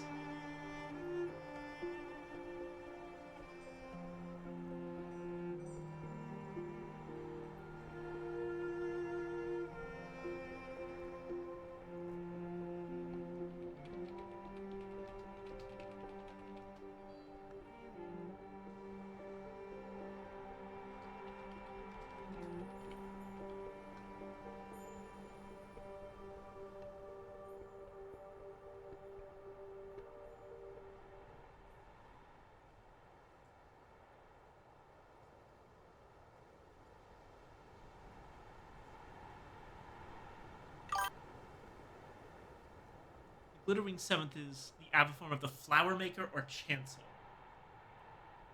Do you mean the Chandler? I don't think the Chancellor would make much sense there. Yeah, the Chandler.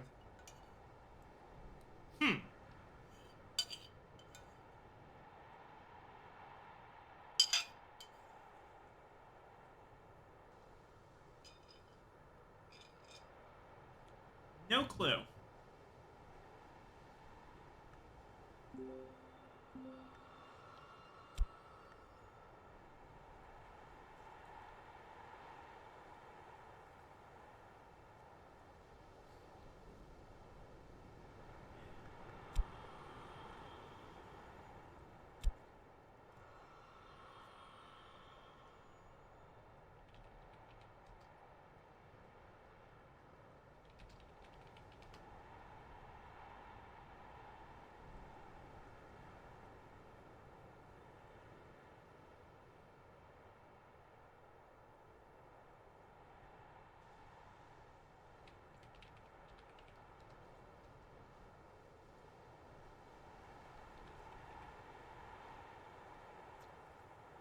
I'm not finding anyone who's figured this one out.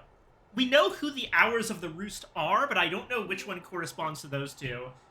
Beyond, like, random best guesses. My best guess here, right? I think that the Thief of Knots is the other twin. For two reasons. One is that, the Border Reaver was the other twin, and they're in the same line. And the other is that... So, okay. The other twin boasts of the roads that she's stolen from Crossroads. I'm imagining a crossroads as a sort of knot. Like, think about it, right? Oh, right, the Sisterhood of the Knot. What does the knot refer to in the Sisterhood? Let me look that up.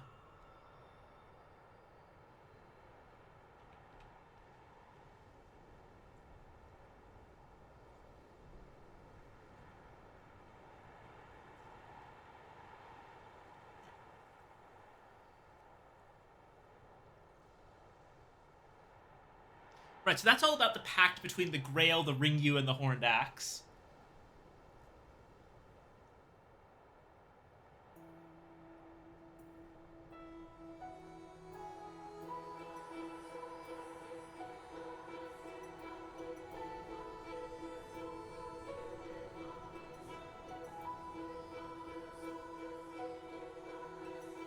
Right.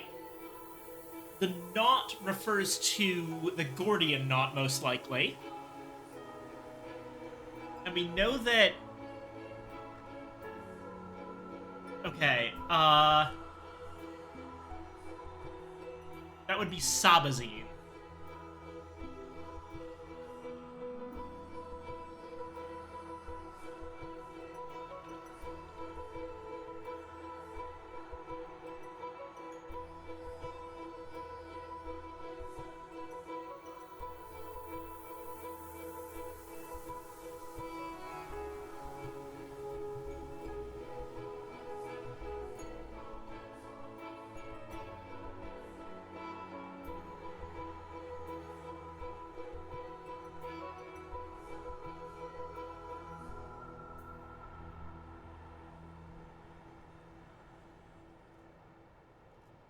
Okay, I'm going on a wild goose chase here. I think that my interpretation of the knot is that it refers to crossroads, with the roads crossed over each other, and that the Thief of Knots is the other twin. That leaves the Scavenger of Thrones to be the Beach Crow. And the thing about the Beach Crow, right, is that the Beachcomber, the Beach Crow, thief, spy, voyeur,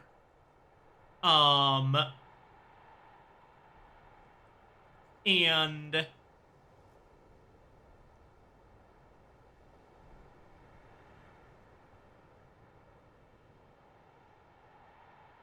the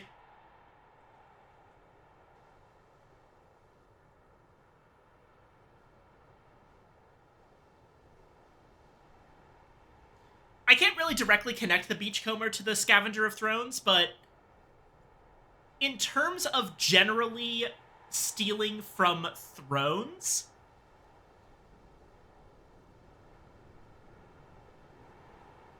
a thief, a spy, and a voyeur that does sound broadly like the one that would be most likely to do that.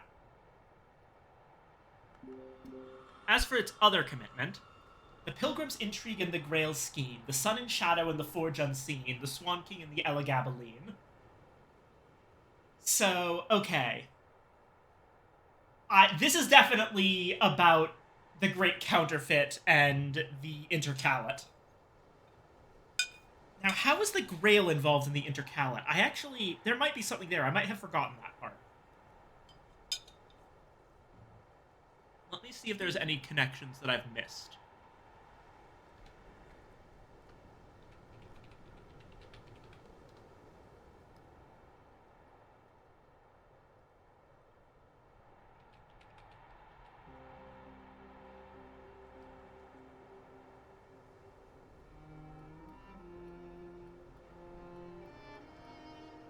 Ooh, interesting.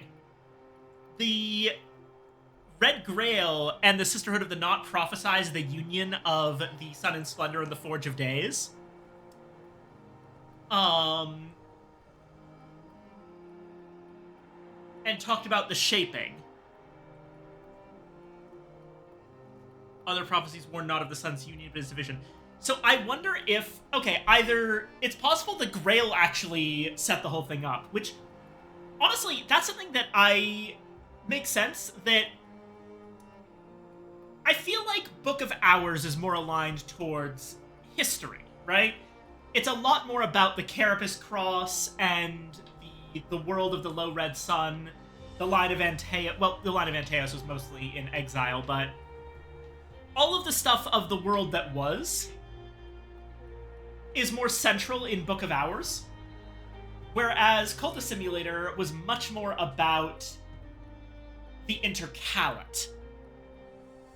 Now, admittedly, we didn't ever learn about the Sunset Celia thing in Cultist Simulator, but still, the idea of the Intercalate, the greatest ritual in Cultist Simulator is the, oh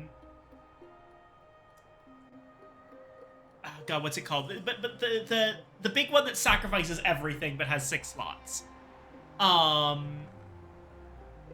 Rite Intercalate, that's the one. The Rite Intercalate is the ultimate ritual in Cultist Simulator. And in Cultist Simulator, the 3 base game paths to power are through Lantern, Forge, or Grail, who are the 3 powers that were involved most directly in the Intercalate. The 2 directly involved were the Sun and Splendor, representing Lantern, and the Forge of Days, representing Forge, and the Grail was the one who prophesized it.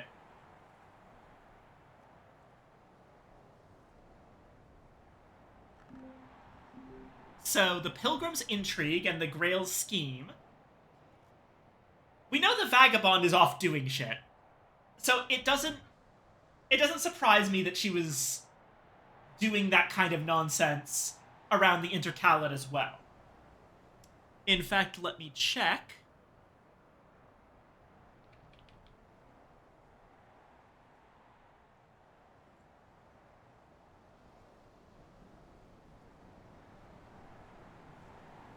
Yep, there's hints that the Red Grail and the Vagabond had a role in causing the Intercalate based on let's see here.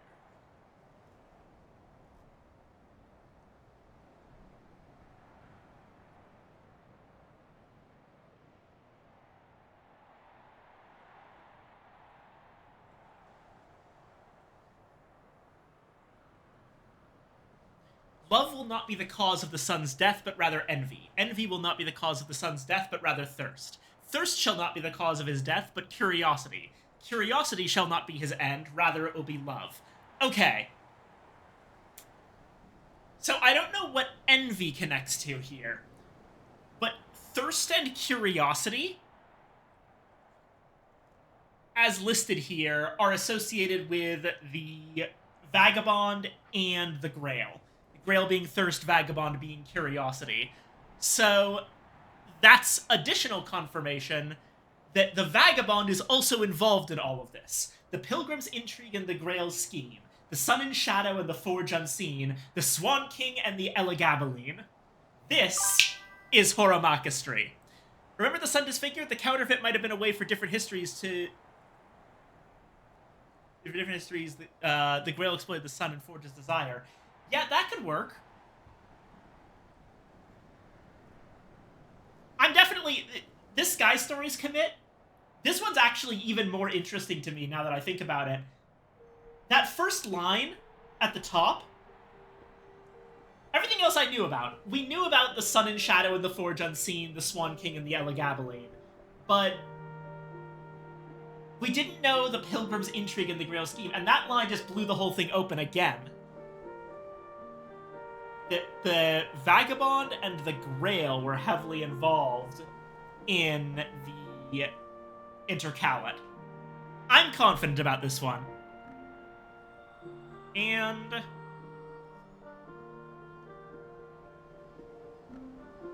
send it. Right. Next up, we have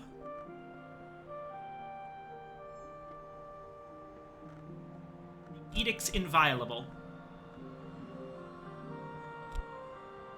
This could be under preservation. The Velvet is not the oldest hour, but she is the oldest hour of Calyptra. The black flower on the Watchman's tree is the preservation of secrets, and without it, the tree would fall. This is a matter of preservation.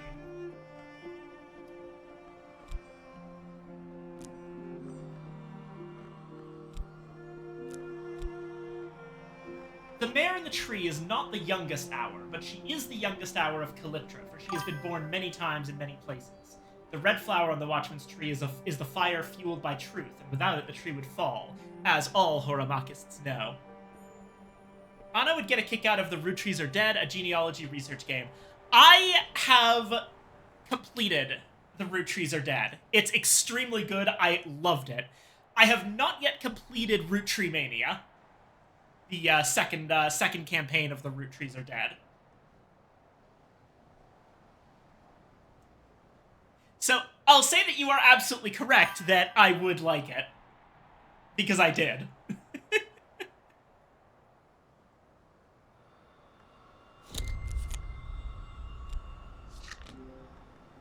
Then, Inks of Containment.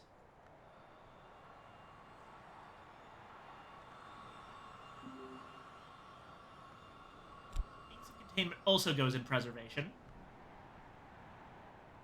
When it is safe. Certain knowledge is forbidden to mortals, except in 9 great libraries protected by the Covenant stones they hold, where this knowledge can be safely recorded in the inks called Encostum Terminal. These libraries are together called the Watchman's Tree, and the Covenant marked by these stones shares that name. All this, then, is a matter of preservation.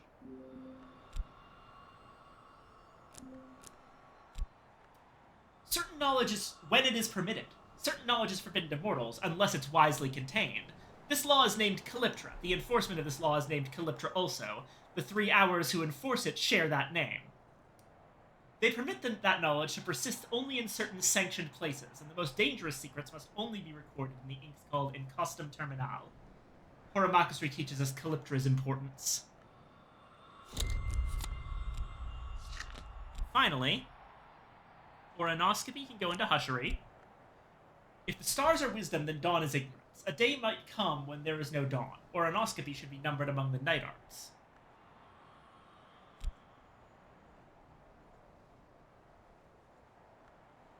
If night is peace, then dawn is battle, when the sun drives the stars from the sky. A day might come when the sun's victory is not assured. The battles of heaven are a matter of Horomakasri. I mastered the wisdom of the laws and disagreements of the hours.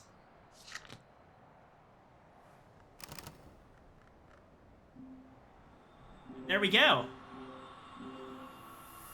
We've maxed out everything except Ithistry.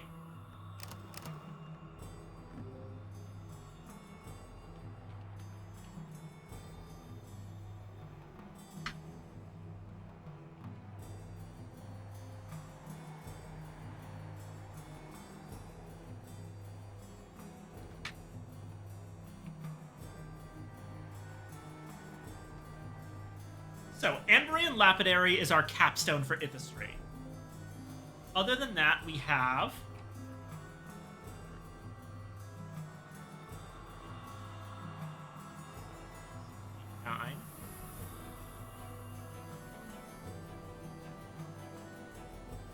Stitching and Binding, Putrefactions and Calcinations, Preliminal Meter, and Purifications and Exaltations. 7, 7... 6.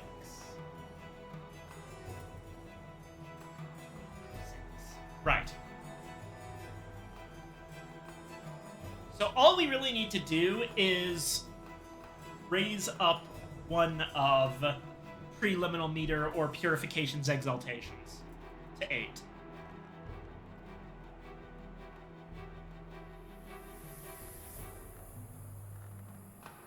terms of our capstones, which we now hold 8 of them, Anbury and Lapidary being the 9th. We have Edge, Lantern, Nectar, Sky, Rose, Winter, Scale, Sky again.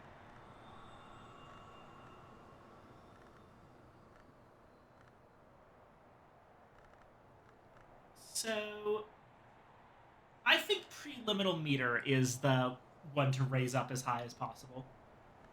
Or, no, the Loveworks and Clockworks does already have Knock. What do the others have? Nothing. Yeah, Preliminal Meter's the one. And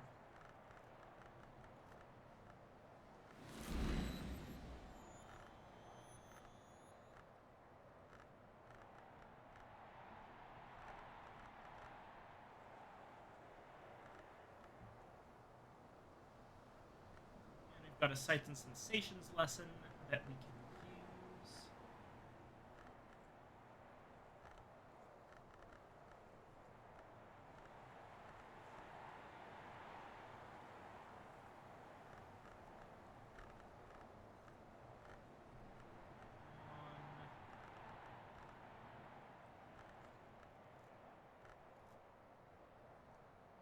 Honestly, Sights and Sensations.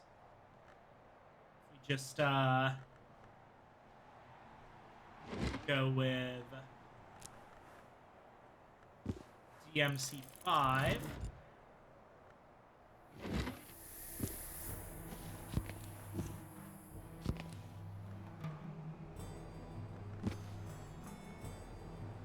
Skeleton Songs.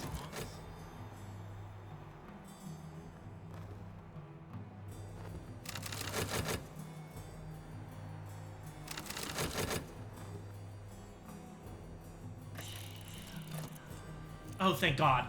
We can finally finish damn Second Skin Affair.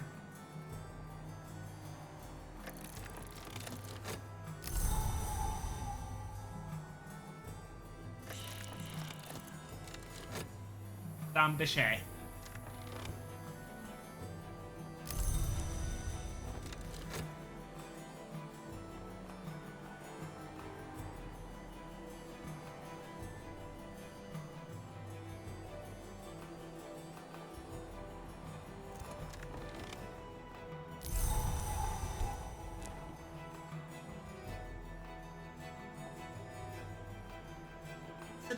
So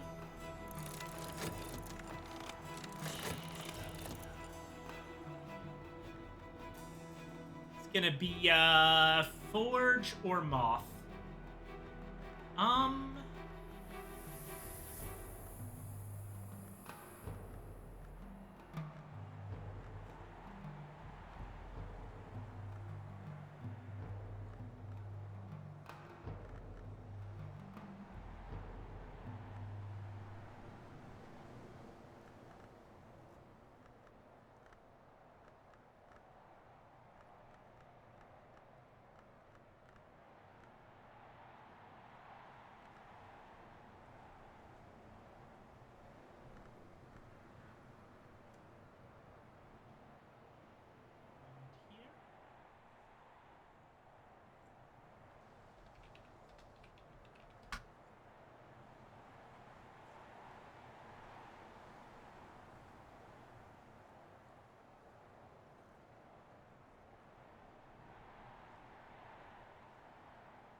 She's already read the 6 Letters on Necessity, and apparently that is the only 4-Moth book that exists.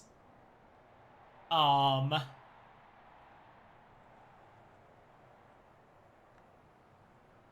Forge.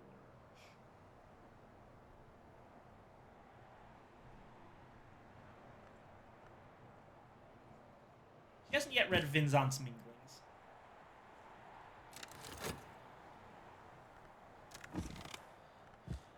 No. I'll probably save that for a future one.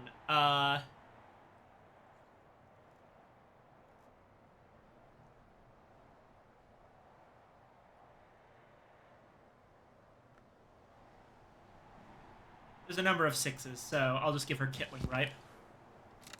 My visitor's questions are unconventional, but so is my collection. Apples!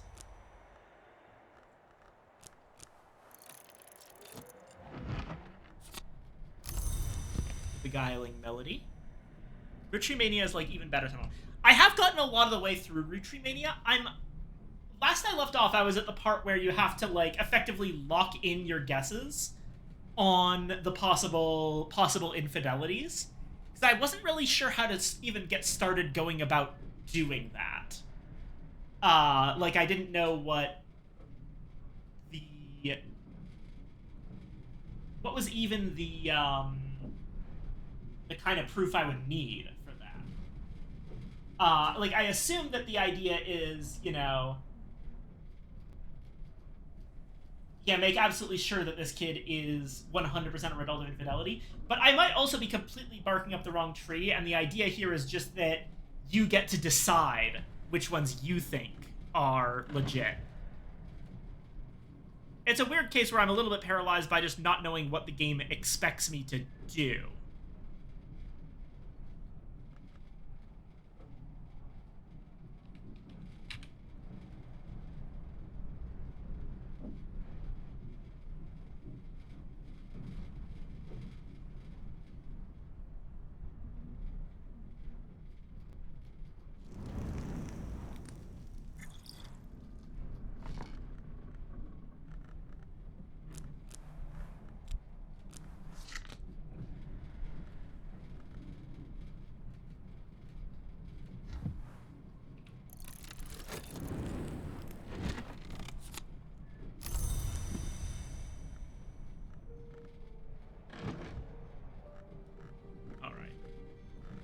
Sights and sensations.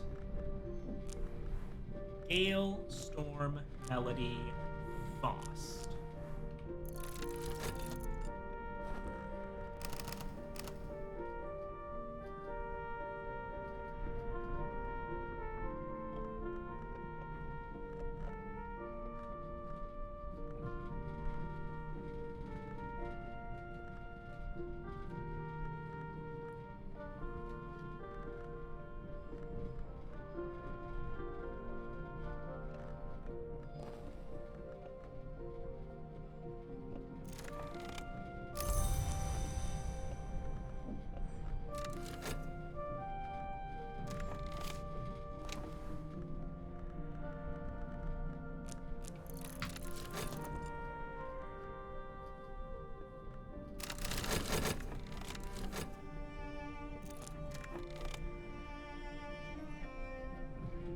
Oh right, we can actually have a picnic.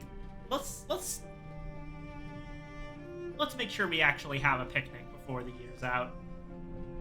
Okay.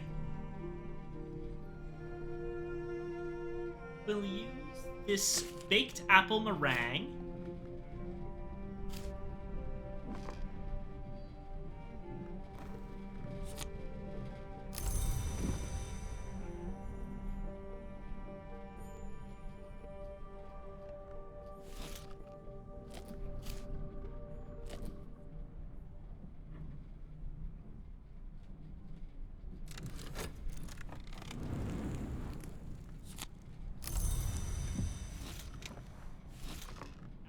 Plus dough.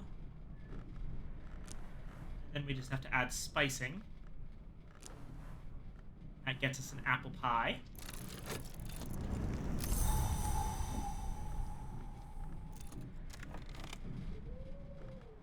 More apples, okay.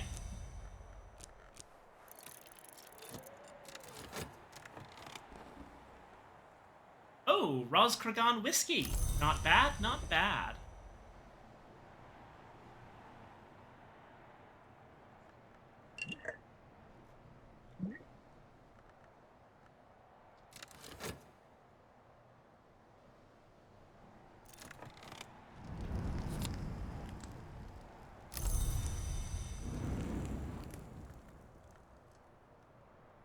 Wait, oh no.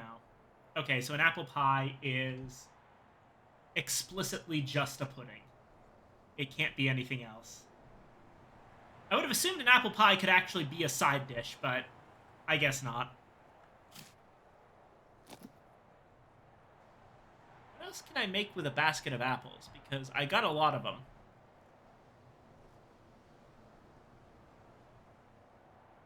Okay, no, it's literally just apple charlotte or apple pie. Apples are only available for pudding.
Hedgery.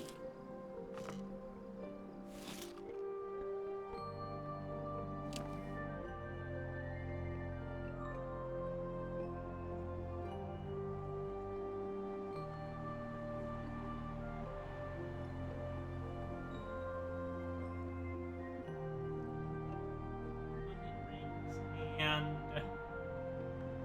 we would need a main course.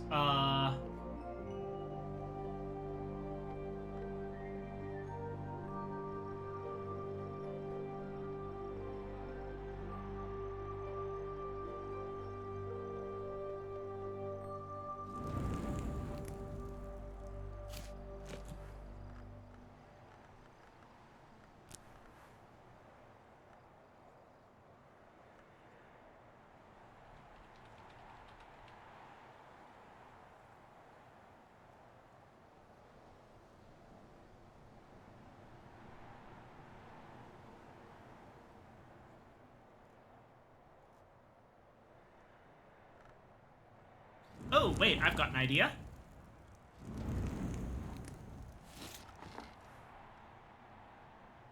More dough.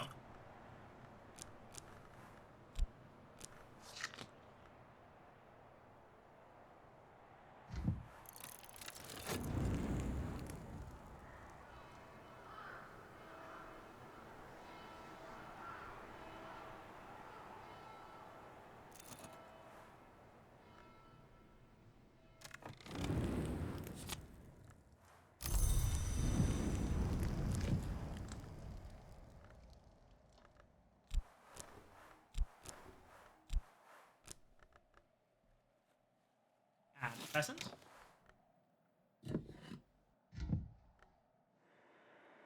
Make a game pie.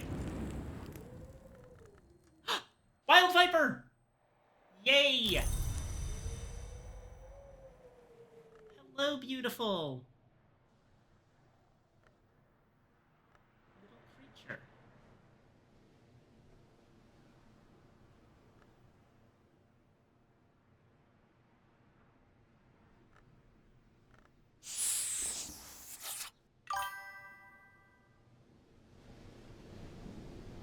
Another one.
your thoughts comes from a time when pennies had quite a bit of value. Yeah, true.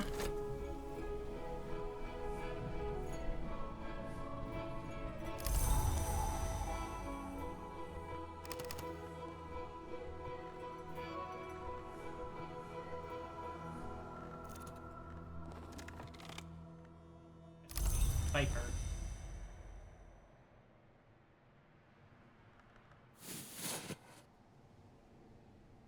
No, he does not want to be by this fire.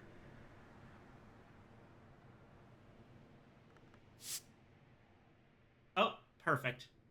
Perfect, perfect, perfect. And now we have one for my bedroom to keep me safe at night.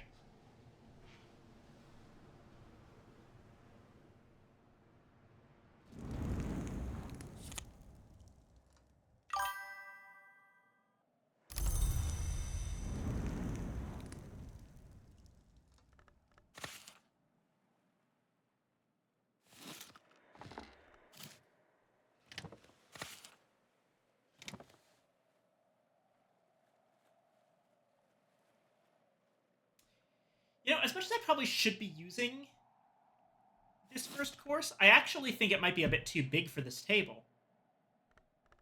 Let me reconsider.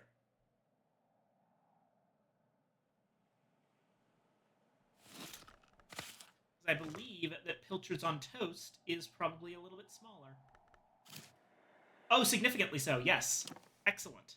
Excellent, excellent, excellent. And now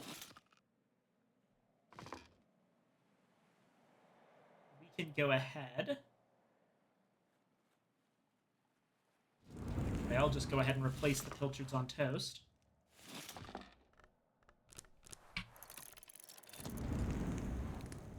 All right, let's check what we've got. Game pie, onion rings, Pilchards on Toast, and an apple meringue.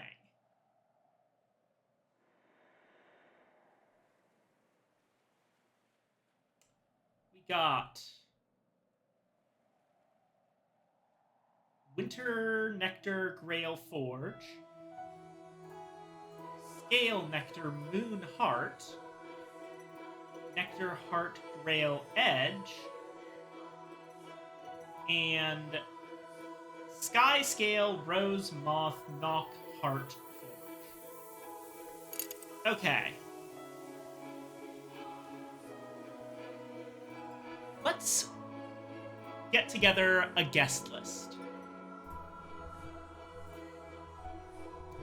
Obviously, Magister Hokebald is off the table. Bastard.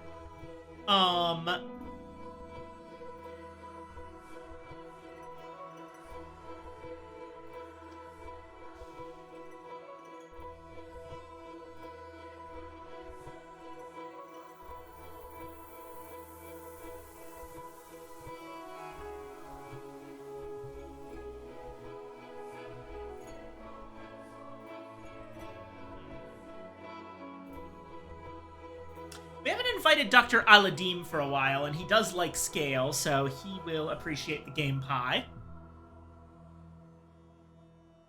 Dr. Peel, we also haven't invited for a little bit. He'll like the Pilchards on Toast.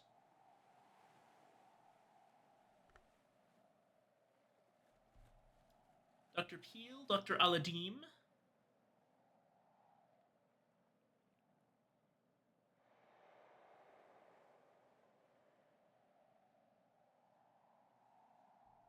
Madame Bechet, and Princess Coquille. I think that's going to be my guest list. Oh, Strathcoin's fun at parties?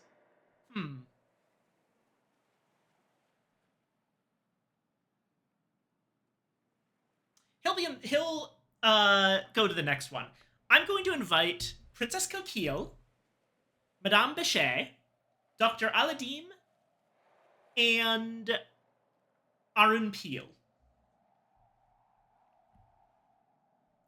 No villager this time. I will just go with... Because I don't think we actually have room for another dish. Although we'll see. Write up the invitations, then we'll take another look at all this.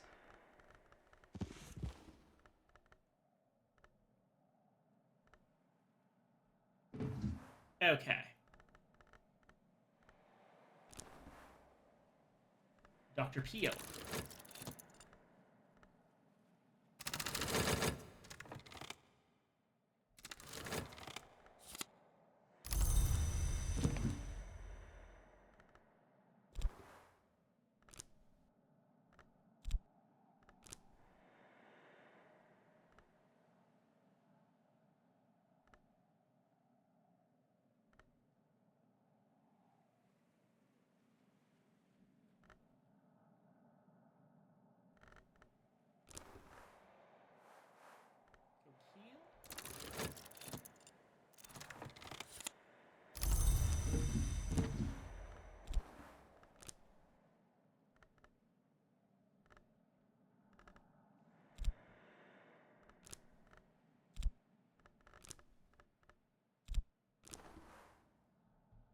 Dr. Aladdin.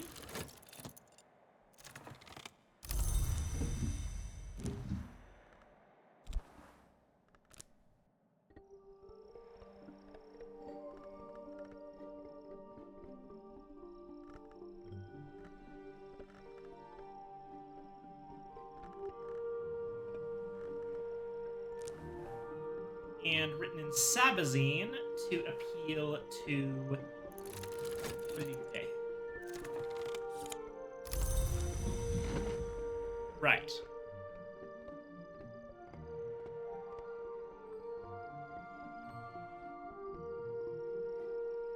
So, drinks-wise, Dr. Aladdin will drink anything as long as it's not intoxicating.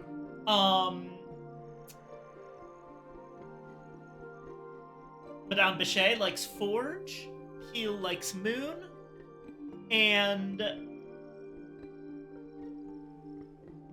Coquille likes Grail.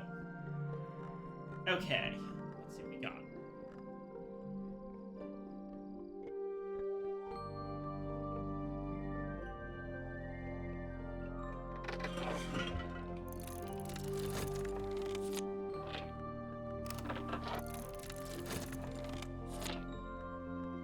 Honey Scar Jasmine Tea. Satisfy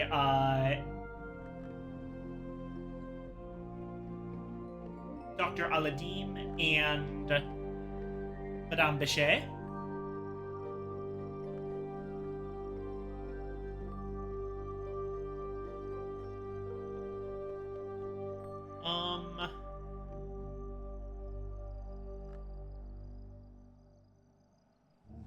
I will go ahead and also make a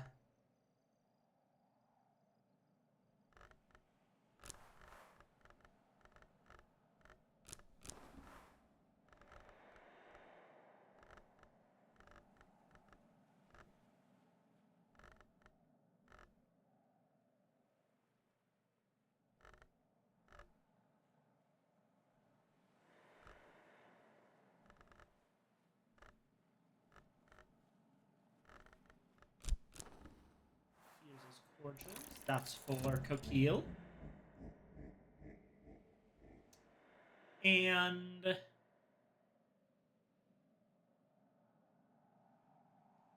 Moonwise, well,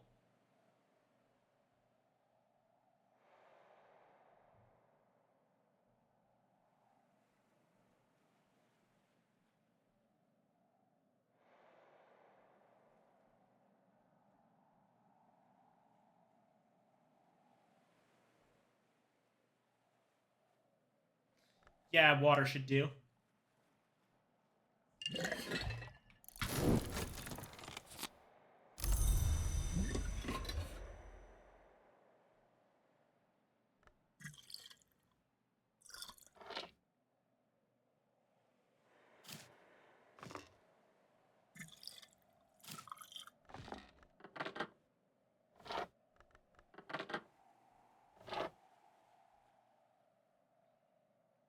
Yeah, there's no way we're not going to be able to stack it on the chairs. Okay, let's add one more person.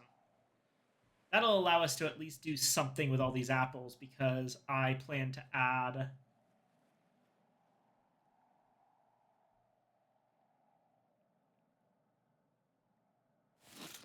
apple Charlotte.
Wait, I'm a complete and utter moron.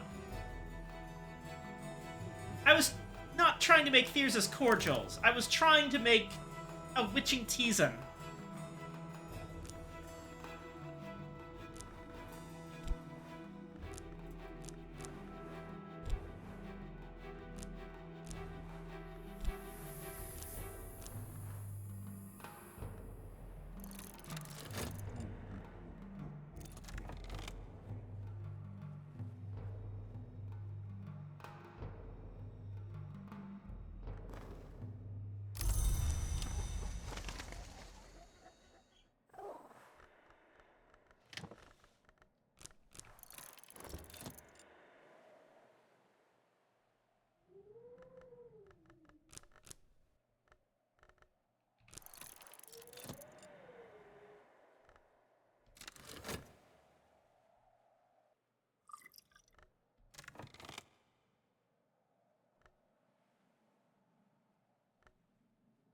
Well, I'll put the cordials here for now.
And we're inviting up Denzel.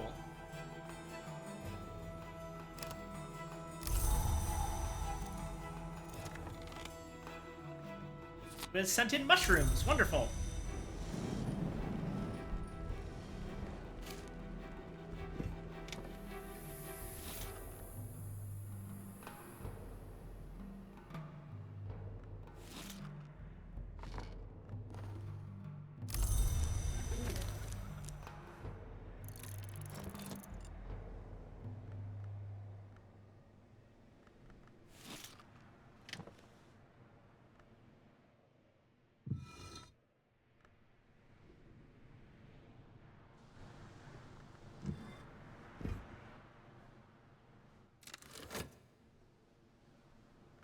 Well,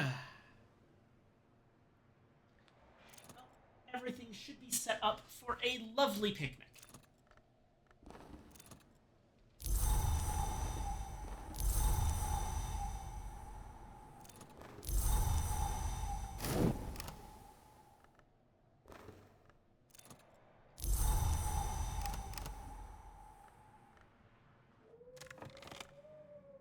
Blackberries.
Physic Garden.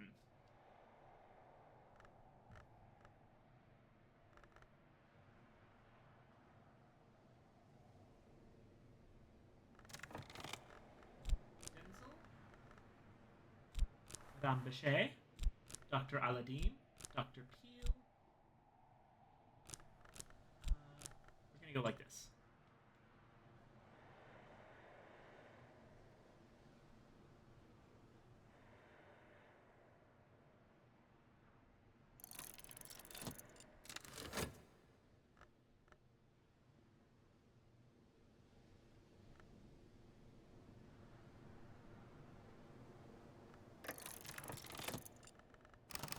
Metal. Start us off.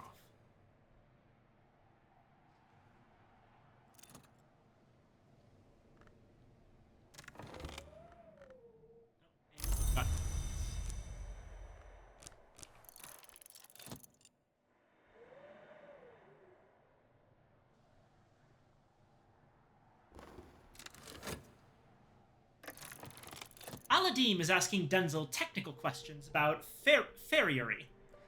I have ridden many kinds of steed on many kinds of highway. Denzel answers briefly and gravely, but his interest does seem piqued by Aladdin's hints about shoeing other steeds than horses.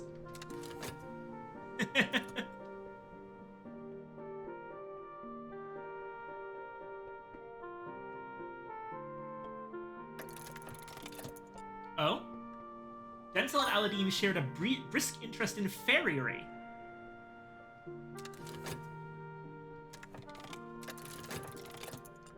Add a Shapt card. I don't know why I knew this, but I somehow kind of figured that Denzel and Aladdin might get along. Olympe is trying to get to the bottom of Arun's opinions on the new king. He is answering only in riddles, but she seems to find his answers illuminating.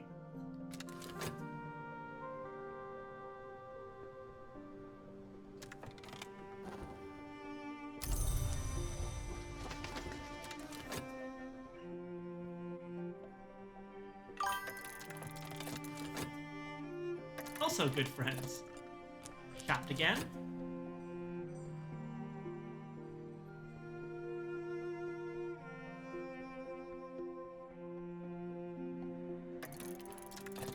Olympe shows Aladdin sketches she's made based on signs she saw in a dream. Yes, he says, this is almost Sabazine. Here, the towers of the Little Hammer, the Wolf-Wife, the Black Dove. I think you dreamt that you were coming to Brankrug. Lesson Sabazine. I wonder, actually. Okay, yeah.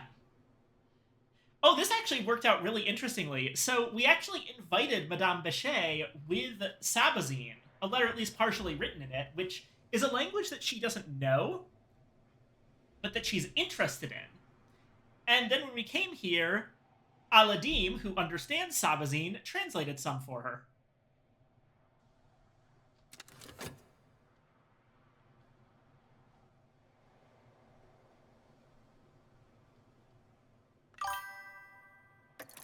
Peak roleplay, yeah.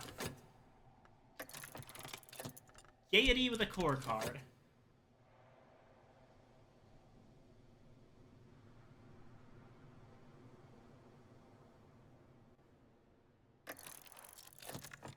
Aladdin politely interrogates Coquille about her family and nature.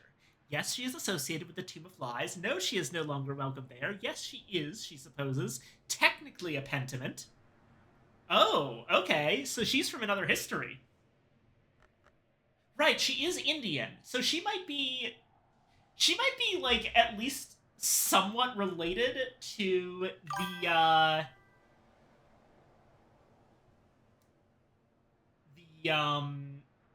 Hooded Princes.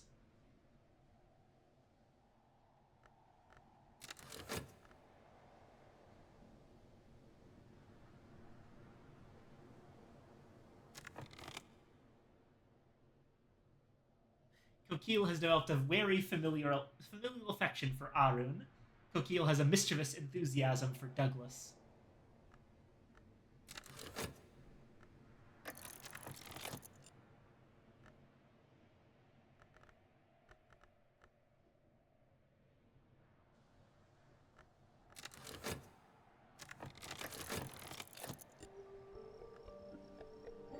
Ask about dreams, add fat. You know, I just...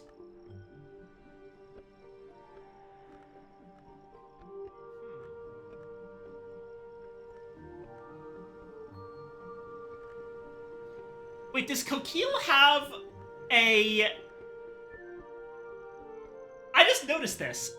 These right here, I thought for a moment these were, like, similar to other connections that people have. But I know that Madame Bechet had a thing with the Keels. Or no, maybe it's just between people. I don't know, but I'm wondering if the whole adoption thing with Coquille, I wonder if she has some kind of mechanic related to that, where she has her own little connections meter.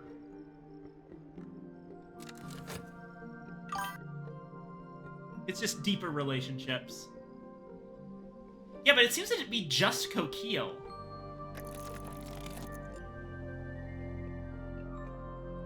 Olimpe and Arun chuckle over a roost rumor that's recently resurfaced of ancient trysts between the Malachite and the mare in the tree. They speak of the tradition that the mare in the tree can sometimes be the witch's sister, what that might mean, and especially what that might mean for Rowena and Aunt Mopsy.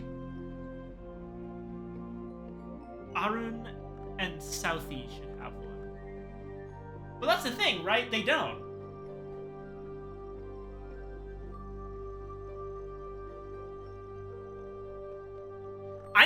I need to look this up. Hold on.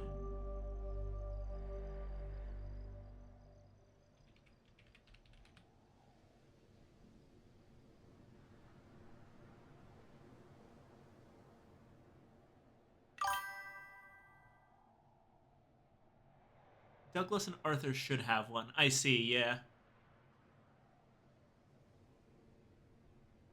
Okay.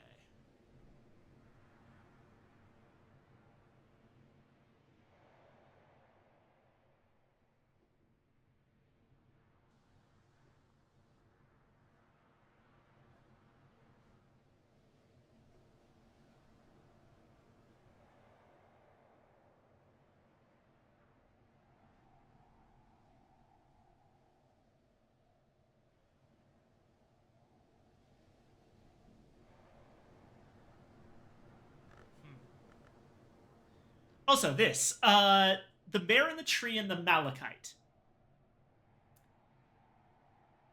The mare in the tree can sometimes be the witch's sister. Okay, we know Rowena is related to the twins. Aunt Mopsy, though.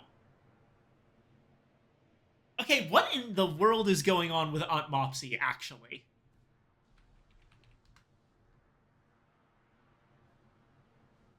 Aunt Mopsy is the herald of the mare in the tree.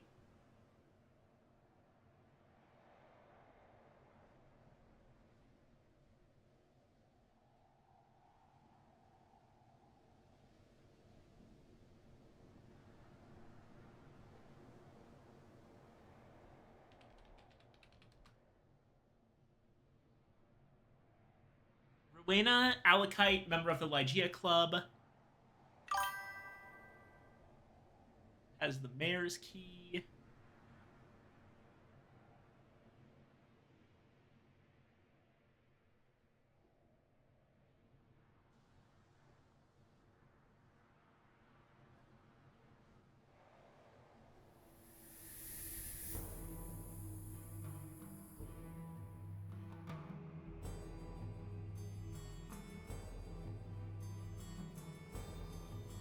Oh, I see. Don't think too much about it. That's how the mayor gets you. Fair enough. I did discover that apparently, have we already considered this? I think we might have already talked about this, but there was something about how the De Wolf line was actually descended from Rowena.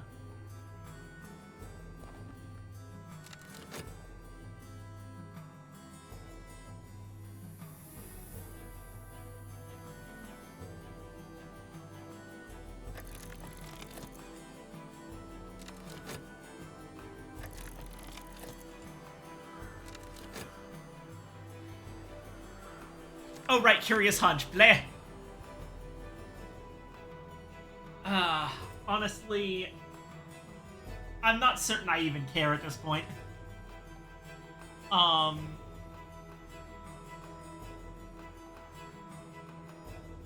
mean, I can just get another one of this anytime I want, basically. Once per season.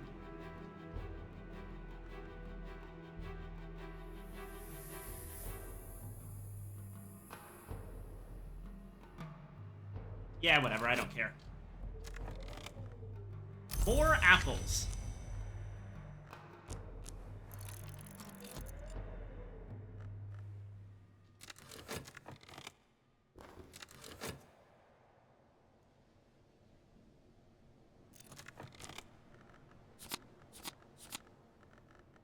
Oh? Wild surmise. Oh! Wait, a picnic has a different one. Eyes open, the skies open.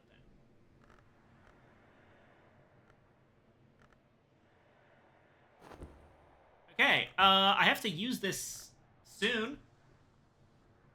Can I save it? I can. Yes, okay. I will do that.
Oh, wait.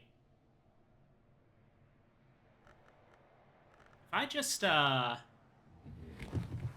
quickly do this.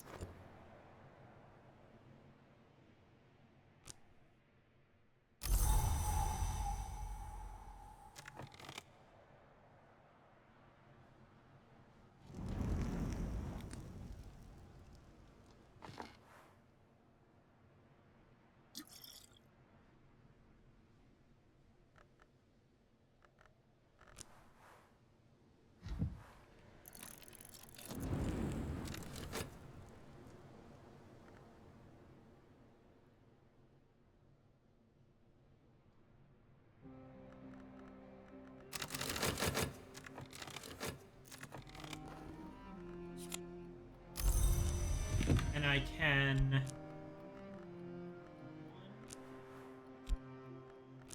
Oh, wait. Shit. Shit. Sky, not lantern. Could use a wind in waiting. Honestly, it's just going to go to waste as of the next Numa anyway, so sure, why not? This is as good a time as any to use it.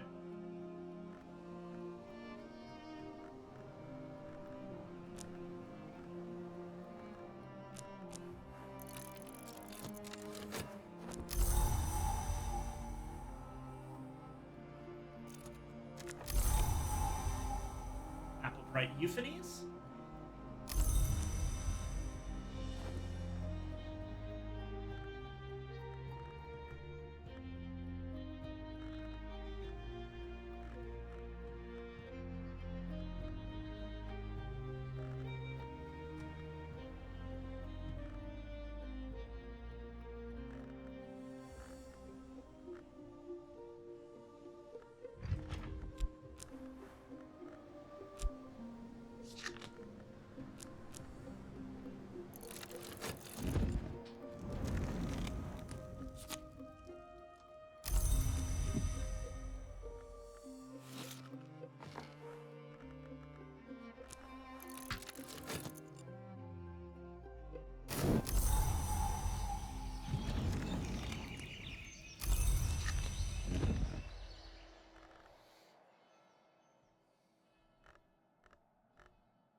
Here's to my successor.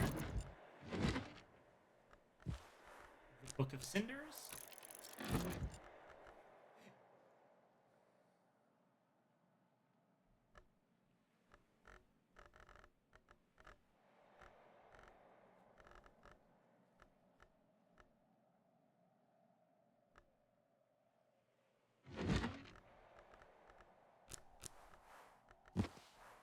Lady Ava's Returns.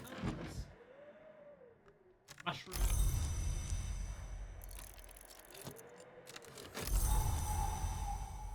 Cloudy Day.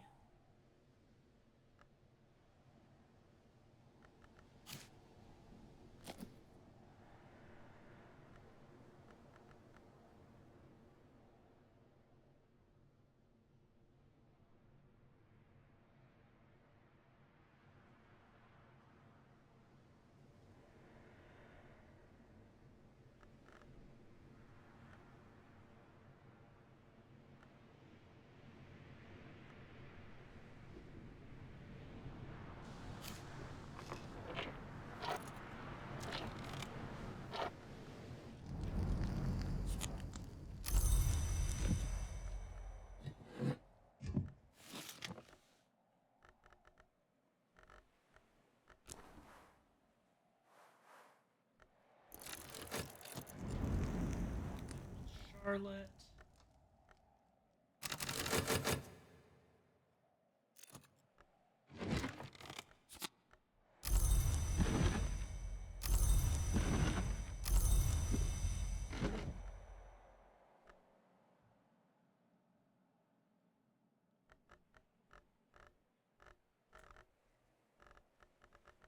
So now we take Pyroglyphics.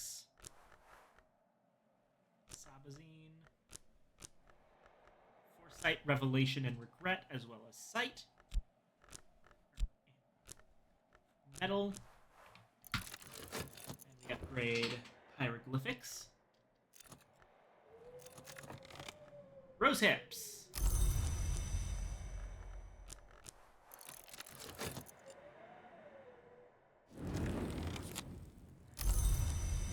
Another Apple Charlotte.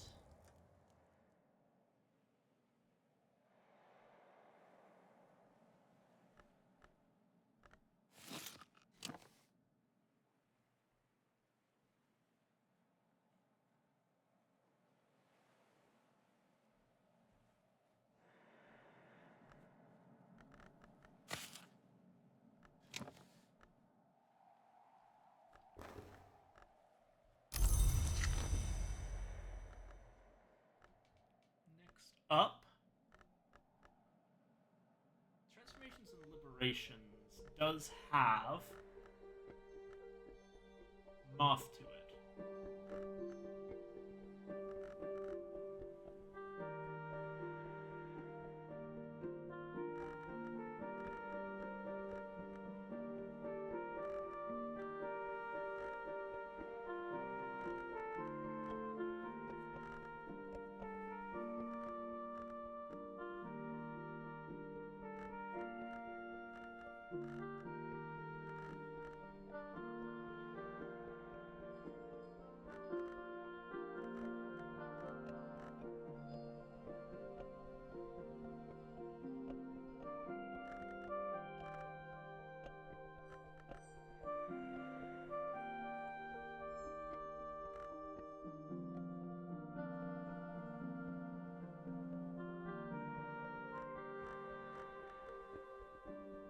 Okay, Sacra Limier. We can bring up to level 6 most likely.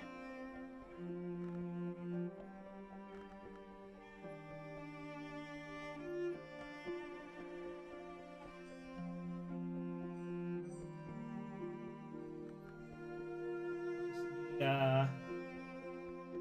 4 more things. Should be easy.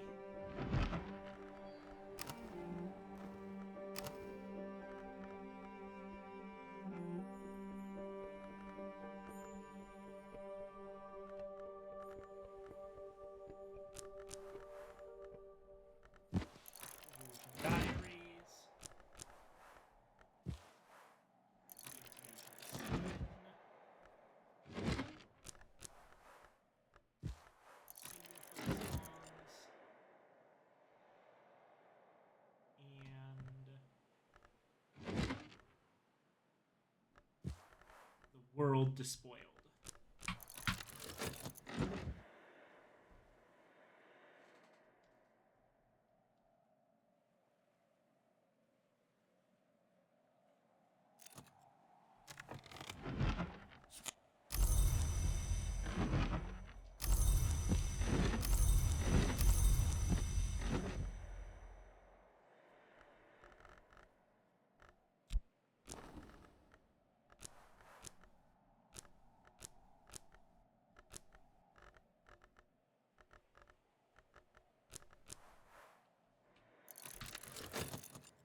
Upgrading Sacralinia.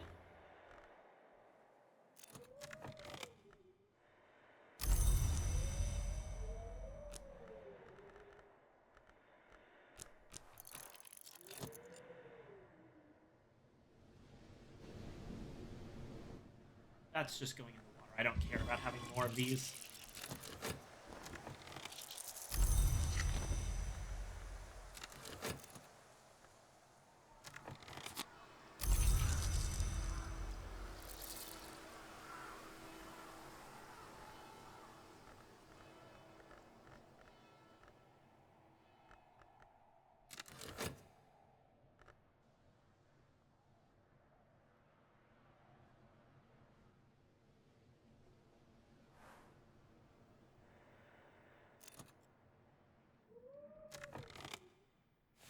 Luggage. Alrighty.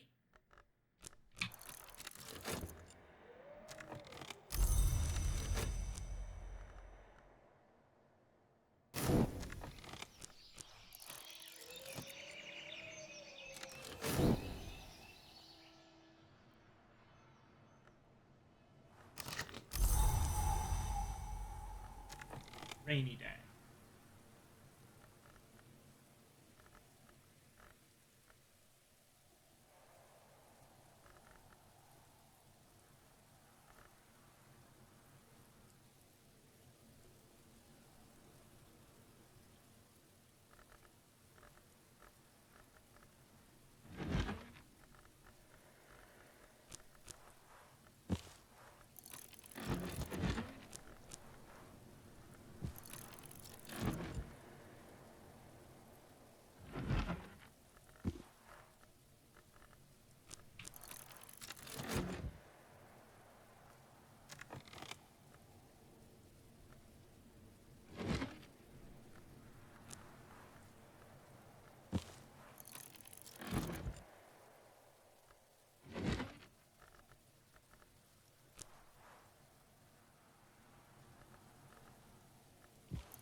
Lignum Vitae, which we can turn into Pyrus Orichalcunus.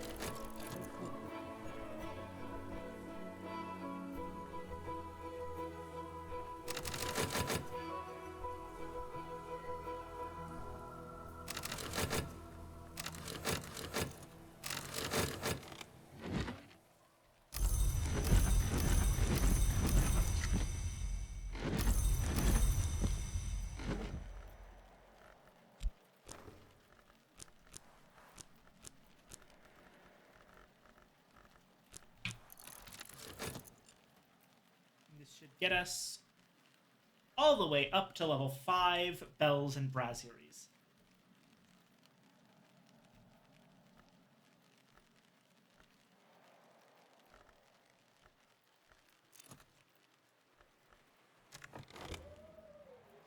snake!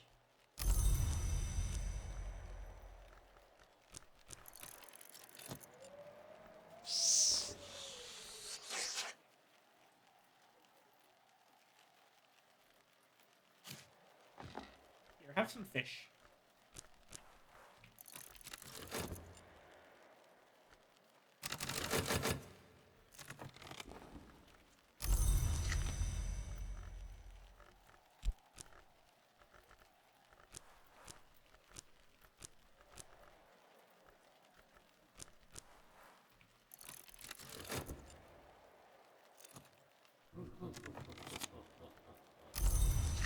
Alchemist?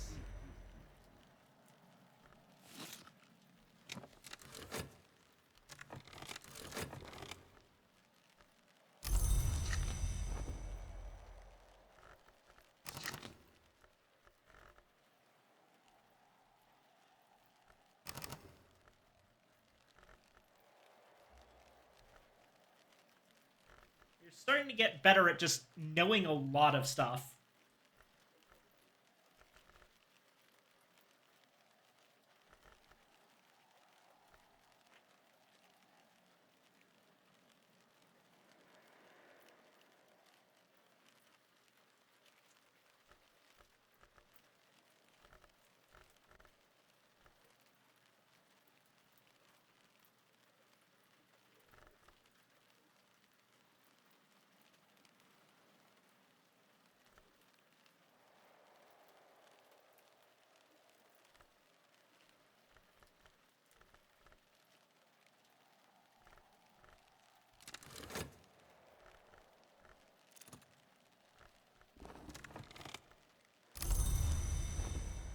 Snake.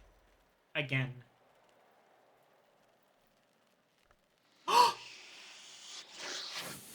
This one can be a guest of honor at the salons that take place in the Hall of Division.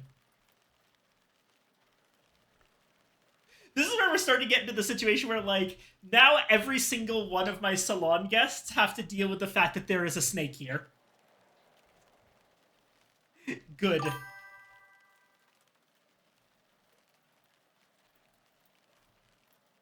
Conversely, Snake House staff. Yeah!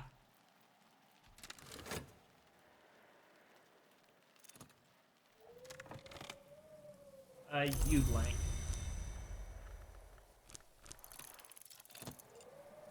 Like every type of wood, this can be converted into pears.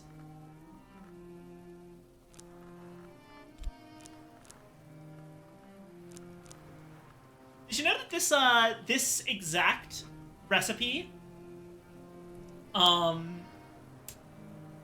making pears out of wood, actually it uses one of the special knives, in the house, a paring knife.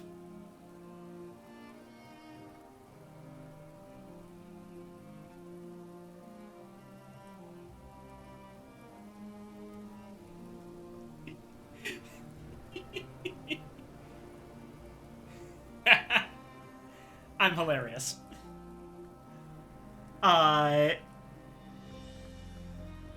Snake Butler greets you at the door. Snake Maids leads you to a bedroom that was obviously made by a snake. Yes! Yeah.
Paris.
Oh, we can now just make Leafy, so that's good to know. Oh, but that means I think if we use Leafy as a base,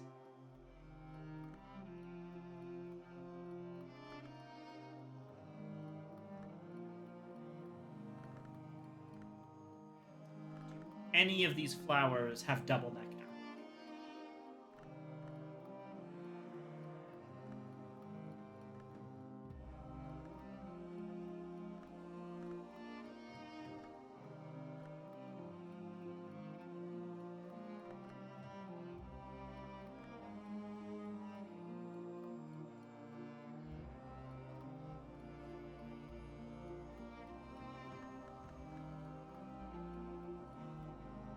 Apparently not.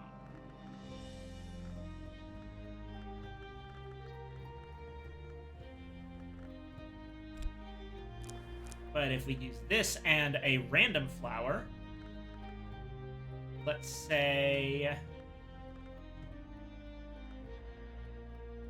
Honey Scar Jasmine. Ah, and that's Maracat. That's that recipe.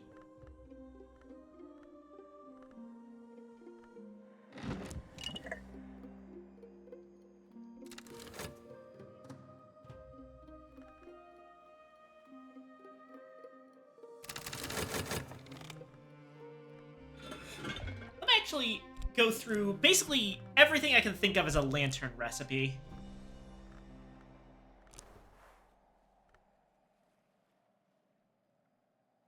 Alright, we know all the lantern recipes for glaziery and lightsmithing. Disciplines of the Scar.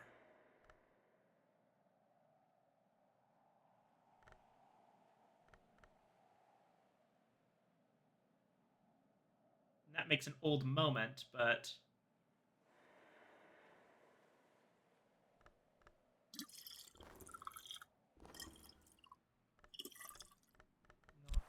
whatever that last one is.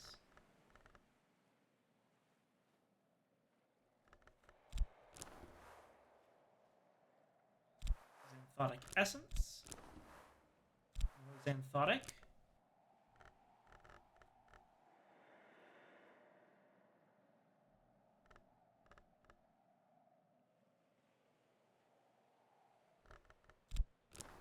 Wings of Revelation gets Ichor Vitreous. Sacro Solus Invicti, same. Hieroglyphics is Xanthotic. Watchman Paradoxes is Vitreous. Deep Mandaic is a language. Eracapian is a language. Alright, we basically know all of the lantern recipes. Aside from the Keeper level ones, which require specific ingredients.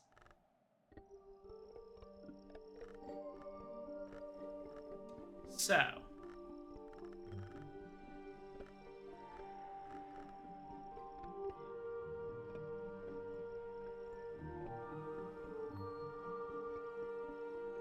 Lantern to Keeper level wants Ichor Vitreous, Auroral, Xanthotic.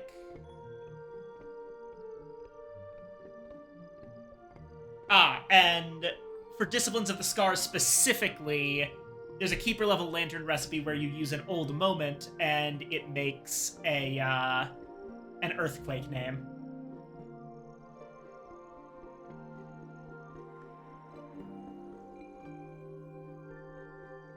That'll be one to keep in mind. But for the others...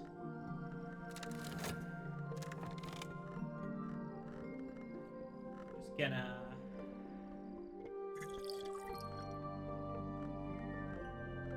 oh, I bet I can just... oh, wait, no. Well, either way.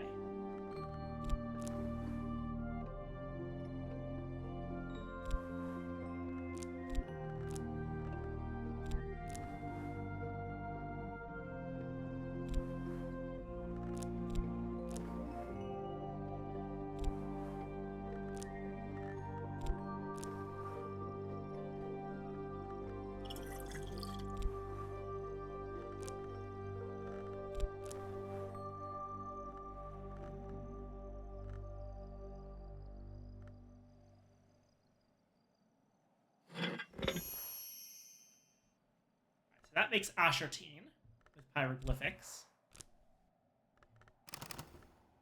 So now, Xanthotic Essence.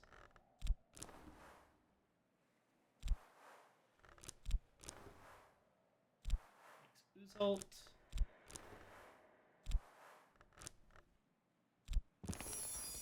Uzult. Yeah. I figured that's about how it would go. And Uzult. Oh! Glazerian Lightsmithing can make both Ashertine and Uzult. Interesting.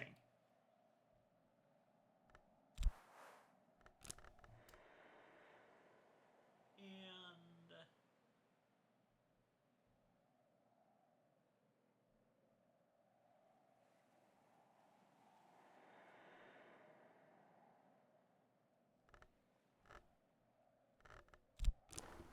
the Auroral Contemplations. Ah, I see. You have to add Ichor Auroral.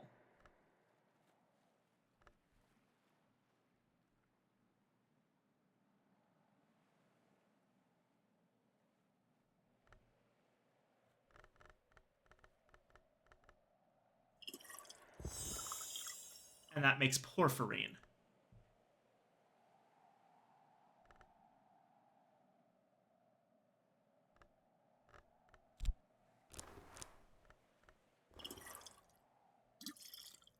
What about Purification's Exaltations?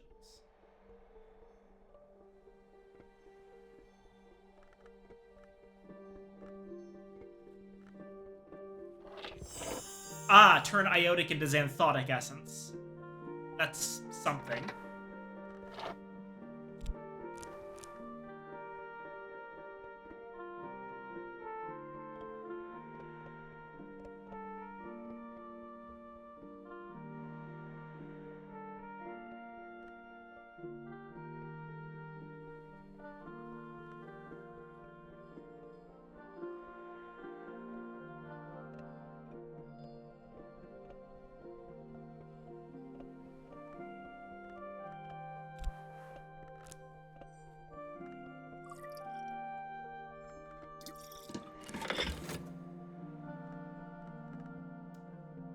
Well, that's a bunch of recipes that we now know.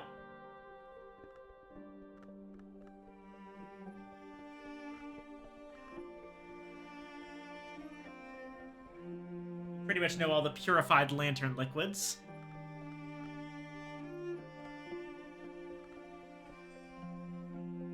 So, a lot of that filling out the Tree of Wisdoms thing was partially an attempt to keep myself busy while just waiting for the right things to pop up. Because this is where we get to the point of Book of Hours where we've basically done everything, and we can relax quite a bit. Just let the seasons pass by. Because we're basically immortal, I mean. It's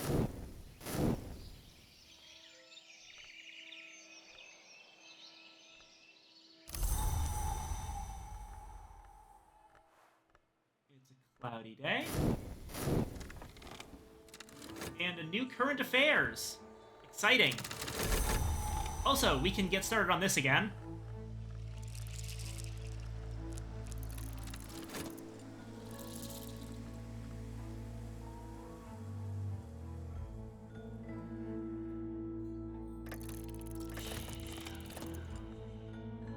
The Affair of the Forgivable Debt. Ah, that's the one that's vaguely based on Exile.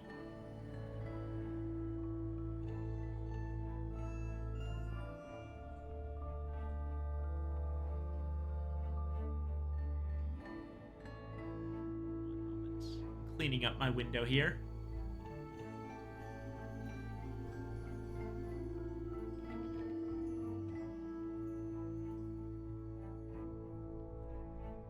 Is Forgivable Debt anything that we were super interested in?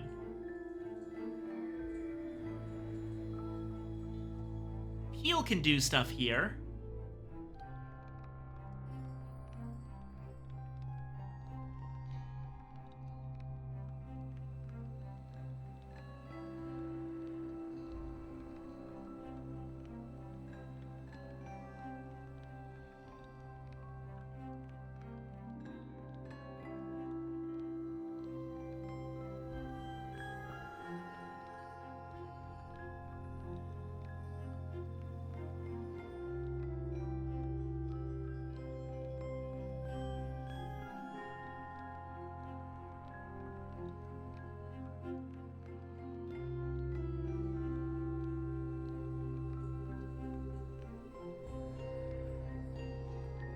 Okay, so we're already getting Lieutenant Moore. So now we can get back to doing this more often. It's gonna be...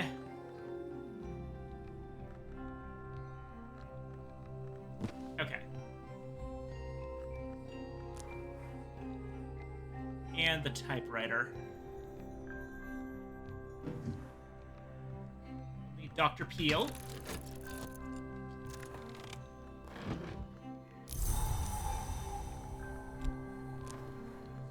Day to you. May I come in?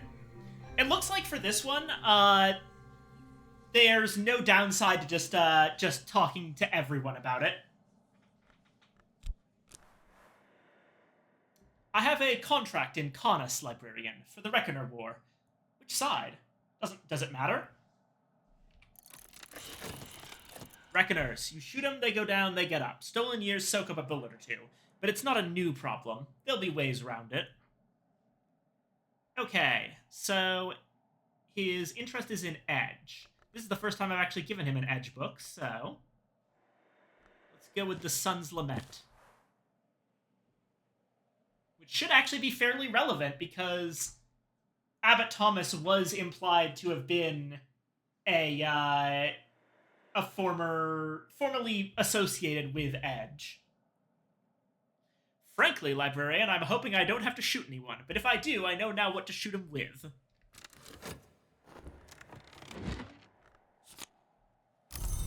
Okay, Peel.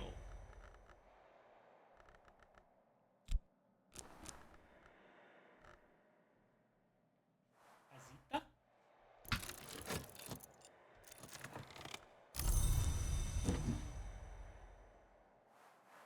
Lalahaima?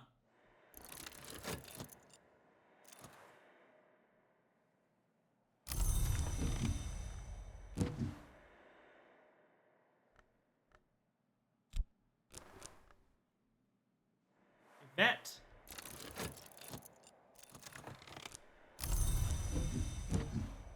And Connie.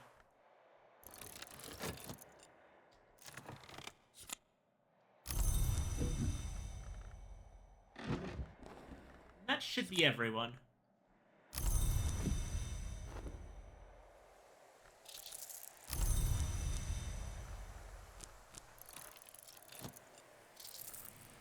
Pilchards again.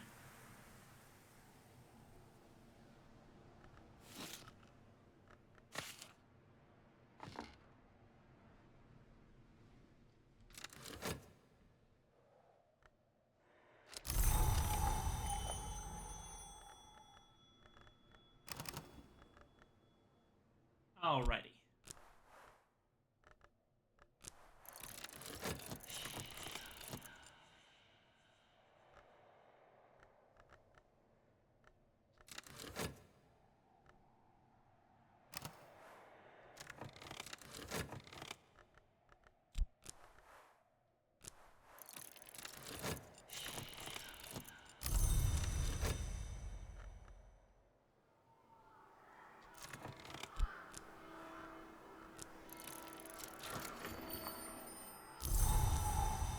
Spukara.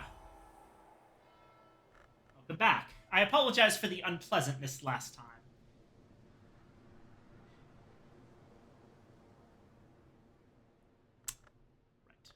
Right. Hello, librarian. I have questions. I'll pay for answers. This stupid conflict is threatening my interests in Kaunas. It is very frustrating. I will have to knock some heads together, and Reckoners have hard heads. For once, I may have to get involved personally. Thank you, librarian. Rest assured, I do not shed blood unless I must. A stern lecture may suffice, but the lecture must be very stern indeed.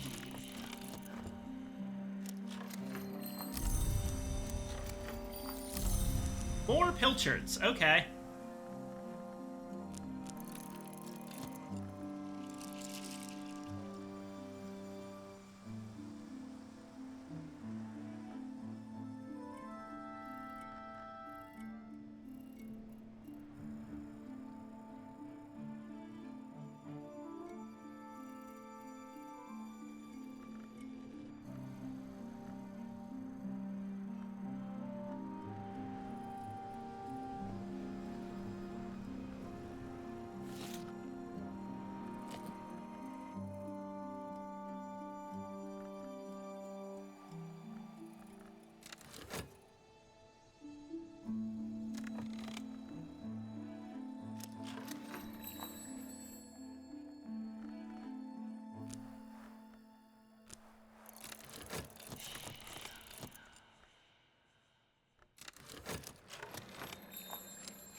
There are things that I need to know. Reckoners, they are not stupid, but enough of them are very stupid. Also, I forgot, I actually should read this out. Like many criminal enterprises, Reckoners offer loans to the desperate and unwary, but Reckoners can offer loans not only of cash, but of allotted years of life. They usually keep a low profile, but now 2 Reckoner mobs have gone to war in the unremarkable Lithuanian city of Kaunas. Why? What's in Kaunas?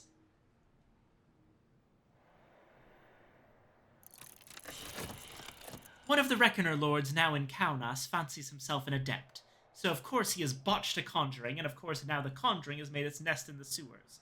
Always these things take to the sewers. Always.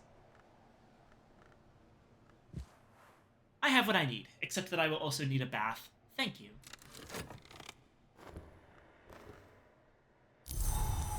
Money.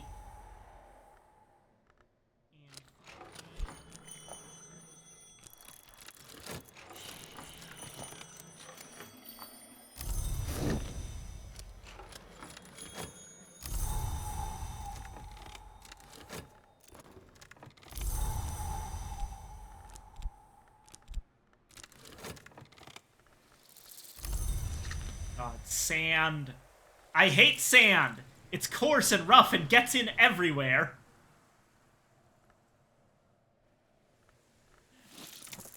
That's a bit. Anna actually really likes sand the one time, or not the one time, the few times she's gotten to deal with it, because specifically she really likes being on like desert sand or anywhere where sand is really hot, because it's very nice and warm, and Sneck is cold-blooded.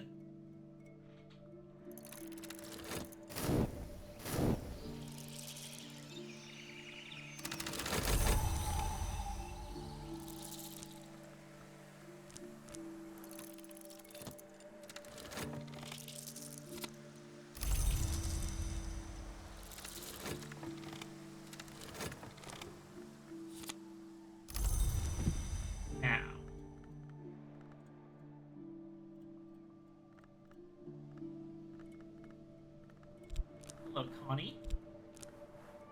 Librarian, I'm here on bureau business. The bureau has no... or, I guess not. I guess you're not here on bureau business. Or no, you are. The bureau has no business that far from home, but the local duties have asked for our help.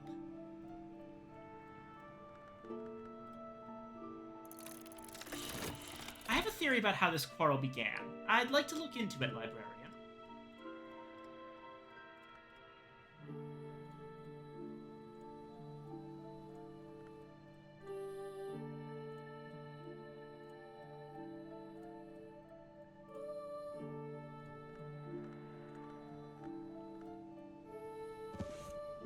Here's the Moon's Egg. I've been showing everyone else the Sun's Lament.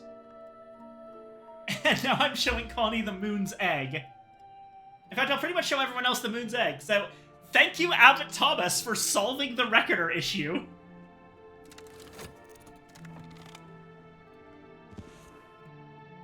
Oh, wait, no, hold on. She wants 5. Okay. Black Nephrite, then. Librarian, this trade of years, it's the Madrigal who keeps the tally, and the Madrigal who is invoked when Reckoners make the trade. I think just possibly, the stupidest Reckoner in the history of stupidity has turned a profit by cheating the Madrigal. I don't know who's going to regret that most. I'd better get to Kaunas.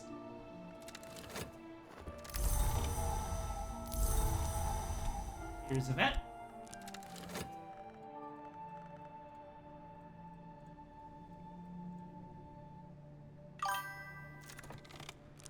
It's me, I'm the dumbest little Reckoner.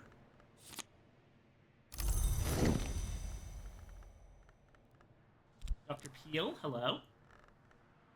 The day, the night, and here we are again in the day. Marvelous. This century, librarian, this century, a knife beneath every pillow. This century, librarian, this century, a knife beneath every pillow. I am minded this season to be a collector of knives.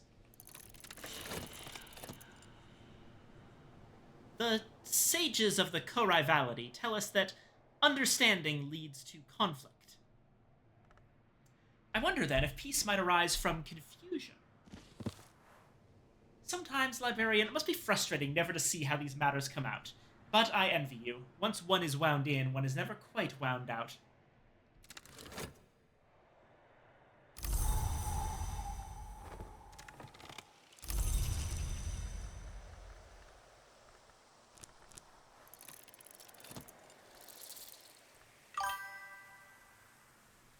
Psych Peel, I have House of Light. Hell yeah!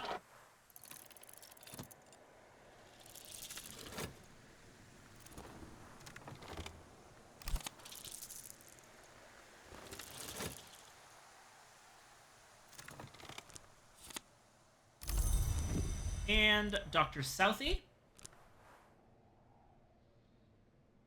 I wouldn't be here if I hadn't heard about the Reckoner War, but it's not the Reckoner War that interests me. It's the trade in years. I've been looking into family history again, and I can't make the records line up. I don't know exactly what I'm looking for, but I hope I'll find it here. Okay.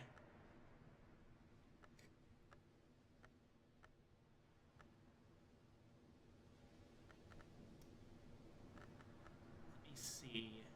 I think I know what you're looking for, Yvette.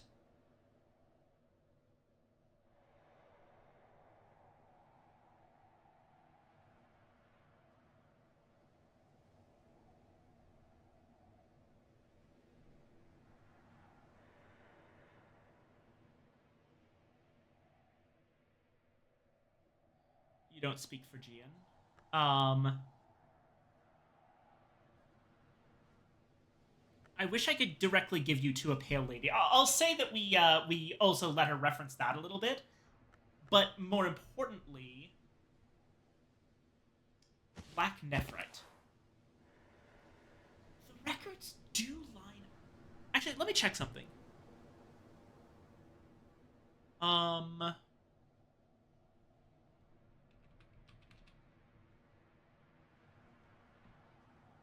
Moon readables. How many 8s are there?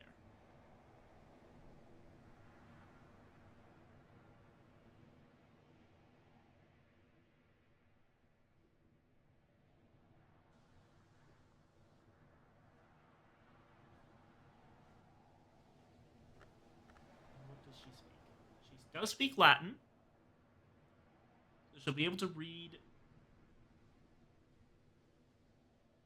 the Crossing to Noon if I get that one.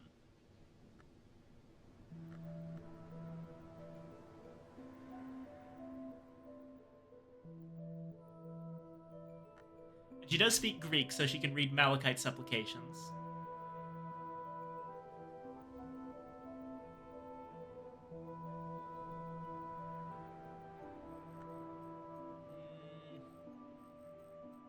It's still a bit too risky. We'll go with the Valentine's Dream Journal. The records do line up if a certain Brandkrug resident bore a child at the chronological age of 49, which might be possible if she traded extra years of life with Reckoners. That raised more questions than it answered, but I think I might have half an answer now. So yeah, this is another bit when I was tracing Yvette's lineage a while back. This was one of the big key moments where I was like, okay, how does this line up? The dates just aren't making sense. And then Yvette herself points out that the Reckoners could be involved, and it's just like, oh my god, what were you on, Ava DeWolf?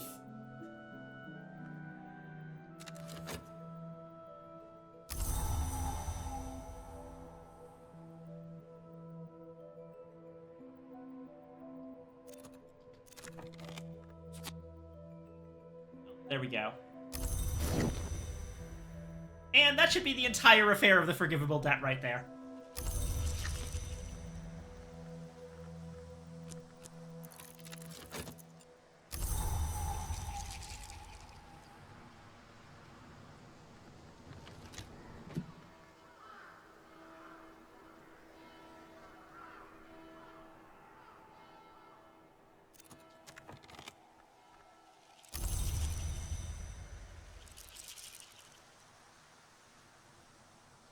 Okay. To be called pregomancy because it's magic. I don't have ADHD.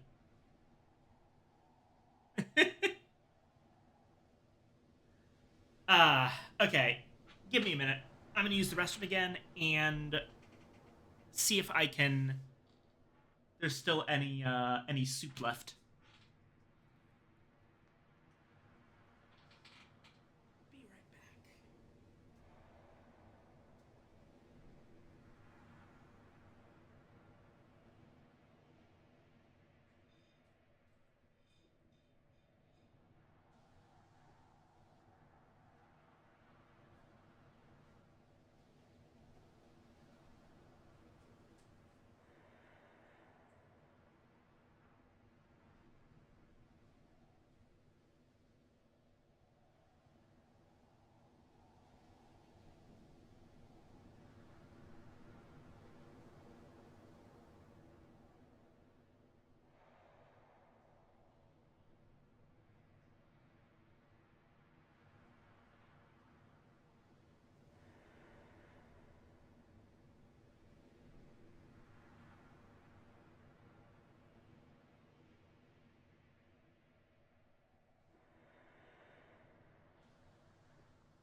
back for a little bit. I'll go get more soup in 5 minutes when things are nice and heated up.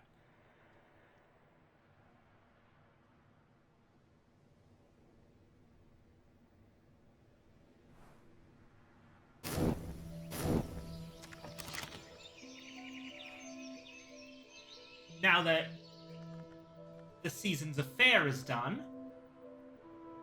we should consider this season's salon.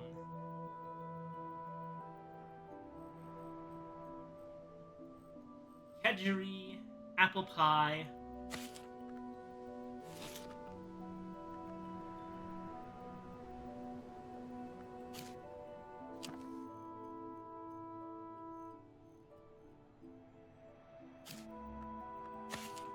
grape salad,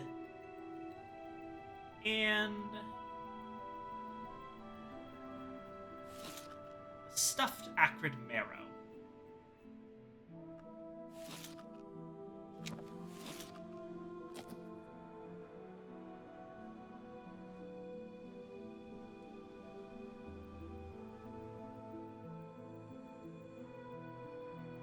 It's gonna be edge is possible.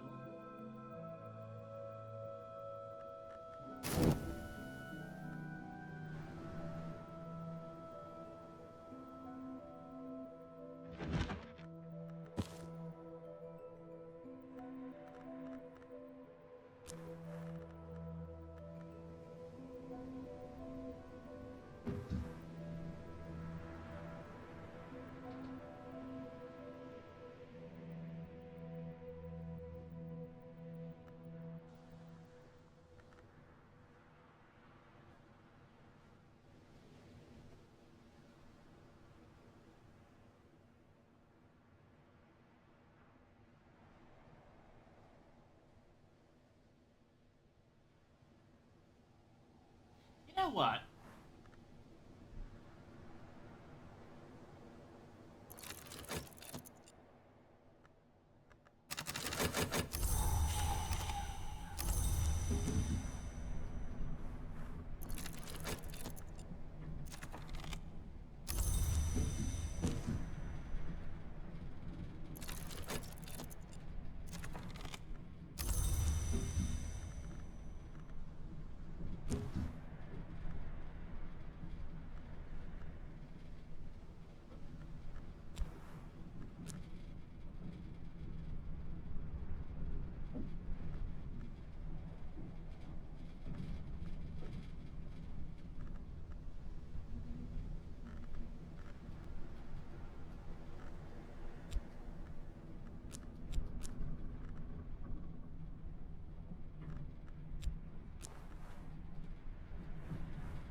That will be my setup. This is... That's an Edict's Liminal book, the Twin Serpent Tantra.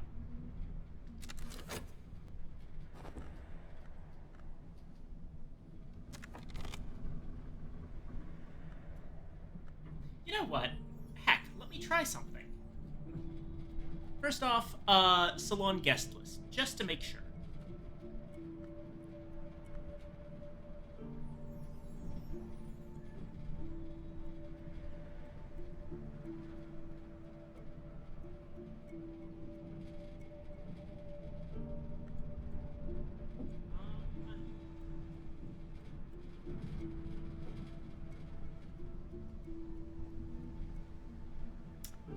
Right.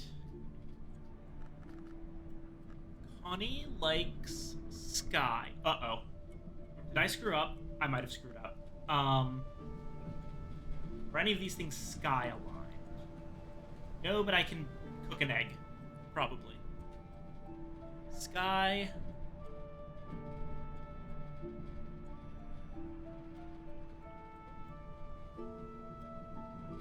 Edge. Edge. Moon and anything.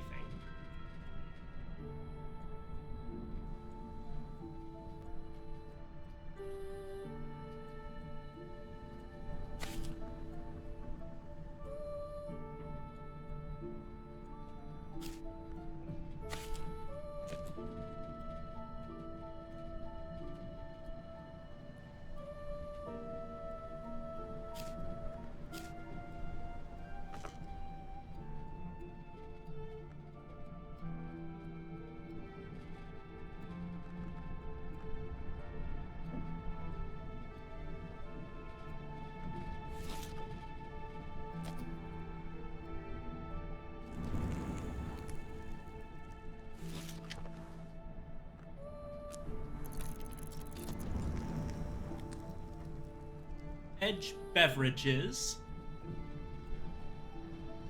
also known as Bever Edges.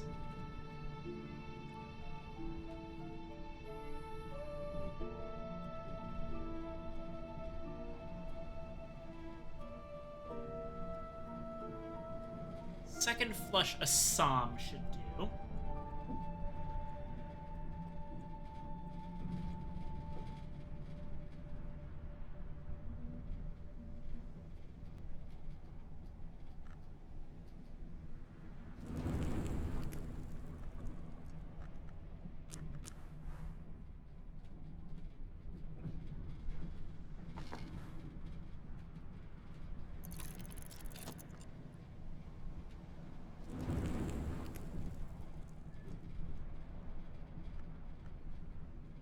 Be 2 people's worth of edge.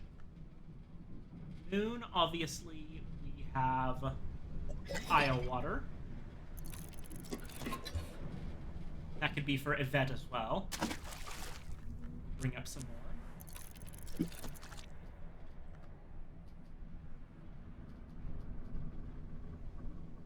And Connie likes Sky, which we should be able to do using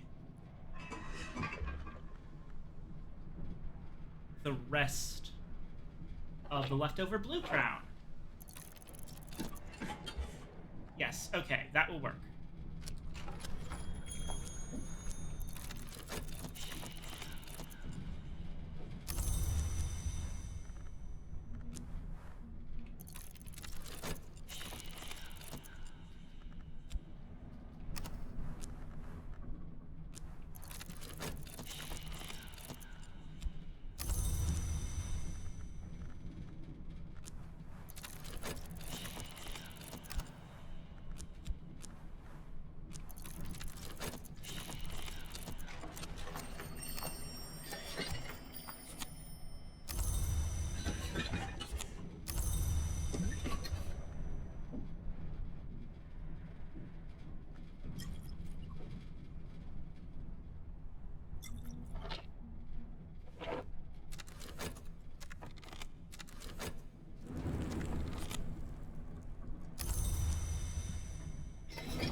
Still count as a lunch?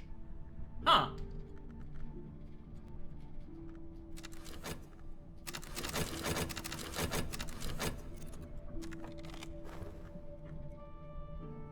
Oh, there we go. Twin Serpent Tantra.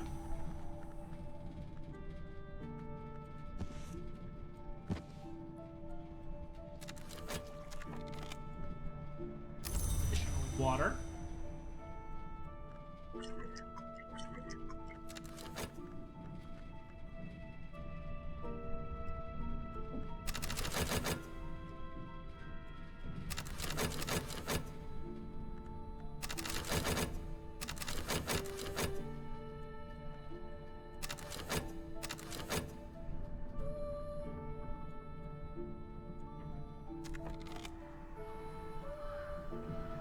Now the evening.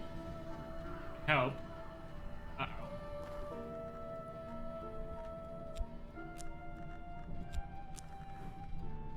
Yes, okay, good. We're good.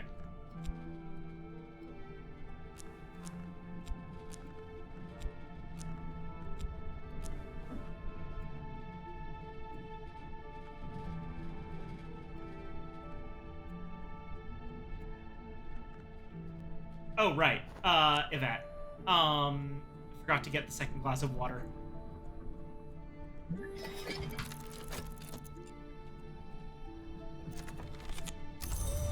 we go.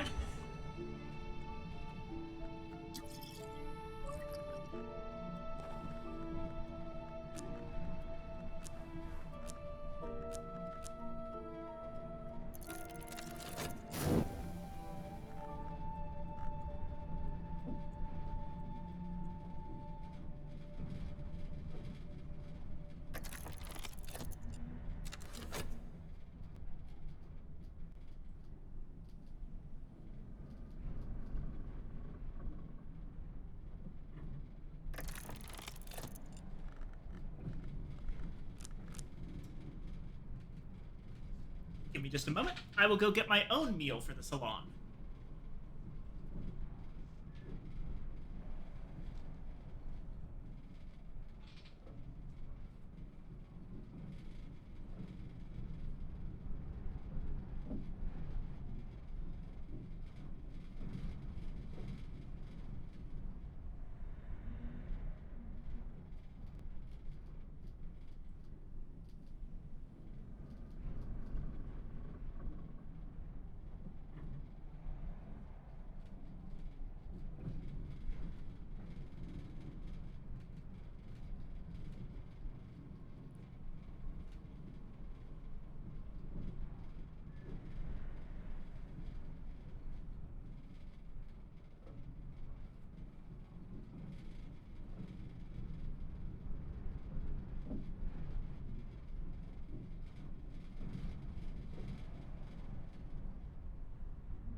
Soup retrieved.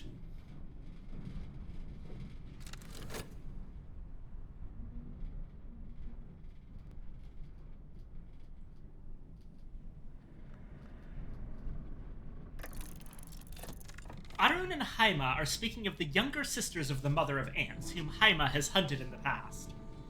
There are not so many of them left in serpent form, Arun tells her. The world changes and they take human form, as the dragons did. Oh, neat.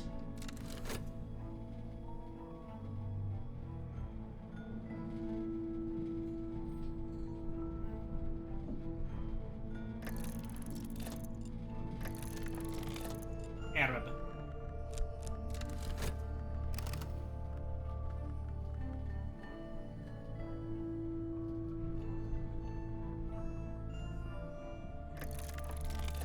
Haima and Connie are discussing with sorrow the Calvites, those Labites who have chosen to drink what Echidna offers.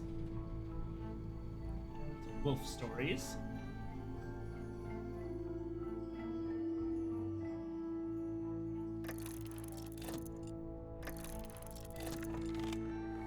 Trist.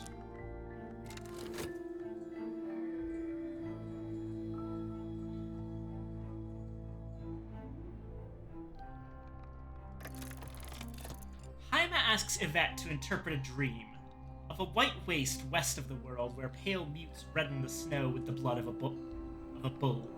Huh. Okay, so the white is west of the world, and winter does not wait forever. That's all related to the concept of winter, the Elegiast, death, all that stuff. Pale mutes redden the snow with the blood of a bull, though. That's very Grail aligned.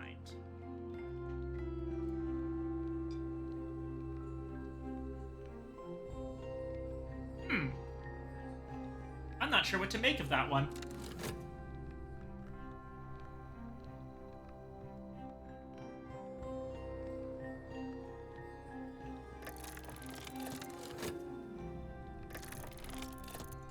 False.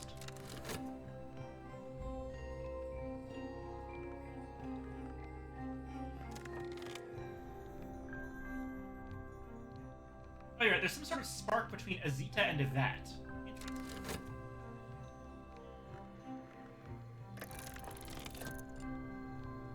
Azita and Arun speak of conversations they both had long ago with the witch Ninagala of Lagash about Vac, identified with the Peacock Door, and Calyptra.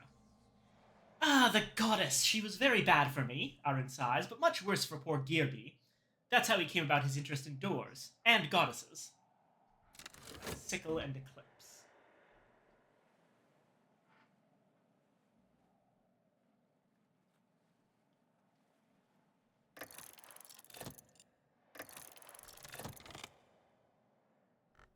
Eret.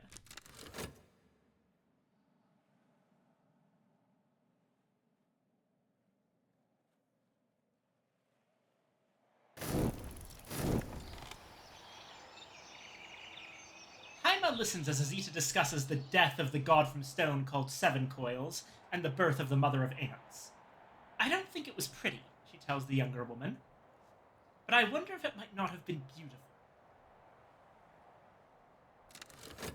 Interesting.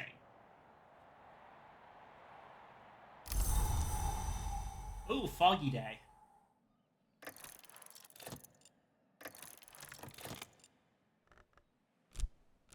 Eret again.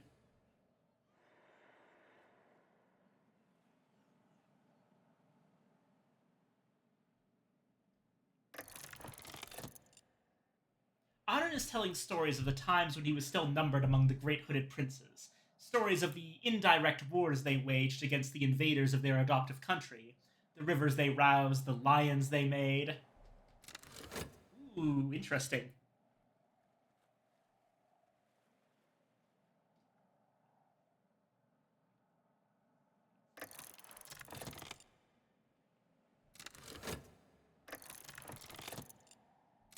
Guests leave happy.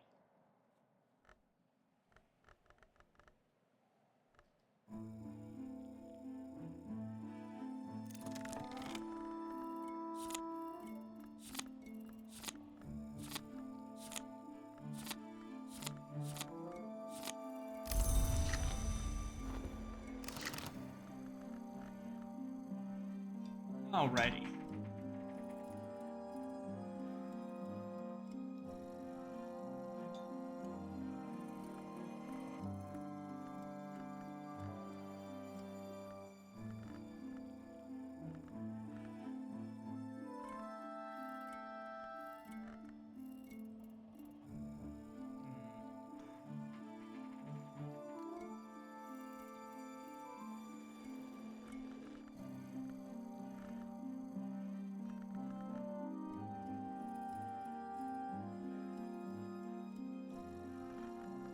I want to raise up Sickle and Eclipse a little.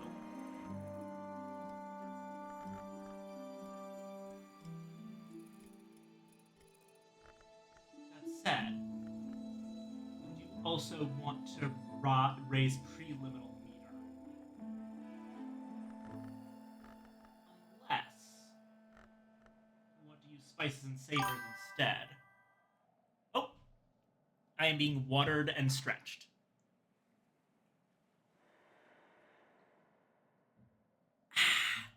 Thank you for the water. And now, long snake. Stretch.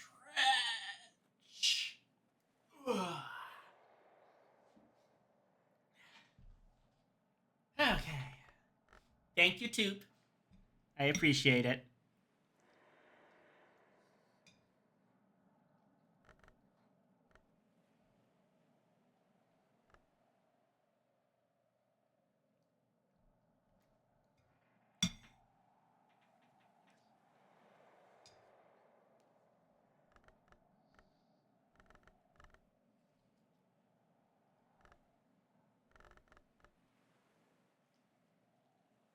Yeah, I think we leave Spices and Savors where it is for now.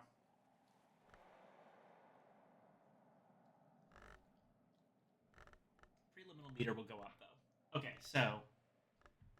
Fog, Curious Hunch... means we only need 5.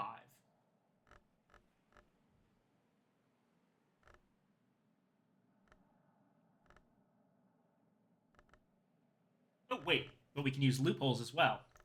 Means we only need 4. Okay. So that's going to be just a verse for a pattern.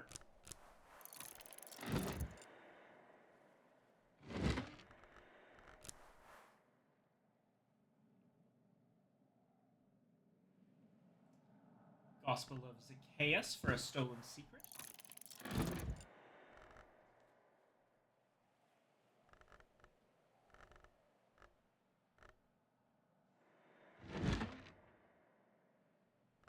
The Book of the Centipede. Mission. And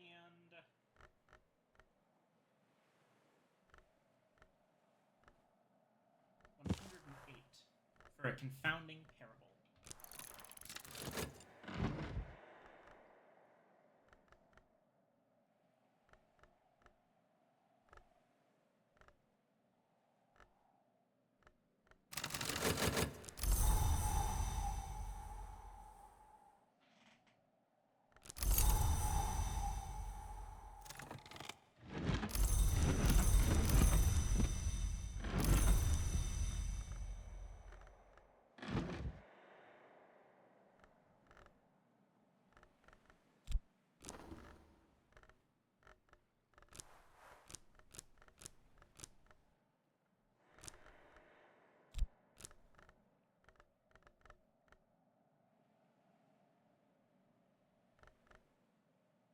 Wait, no. Oh, god damn it. Okay.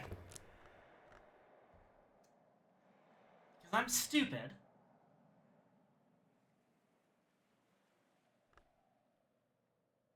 I need to go read the history of inks.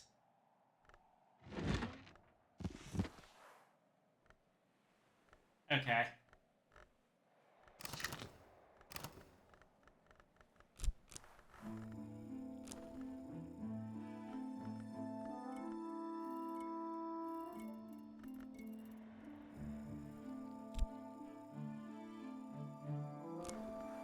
Slap in intuition. Then we're also going to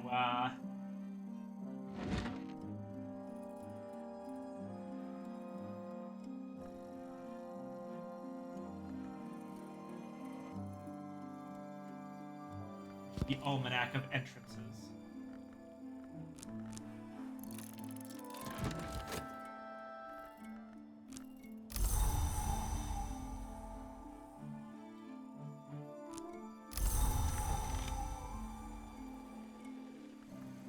Right, don't forget about this. Never forget about this.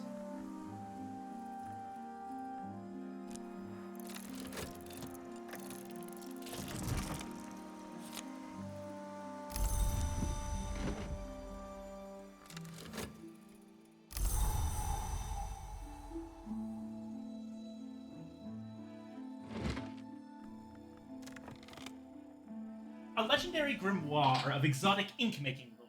The cover and some of the pages, unfortunately, are stained and crusted with something more like mucus than ink.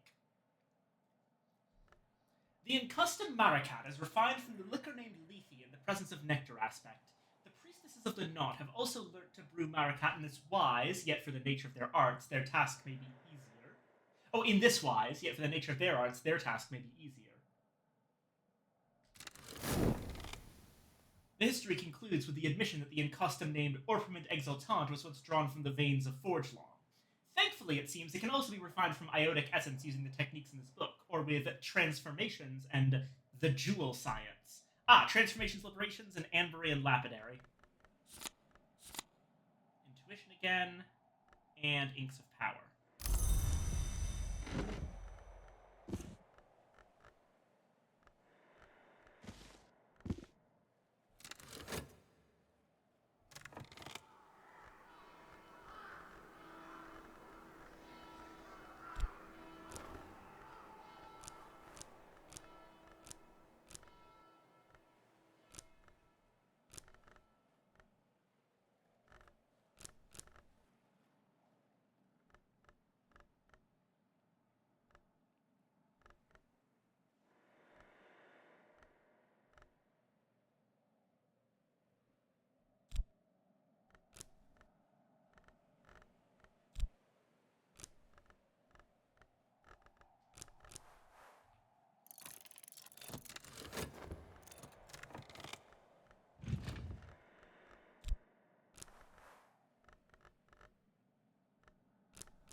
Right, we managed to get Sickle and Eclipse like way up. Went from being 3 to 6.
Another foggy day.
Oh, Contraband Jetsam.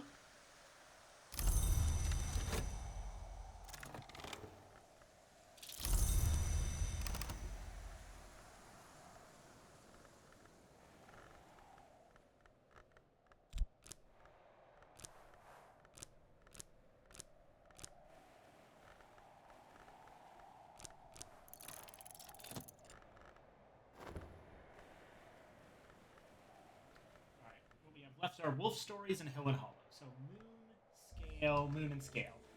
So you can only do things for Moon and Scale. Honestly, I think actually just putting them on basically themselves is probably the most straightforward bet.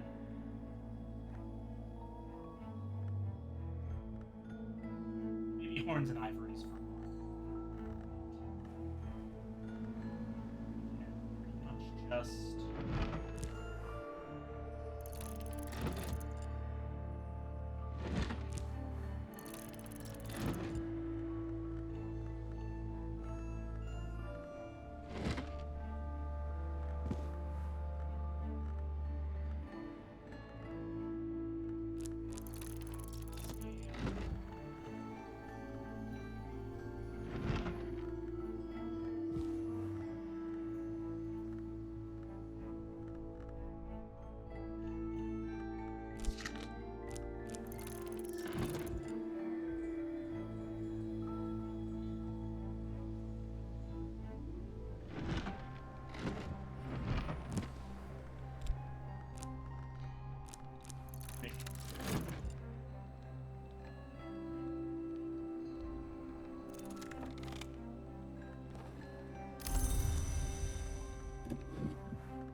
box of rarities. Okay, that's a possibility.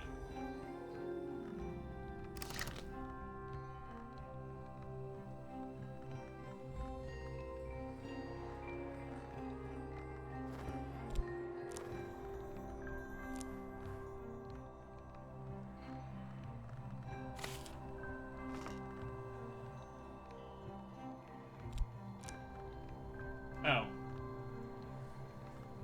Right.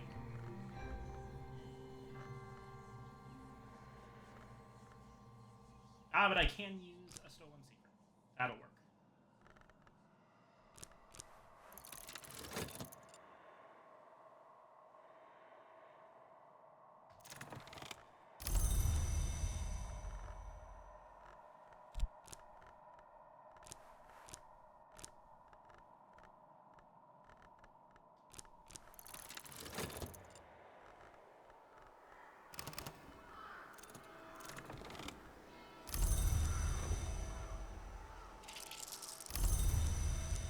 And Flotsam.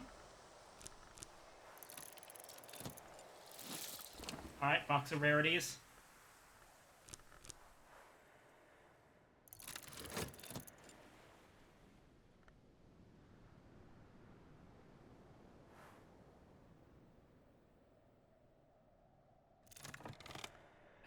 Gervanite. God damn it. Well, start over.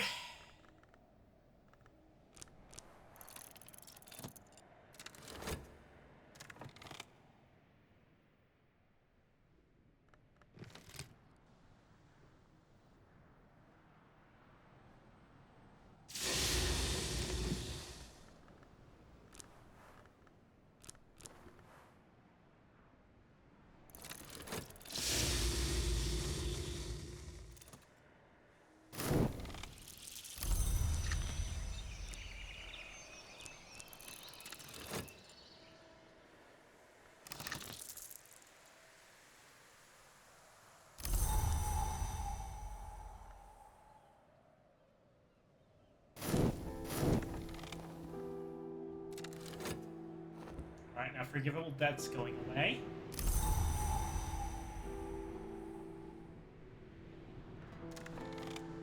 It's also winter, so we can start using the sea caves to fish for jetsam.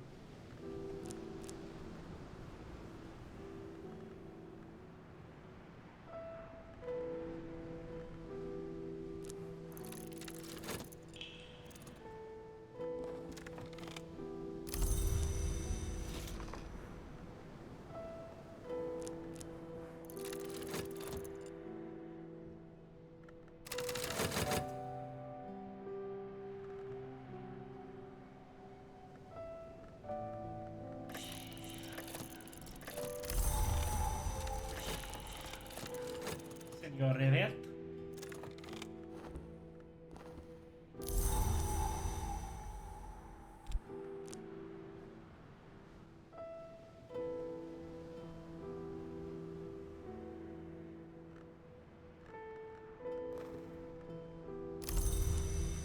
And it's a Lignum Vitae blank.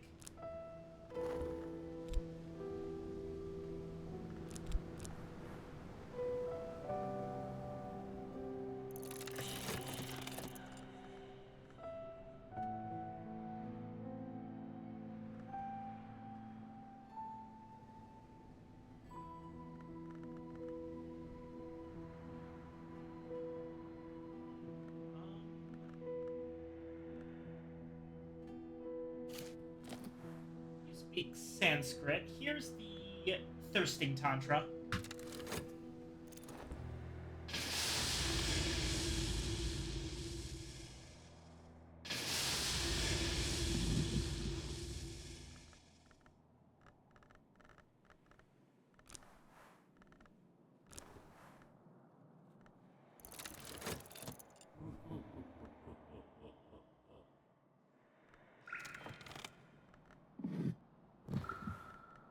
Oh, that's more contraband jetsam.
grease.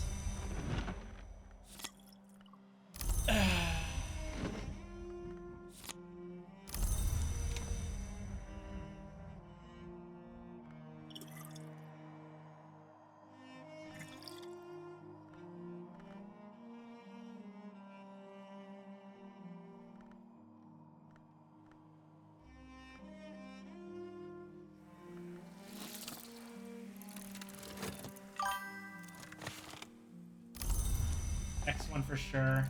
Yeah.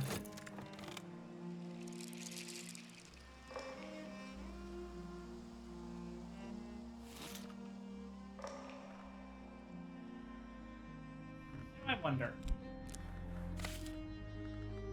Generally speaking, right?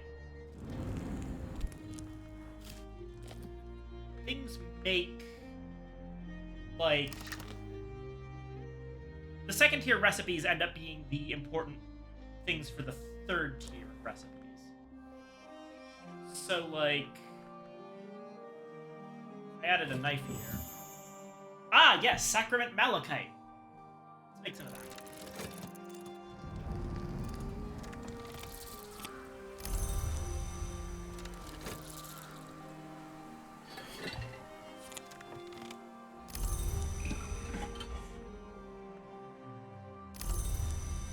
Here. Okay.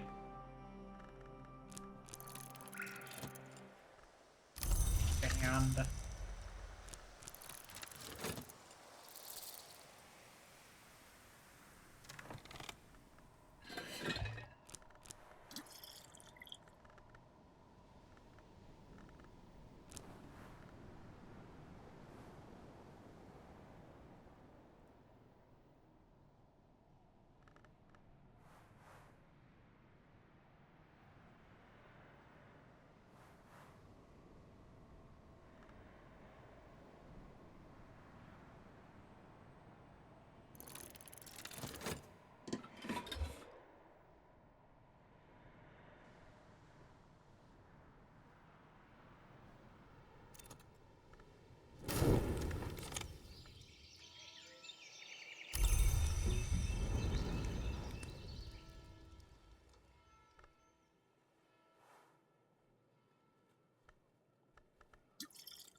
question for everyone.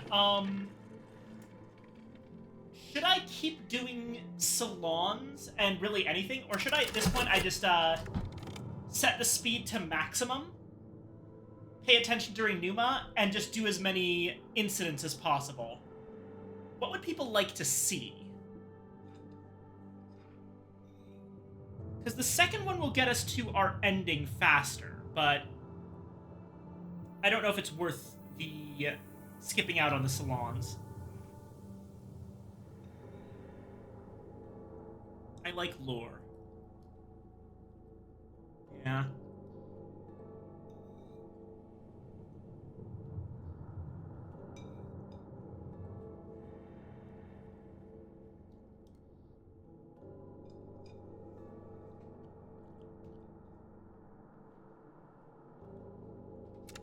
Probably still do the salons, huh?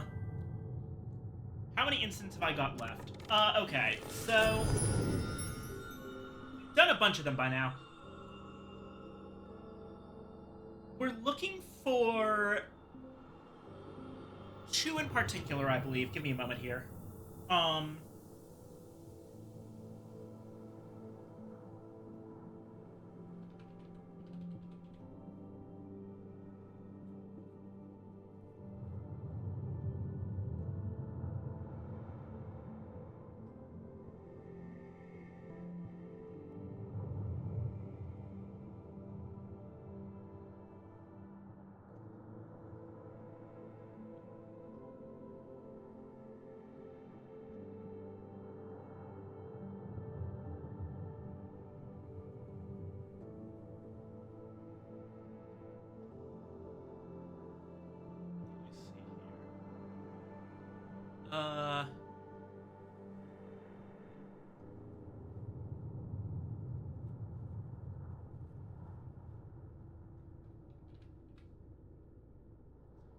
Agenda. Here we go.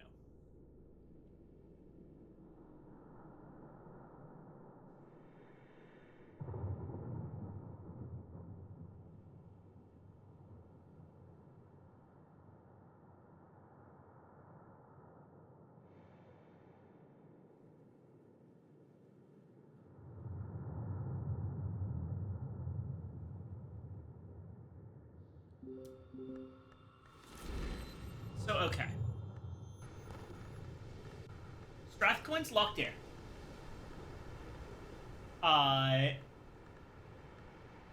Serena's locked in. Morgan's locked in. We should have just about everything we need. I am looking to...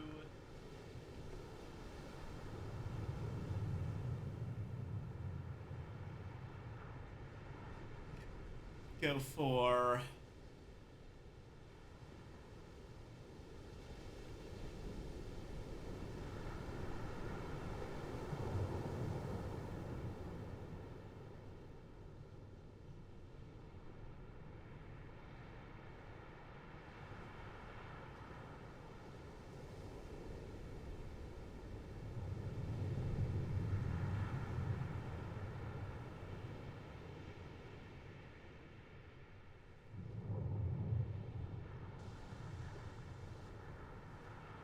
The God in the Wood, I think, is one of them. I know Grunwald Provision is one of them.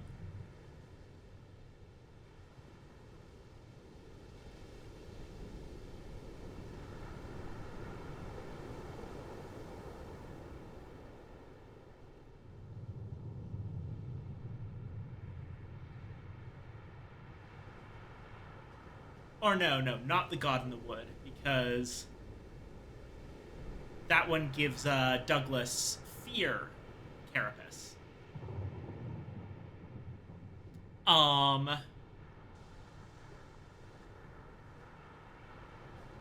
Dappled Rose for Peel.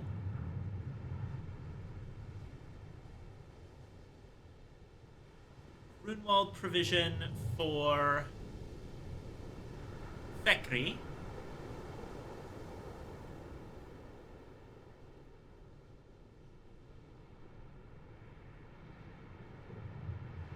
And yeah, so Grunwald provision is for Theckery to get the right thing as Secretary Salvant. Then Douglas is the big question mark. Heal gets his through Dappled Rose.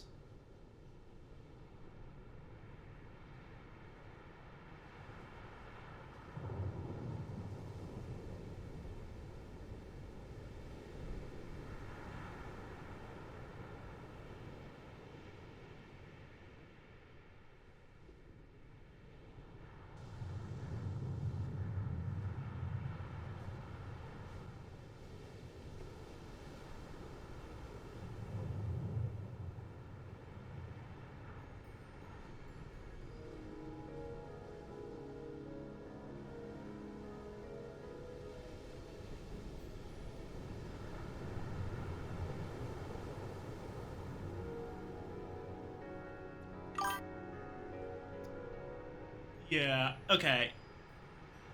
A few easy enough to organize smaller salons and focus on the incidents. Yeah, that sounds good to me. I will do my best.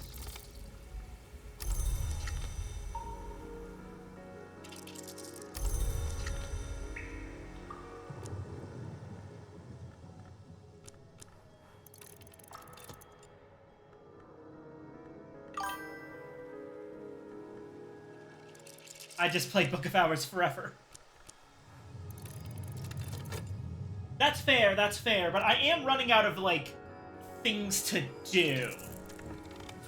Like, after completing the tree, which we're waiting on Anbury and Lapidary,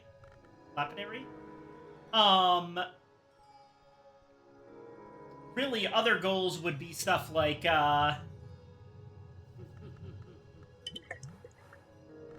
I don't know, figuring out every single crafting recipe or getting every skill to level 9, but at a certain point, like, it's gonna be tedious for all of you. Host an outdoor tea party with someone when it hits spring. Yeah, well, we actually did that earlier.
And the thing is, right?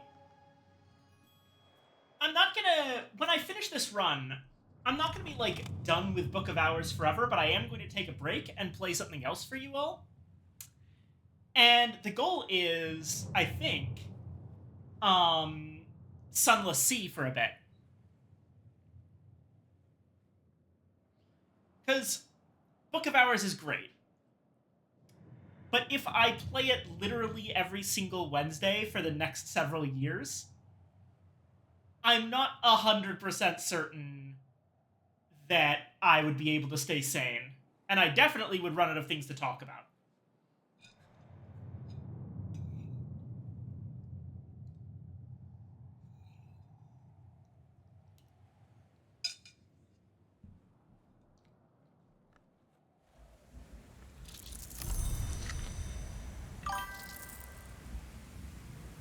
Rookie numbers.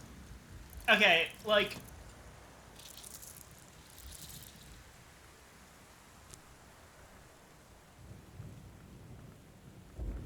I'm torn between that being a very funny bit, but also just feeling like, I don't want to get, like... I do want to share other things with you. Sorry if I'm, coming off weird. I guess I'm just worried, right, that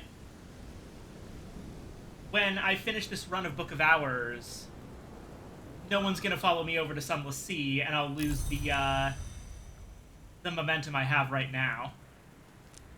But I also think that that is probably a necessary thing that'll happen sometime in the future.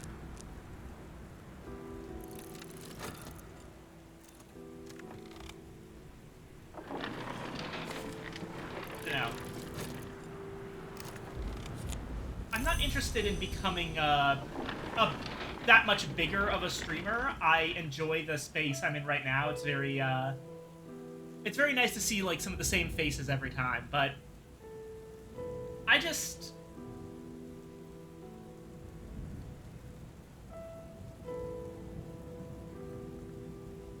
I like having you all here. And I hope that I won't have to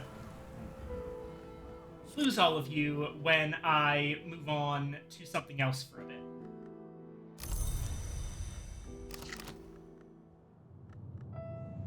Sorry for being a little bit sincere there.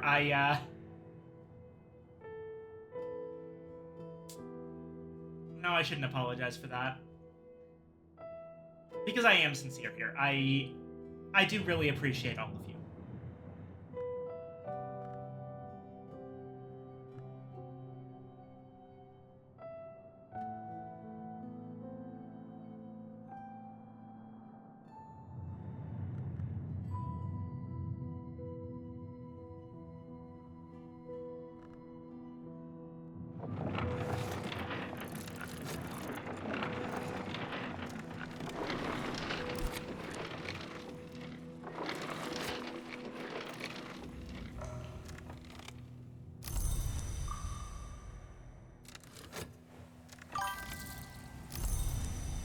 Enjoy the board games news too, and I think I need to get into the lore of Sunless Sea from the beginning. From the beginning. That's honestly a pretty difficult one when it comes to Sunless Sea. You saying that you plan on playing Fallen London?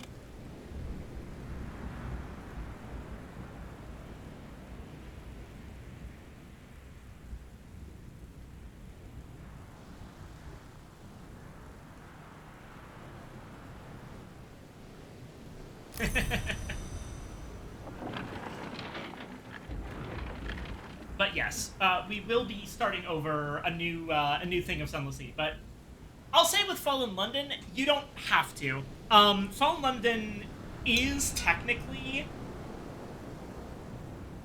a prequel, sequel, sidequel. I think it's technically a sidequel. It's the original for Sunless Sea, but for the most part, you don't actually...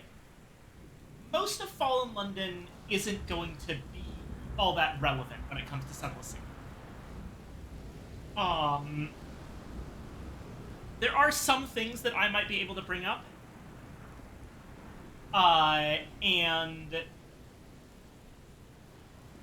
there are some things that I'll come out of absolutely nowhere in Sunless Sea with some absolutely wild context from Fallen London.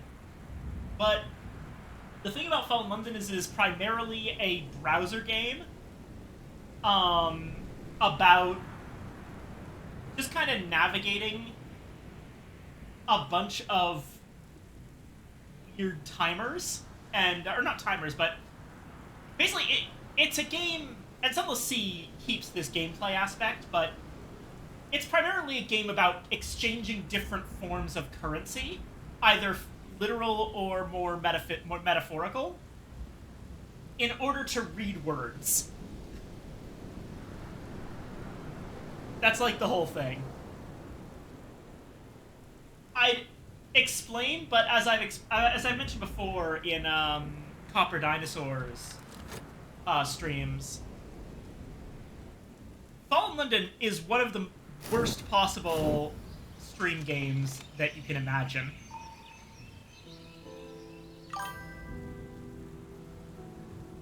Yeah, call this in gameplay, but less timers.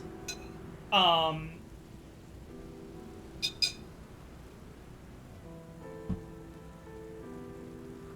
it's like, okay, you've got both a deck of cards that are that represent random encounters that pop like every 15 minutes. You get a new one, and also any actions that you take that aren't just advancing through a longer story triggered by a single action. Any like major actions that you take are gated behind an energy resource that also takes real time to come back. And if you want to get more energy, it's like on mobile game rules where you have to pay them. It really is quite like playing a mobile game.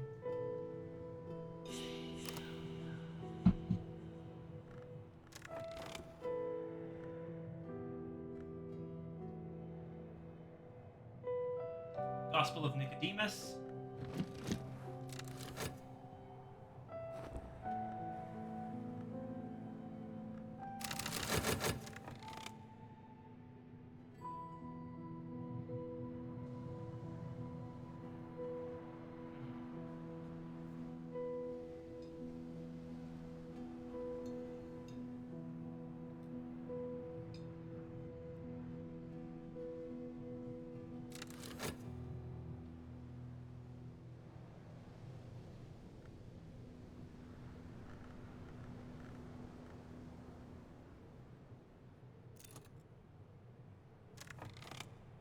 Yeah, let's go with a smaller one.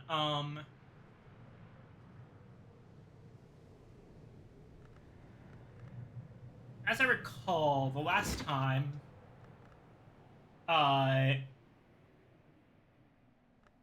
there was like an ongoing thing involving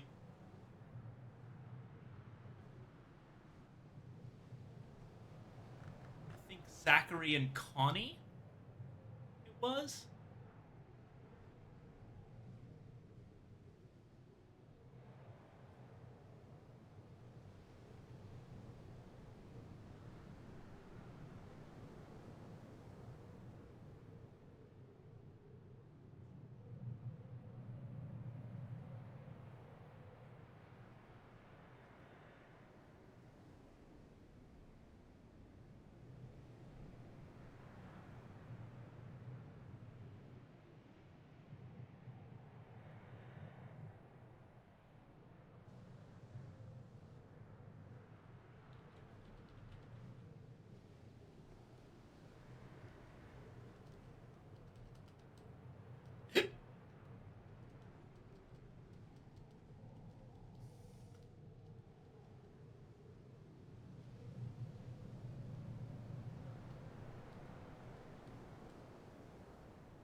Okay.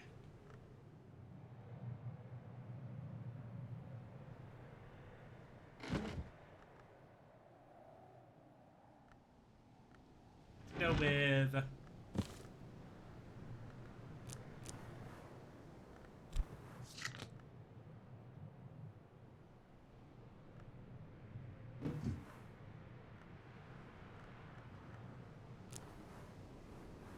Zachary.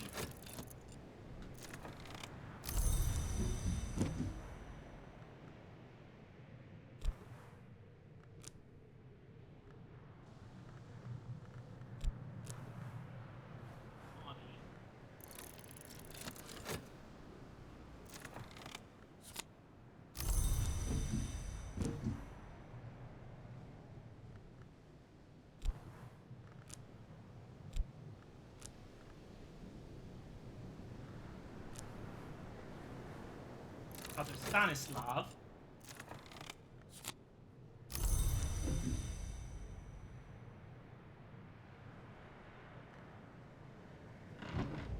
And Timothy.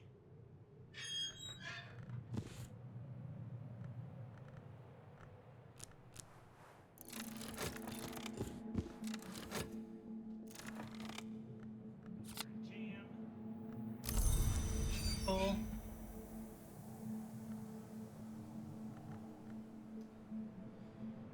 Okay.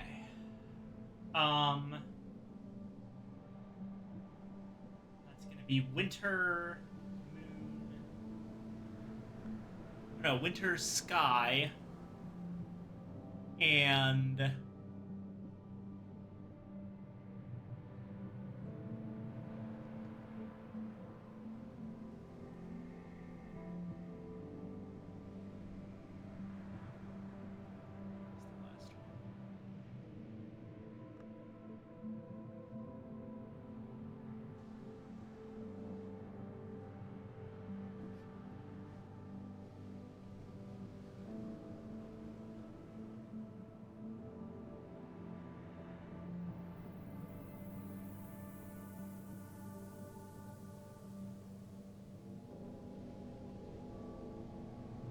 Winter Sky and Heart.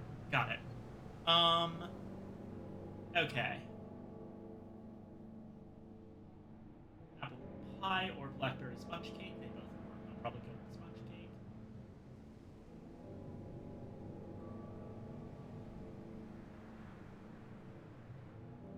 Boiled egg will work for Sky.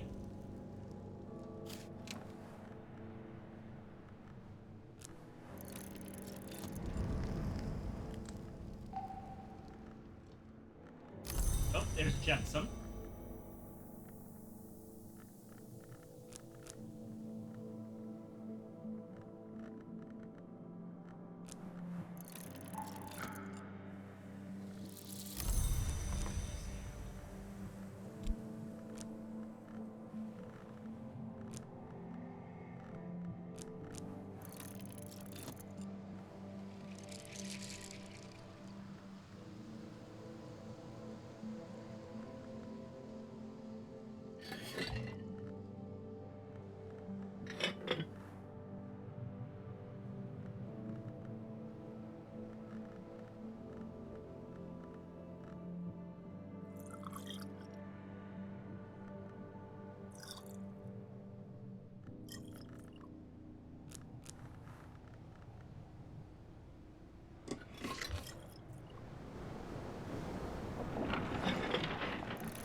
Sponge cake?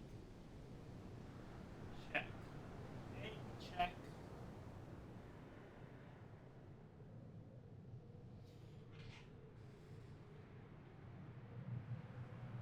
Ham and cheese toasty for the first course.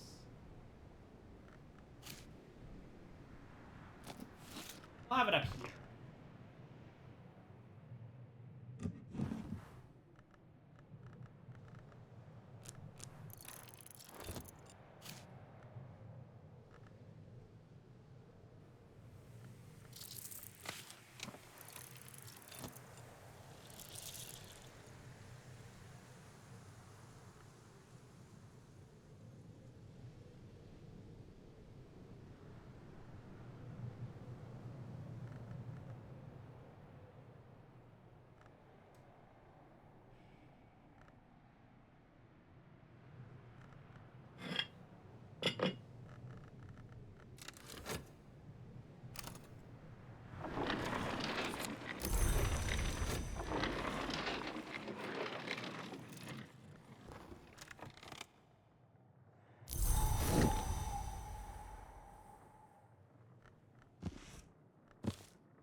the egg.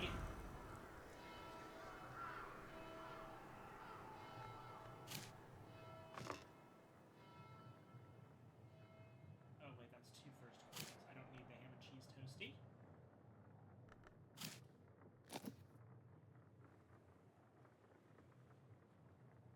I'll need something wintry.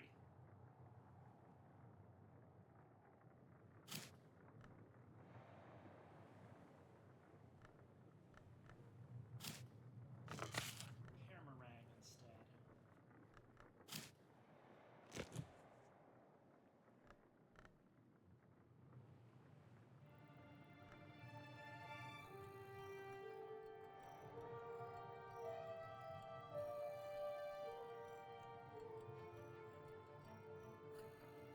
Main course is what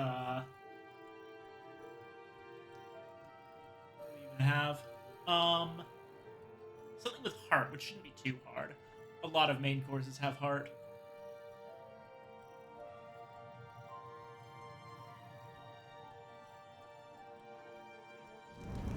One.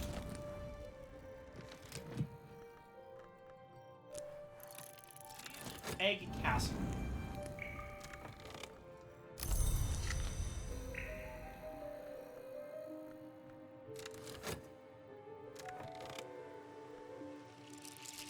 There's some more contraband jetsam.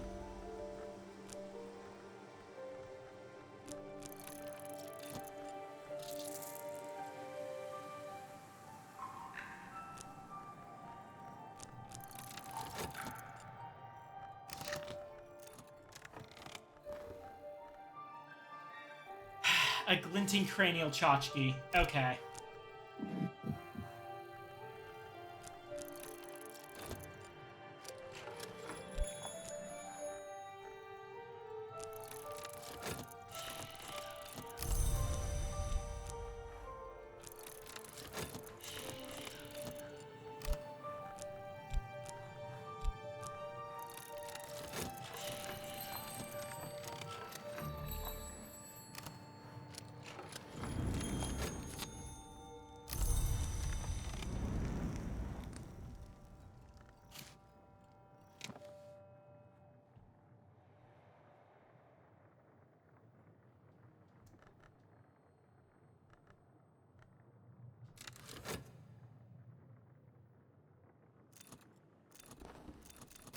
Oh, we have a box of rarities.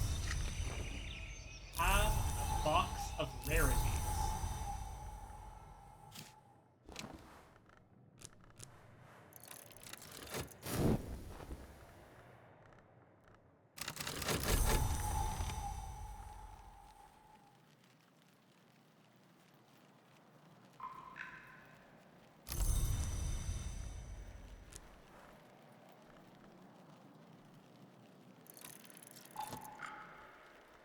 Alright, I'm gonna perform some occult moon sea ritual for a yellow newspaper.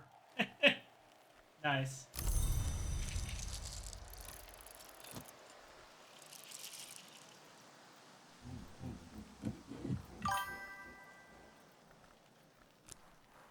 The sea takes and the sea giveth.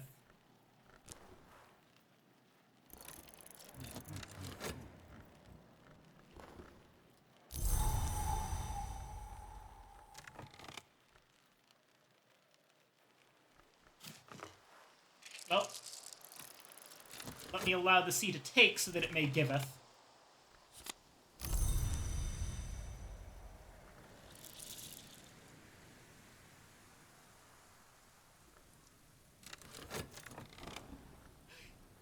The newspaper! Holy shit, it worked! Thank you, Tube!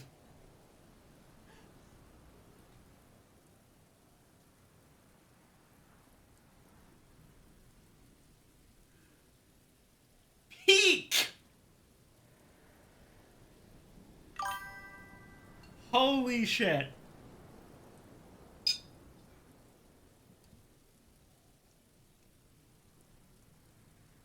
Yee-honk.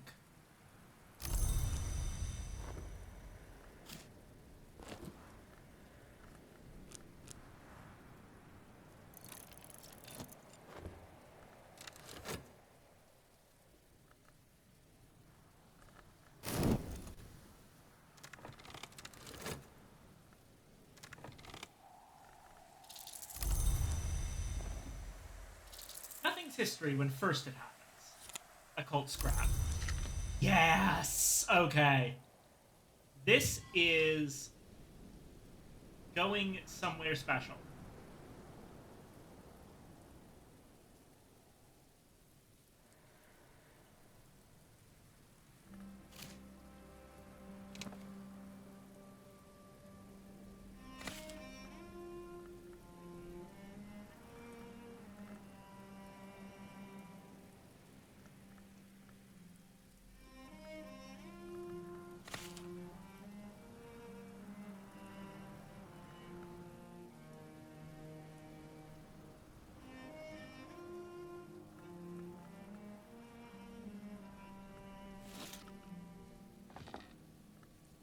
That looks dumb.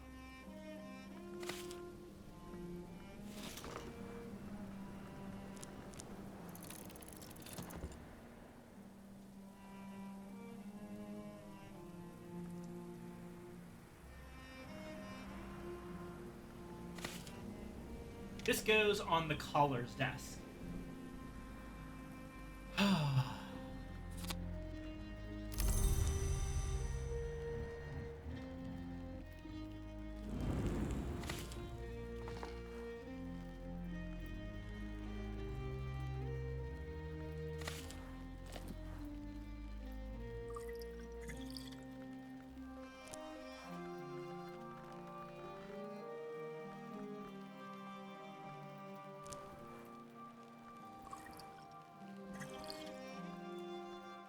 That recipe for the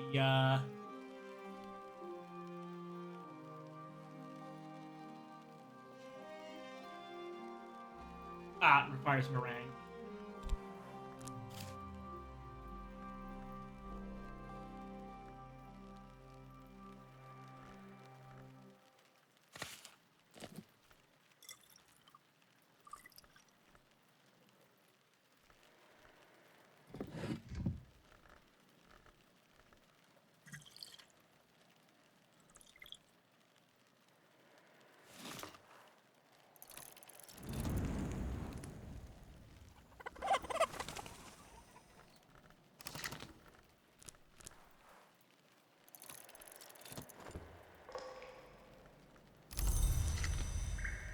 Okay, I don't need to do this like crazy anymore.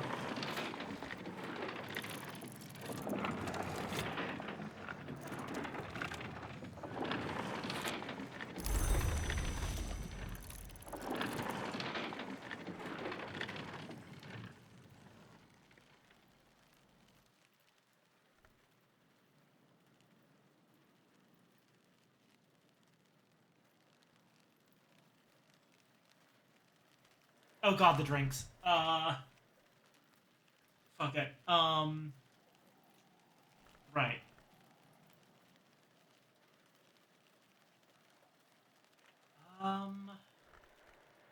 Heart, winter, and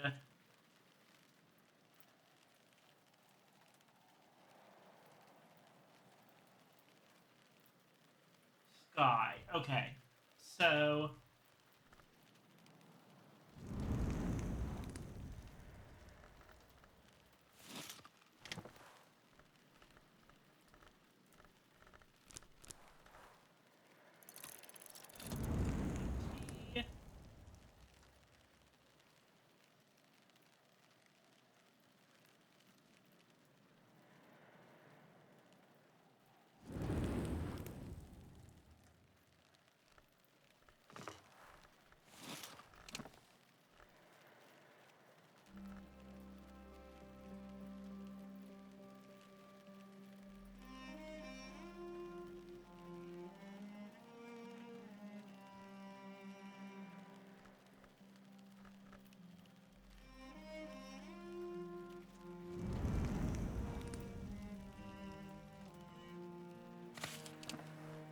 our unlimited drinking cocoa.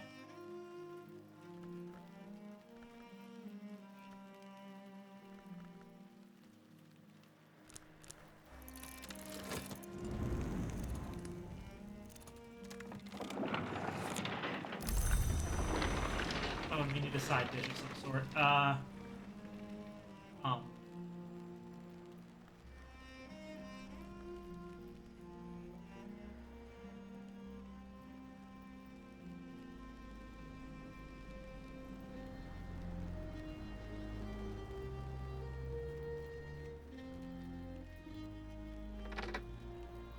almonds. I'm lazy.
Alright.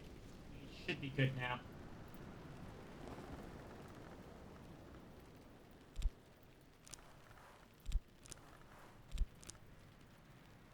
Ah, it's afternoon tea.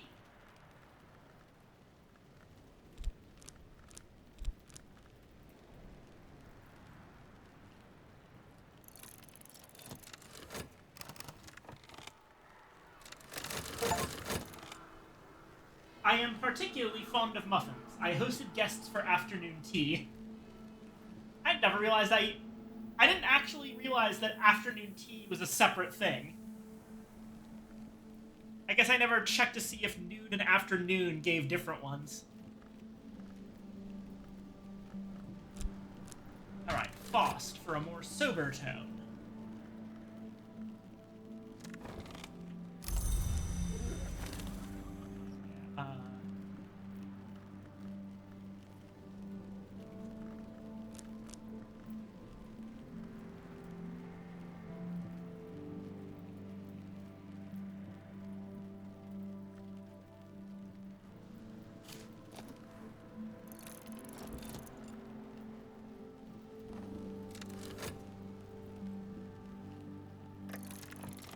Timothy is a doctor of theology, a qualification which has apparently been a source of confusion in Brandkrug, where a number of villagers have taken doctor to mean they should ask him for help with their aches and sprains.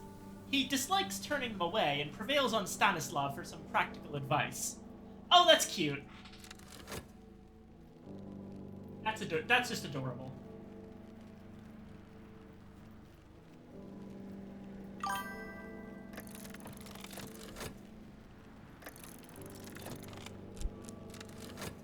Lost?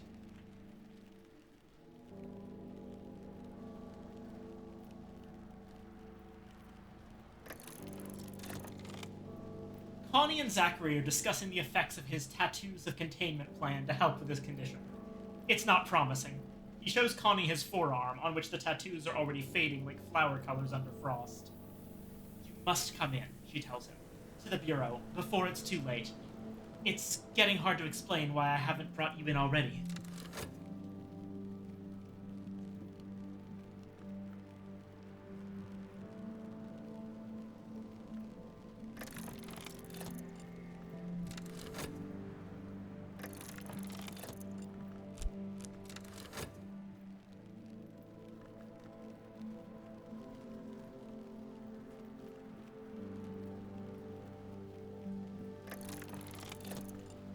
Connie is investigating stories of something described as Spinenabel, a kind of spider vapor, which has begun to manifest in Germany and the Low Countries. Stanislav has heard nothing, but agrees it sounds nothing like hive, nor nest, nor chrysalis.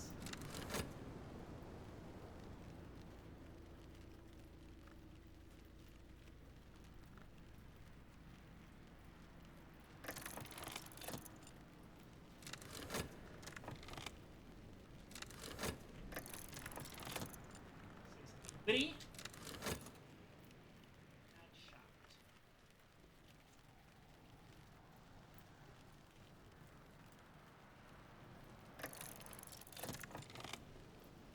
Timothy is excited to find himself within conversational range of a senior Suppression Bureau official and asks Connie a great many questions about the Bureau's activities and its recently increased cooperation with the Church. She answers a number of them and politely bats down others until he asks innocently, where exactly is Calyptra? At which point she shakes her head, tells him quietly never to ask about Calyptra again, and changes the subject. Oh no.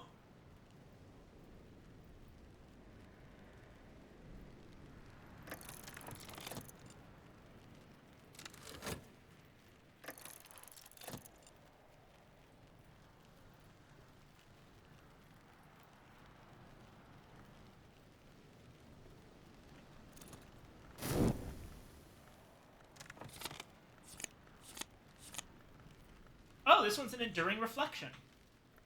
Neat.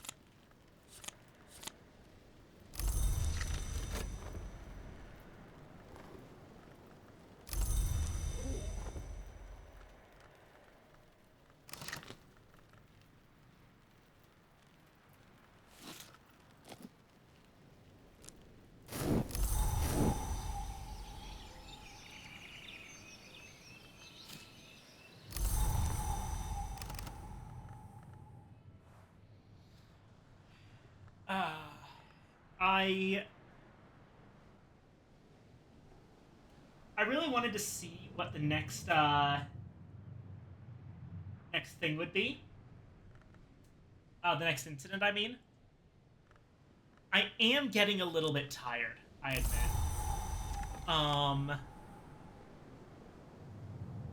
We have gone quite late.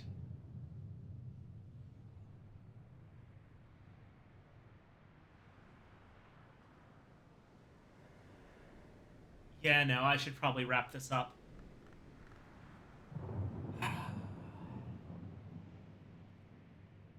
Sorry if this ended up on a little bit of a downer. I was having fun early on, but I think that some of my anxieties about the future of the channel got through. That's my bad. 7 hours is a long time. Rest is important. Yeah, I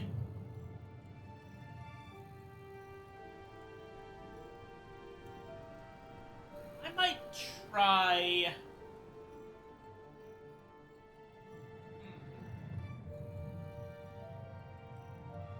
I don't know. I don't know what I'll do.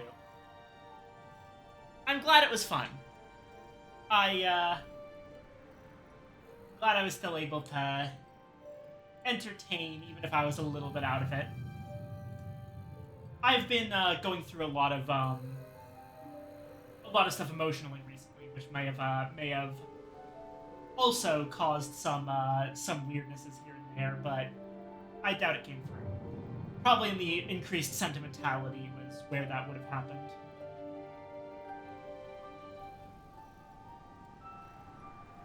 But I am glad that everyone had fun.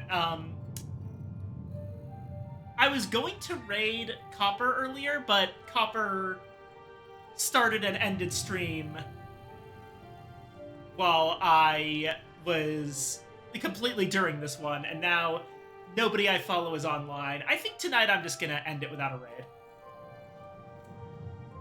Let's go ahead and...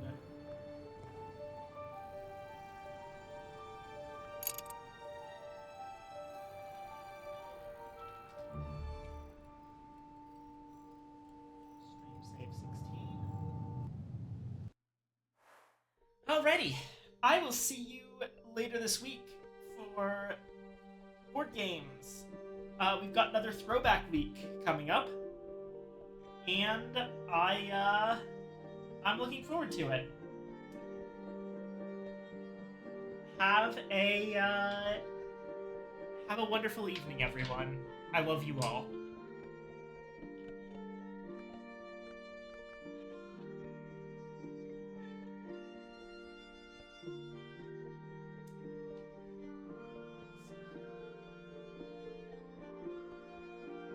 Alrighty. Bye-bye. I want to go before the ad break because it would be really shitty to leave on an ad break. Or I can just dismiss it.